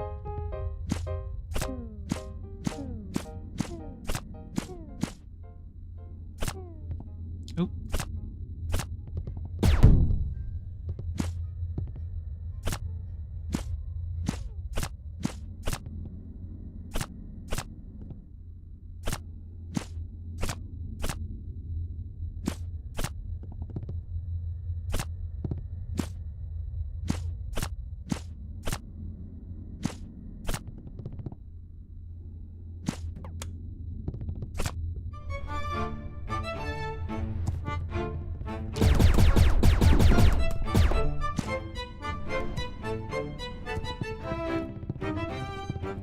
Let's go boing. Okay, oh, and we have this last one. And I assume yeah, that turns on the thing, so. You go in here. But my question is... Oh, just stepping on it turns it on, so it does not need constant pressure. It's just an on button. Not like a button in Portal. It's just a toggle button. Actually, I don't even think it's an off button. Because it's not... The gear is still turning. There we go. Well, I think that fuel's pumping.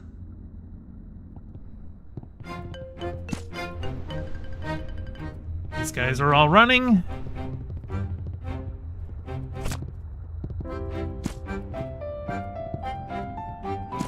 There we go.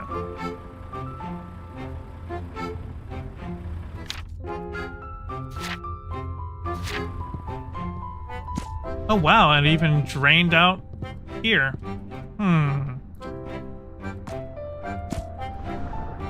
Well, that's all running, so did I just reconnect the propellant pipes? There we go.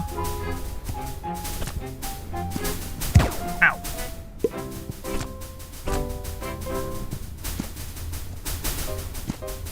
Oh, this looks easier to get up. Whee! Okay, that is... I do have to go this way. And I made it. The fuel is full. Is this the way I want to go? Yeah, this... No, because the mecha ant is over here. But this is all done, right? Maybe? Oh, right. No, I want to go back up. I think there's one more thing. Yes, there's the power. Right? Yes. Okay. We're going this way. No, I did this.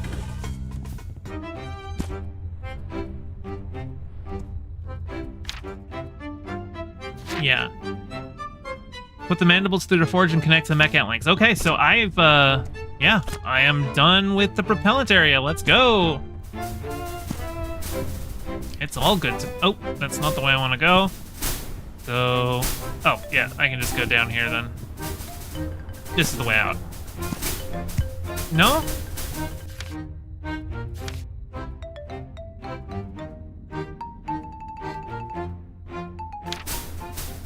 I must go up for something? Because That's not the exit. I guess the exit must be up here. Yeah, right, because that was another one of the things that I need. Here we go. Pipeworks are working. I do... Oh, yeah, let's get these connected. Come here. Come here, you little thing. Nope. Let's get you... There we go. You're on. Come here. That's the fuel. This is the water. You're connected. I need to heat up the mandibles, and I need to get 2 more legs attached. Where are the rest of your legs? Must be somewhere else. Engineering. Oh, I see. Hang on. I have an idea.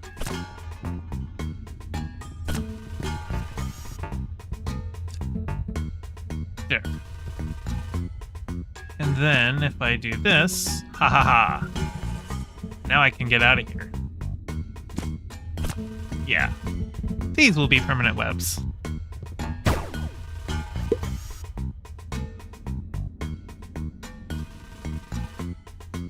Oh, Valhalla Video said, can we do a gaming and chill VC later today as it's technically Friday for me now? Do you mean like tomorrow for me? I might. Fridays are usually my chill days where I'm not like doing anything work related, but I can probably chill, yeah. I think I've got probably some out of... Ooh, that chomped on me. I cannot go through there.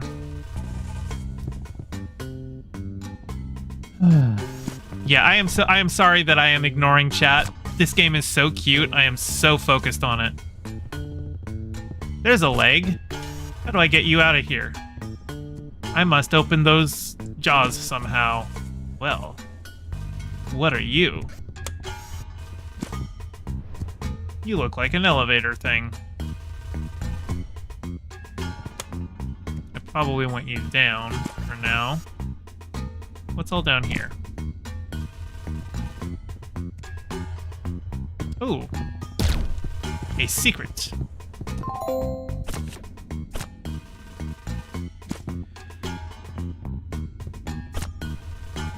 Yeah, I do need to get better. I think one of the problems too is I'm playing the way I've got my monitor set up. Actually, let me hang on. Give me a second here. I'm just gonna bring this up so I can show you.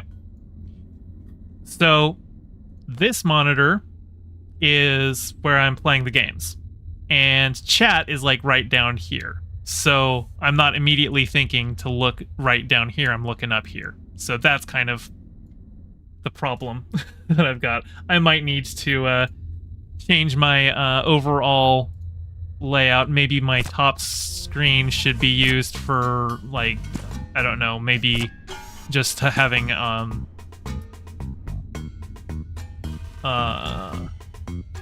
whatchamacallit, OBS up there. I don't know. Well, I can always, you know, change it around.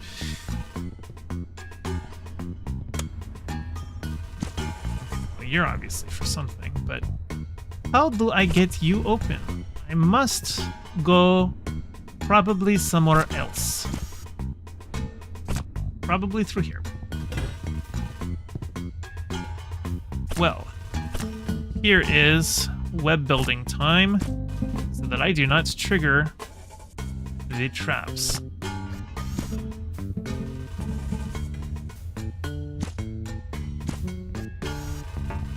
Yeah, I don't want those traps. Oops, that's not what I want to do. There we go. That is more easily reversible. Good. Oh dear. No, it should be fine. Yeah, that's all good. Okay. Here is where we are building web. After all, that is the name of the game, is it not? Webbed?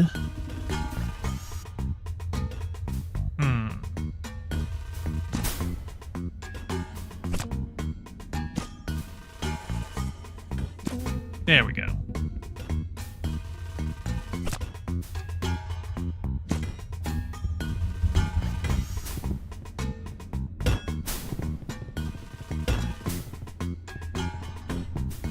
So I think I need to find a leg and bring it down here, and this ant will deliver it to the necessary place. Like, look at this. This is an ant part. No. I don't know. Maybe that's actually what I want to do, though. Okay, so there's these lifts. Okay, well, that is an ant leg. I think I need to bring that thing up here and attach it to the ant leg, and then it will release and let me bring it down. So we shall, in fact, be doing this. You go on up here.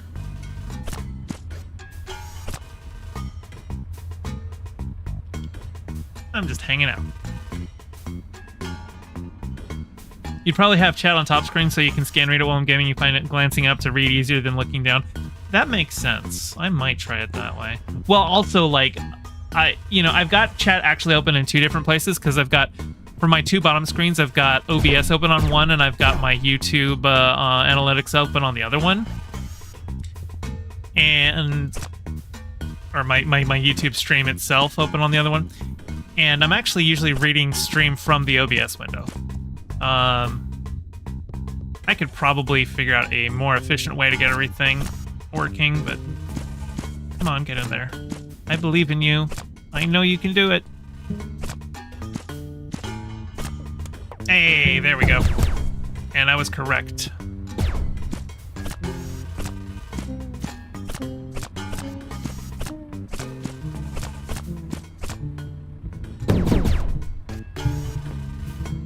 Oh, good. I was worried that those things were going to like hit the webs, but they are not.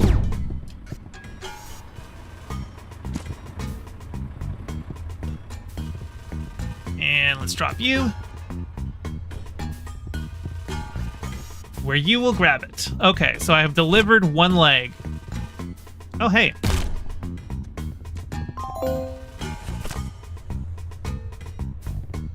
I just need to get the other leg now.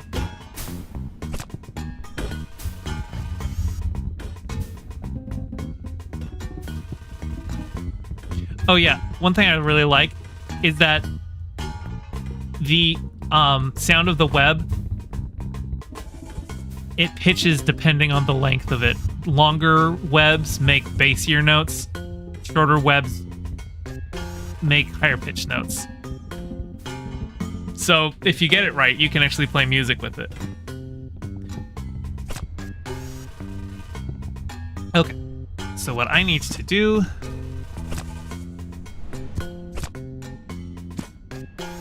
is find the other component. Where is the other part? Oh! I bet this is actually... Yeah. Come here. Come here, you. Yeah. I bet if I connect you to you. Is that what I need to do? Nope.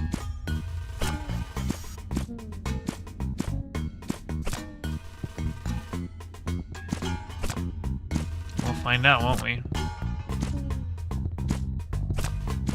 Something tells me this is not correct because I feel like this is like a completed leg and that one's an incompleted leg. I don't think these connect to each other. But yeah, I think this is wrong. I think I'm just supposed to take this guy out.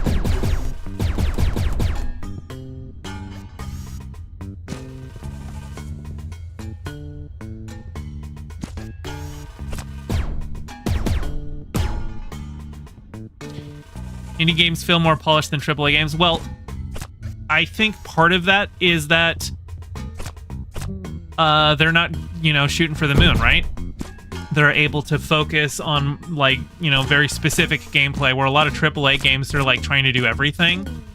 And they want to make sure that it has, the graphics that will make use of the current gen hardware, because, there's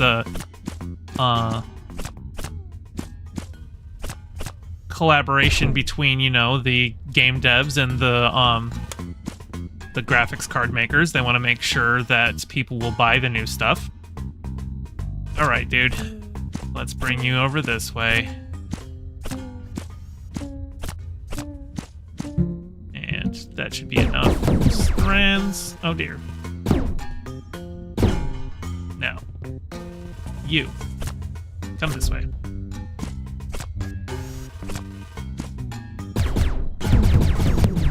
I'm actually just gonna drag you now.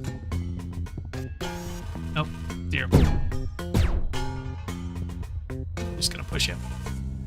Come on, get in there. Thank you, Mr. Ant. Where is the part for you? It's not in here.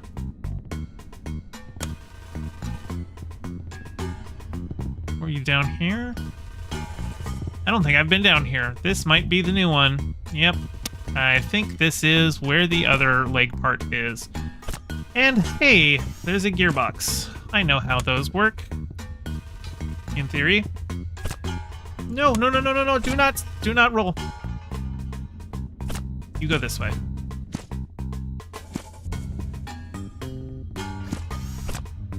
There we go. Oh. A larva.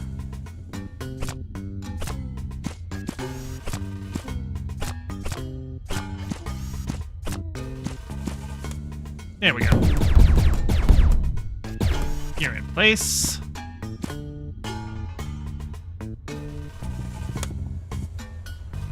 So that lift is now working, but I probably want it to go down.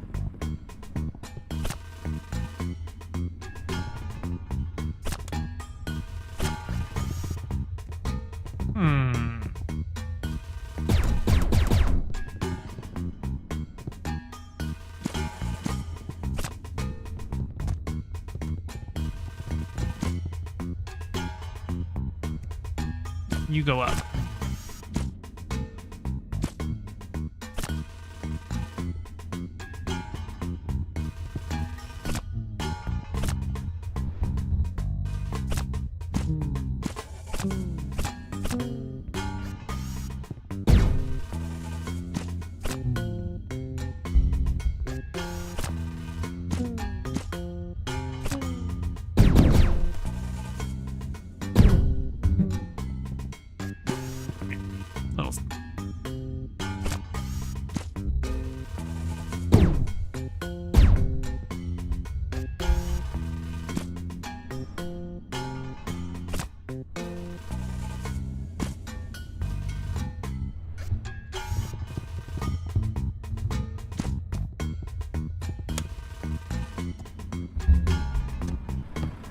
Perfect.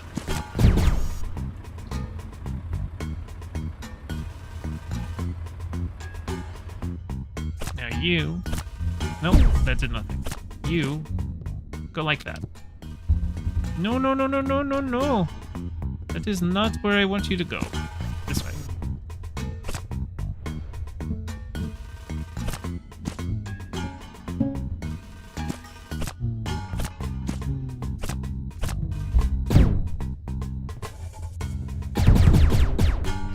Gotcha, ant friend. Okay, let's head on up here, and we should be able to assemble it now.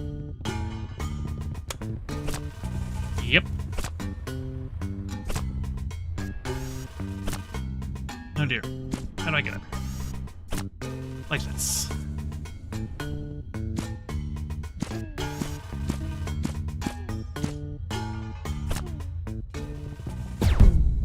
This, like, mouse drift, I don't know why it exists, and it makes aiming difficult.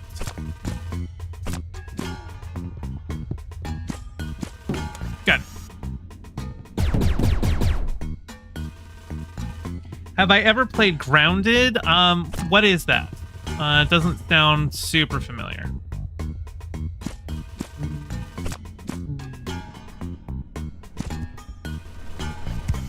Okay, I see. You, come here. This way.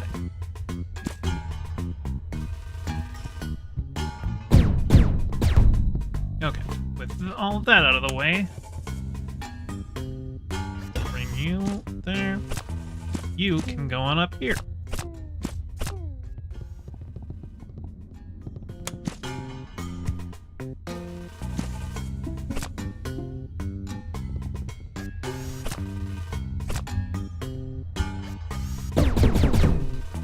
No, no, no, no, no, no, no, no. That was a mistake. Let's try this again.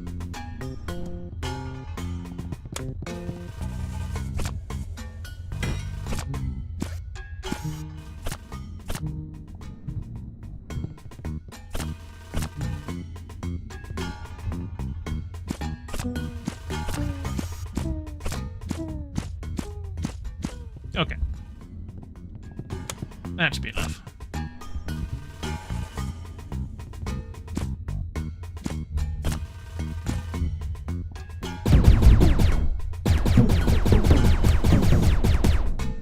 Okay. Come here. Come on over. Okay, and legs delivered. We turn now. Ooh, forgot about those traps, but fortunately it didn't hit me. Okay. Now what I need to do is head on up this way. Flip this.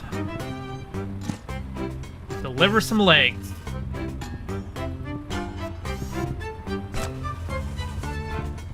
Boy, those legs seem a lot lighter now that they're delivered. No, no, no, no, no, no, no, no, no, no, no. What are you doing? No, no, no, no, no. Maybe I should just do one at a time. Ant, get the fuck off here. There. I did not want to be mean to you, little ant, but you are fucking up my day, and I'm trying to help you. So. Get off my leg.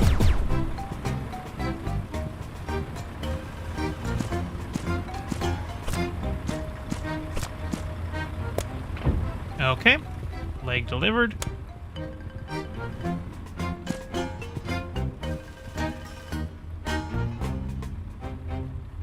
Think animated Honey, I Shrunk the Kids as a survival game in the garden. That sounds kind of cool.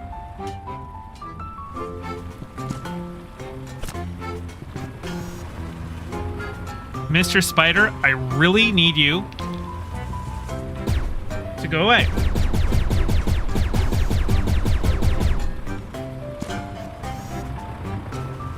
You are making things difficult for me. I am trying to get this job done, and you are hindering me. There we go. I do believe. What else do I have to do here? The mandibles. I need the mandibles in the forge. Okay. Is this the forge? This is the forge. Let's go.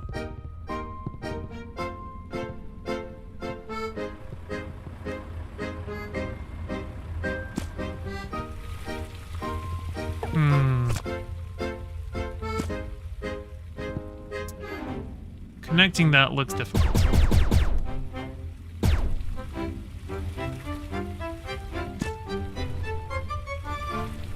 I'm gonna doing that so that I can respawn on this side.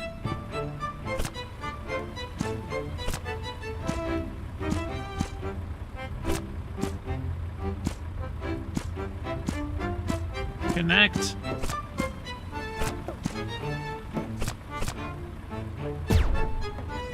No.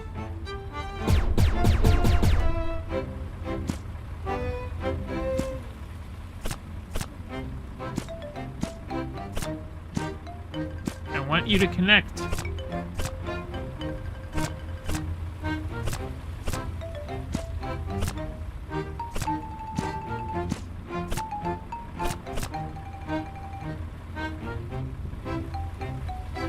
It doesn't look right. This looks difficult. Start over. Ow.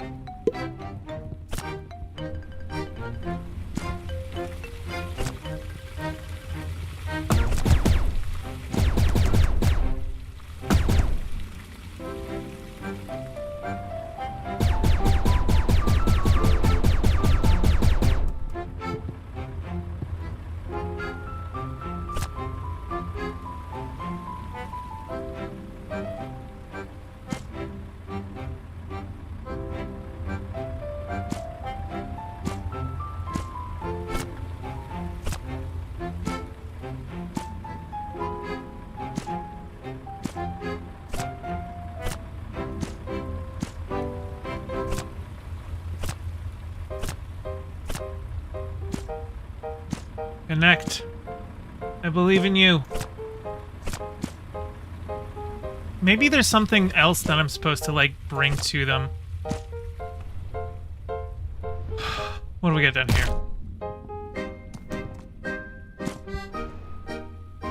Oh, poor little guy. I got you. No, this has to be a single puzzle then. So how the fuck do you guys get connected?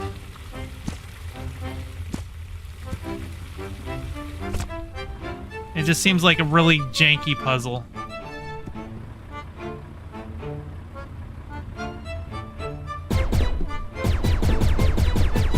Starting over.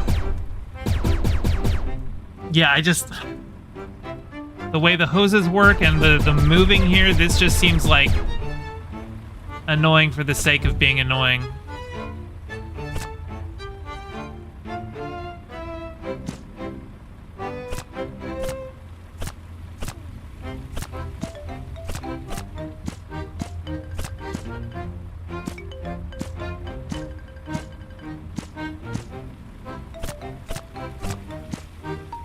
Come on, man.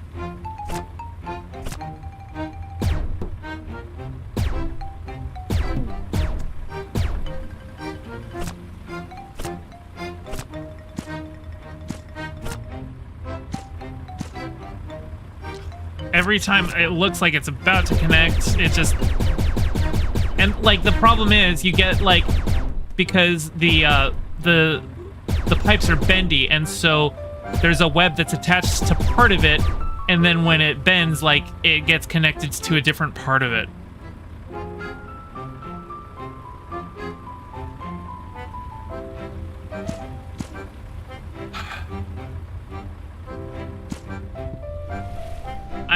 I'm gonna come back to this later. Because, who knows, maybe I'm wrong, maybe there's another thing. Good day, comrade. The oven's all heated up for us. Can you lend us a web to send these mandibles through the forge? Yeah.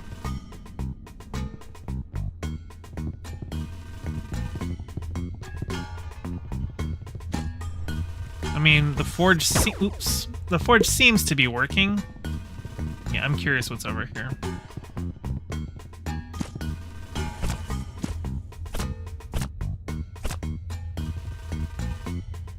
Fire off, fire on, fire off.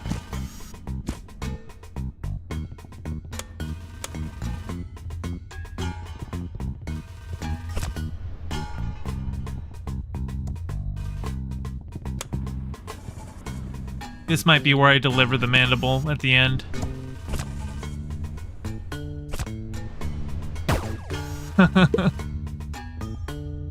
Yeah, let's go on this way.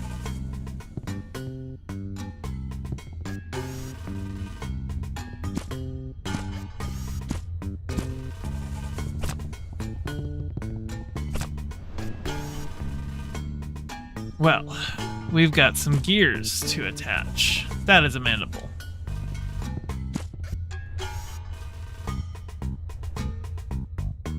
Gear attach.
Okay, you're turned on, which is elevator. You're turned on.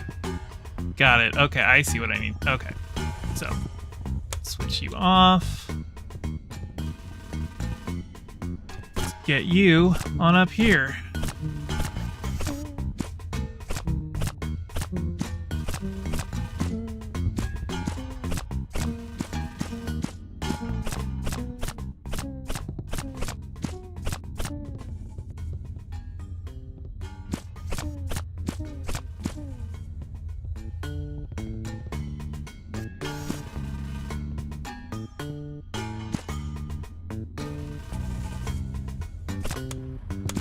No, not that.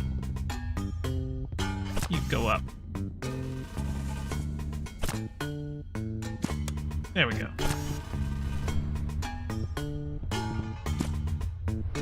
Okay.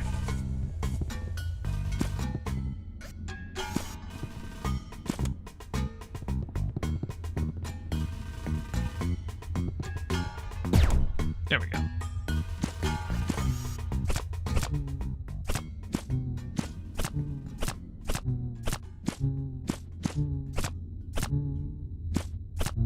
Okay. With that should be enough connections. Let's clear out some of these. Let's get more of you over here. And keep you. There. Just gonna go ahead and clear all of these out.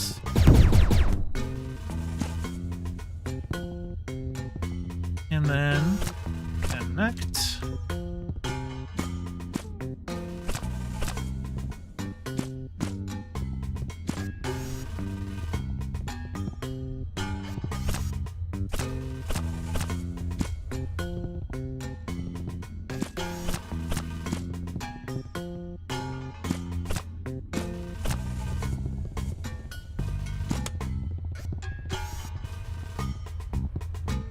Okay.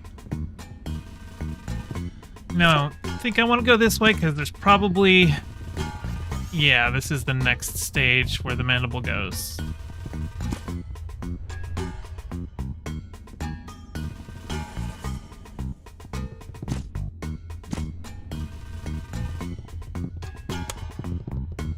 Yeah, I probably need to quench the mandibles in here or something.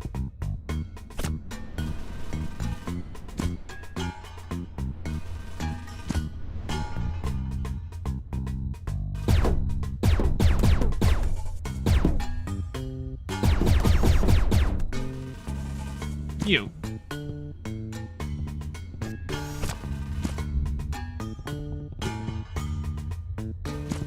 And probably if I touch it, it will, like, I'm betting, yeah. Can't touch it.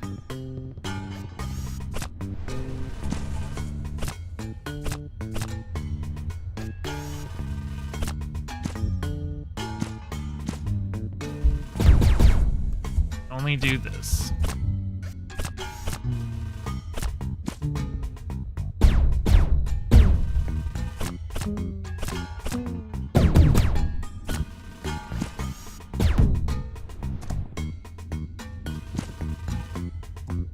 Come on. Nope. You. This way. Go. Go.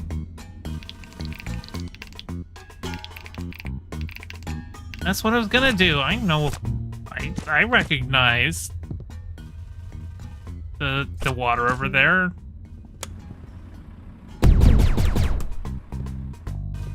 You. Oh, there's still a web. Next. No, no, no, no, no. You. Shoot. Let me drag you a little. There we go. That should be enough.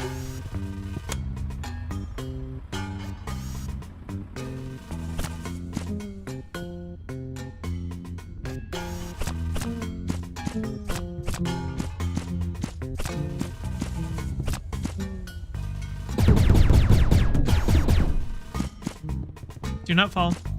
Go this way.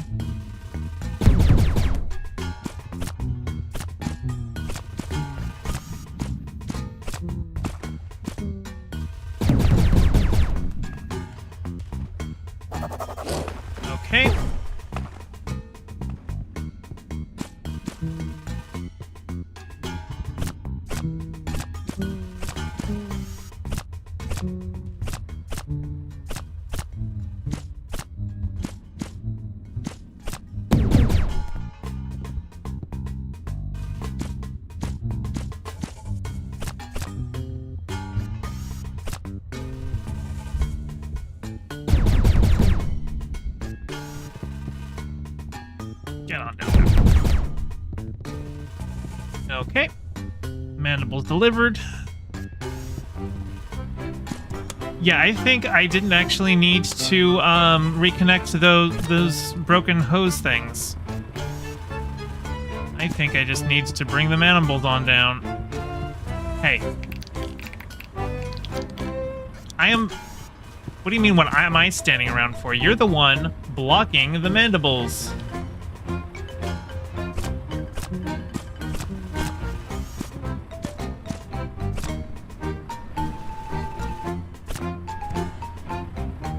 Maybe this is how I have to deliver it.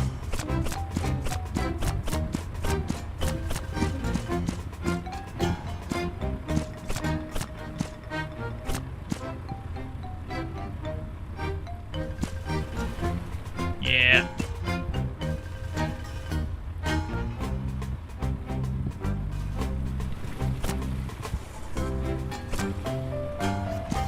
Curious to see what happens. Oh no! You got disconnected. Nope, that's not what I want you to do. There we go.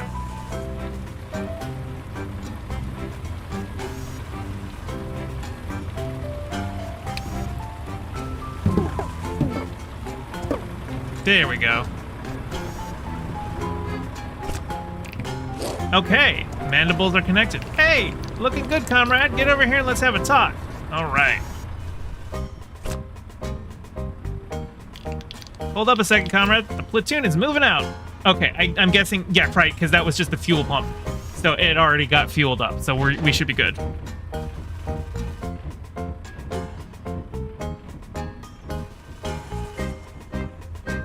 Well. Wow. Oh, that's right. I have to use Russian accent. Wow, what a beautiful display. Красивая. Comrade Spider, we're making you an honorary member of the engineering corps for your service today. And they've sent a workforce ahead to help you with your mission on the surface. They'll have that balloon up and flying before you know it. Dismissed. Alright.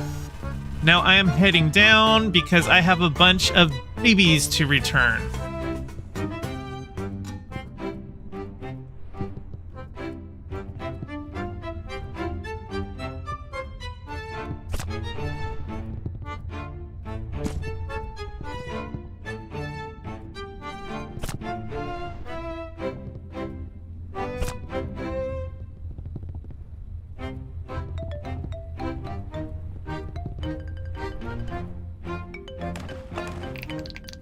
Many thanks, comrade. The ants around these chambers are now comfortably hydrated. Is it here? Yes. Yes, because I had built the thing. Here, I have. Hello again, comrade. Have you found any of the missing larvae? Oh, wow, I'm only missing one. Thank you, comrade. Unfortunately, there are still more out there. Please keep looking. They could be anywhere. Those fire ants are pretty sneaky with their hidden chambers. Let's see. So it's got to be here then, because that's the only place that, I don't know. I feel like I should be able to get all of these. Yeah. Let's... I just need to follow the map. Find my last ant.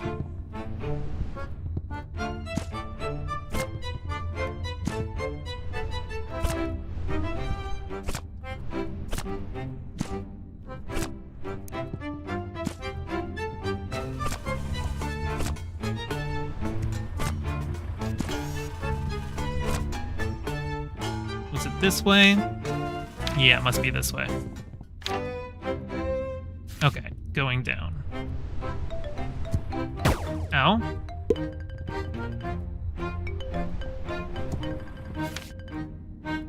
It's probably down this way, right?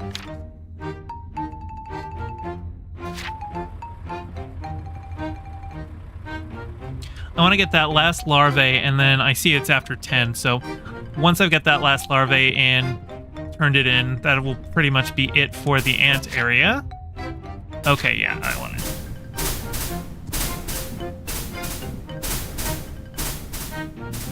So it must be somewhere down here.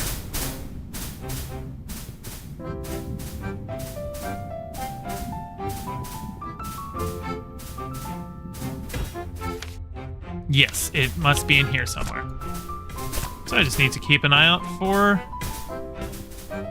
where there could be a baby hidden. Oh, I found it.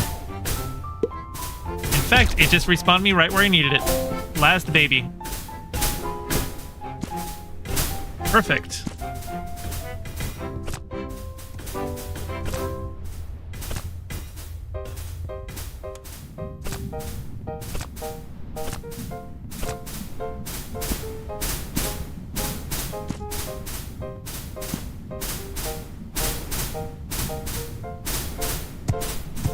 That's nice that those things don't actually kill you, they just send you careen. Oops. Come on, backlift.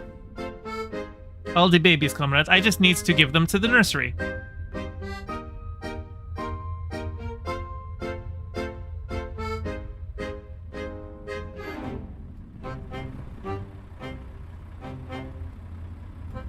I am dancing.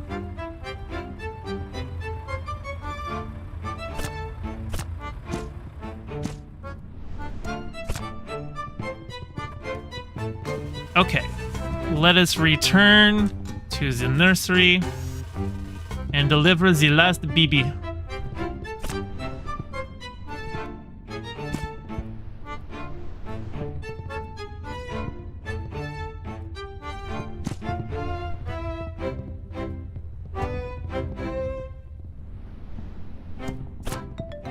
Here we go. Hello again, comrades. Have you found any of the missing larvae? That's all the larvae! Spectacular! We are so grateful for your help. These larvae will grow safely in the nest despite the best attempts of the fire ants. Yay! I got a badge for that.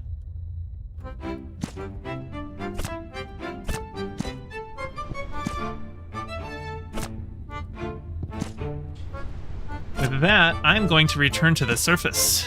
And then I will probably just go ahead and save and end stream after that.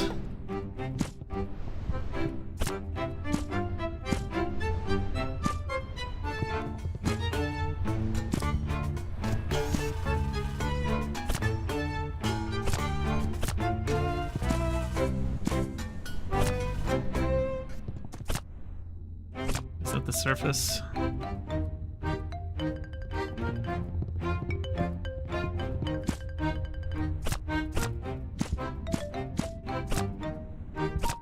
No.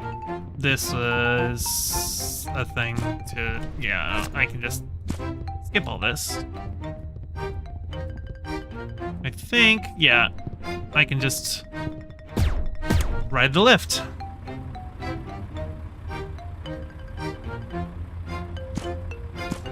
Good night, Sai.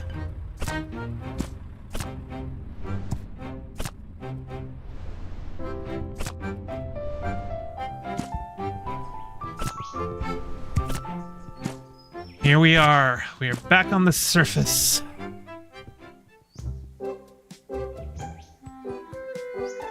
Is there a thing to do to save the game? I've got 2 badges. Oh, those badges let me convert myself. Look, I've got a hard hat. You get... Oh, I've got like a little nurse hat on. That's cute. It's like different hats that I wear. This gives me a hard hat. And I can take it off. Okay. I think it just automatically saves, so I just need to end stream. No, I just need to quit. And that's the game ended. Oh, and that just pulls up that, but... With that, this has been a very... successful stream. It was very stressful at parts, but I got through it. I said things that were very important to be said. I hope you all had a wonderful day. I hope you enjoyed my segments. I hope you learned something. I hope I gave you food for thought, and I hope I gave you some enjoyable, cute spiderness to decompress after the harder segments. Have a wonderful day, and I'll see you next time.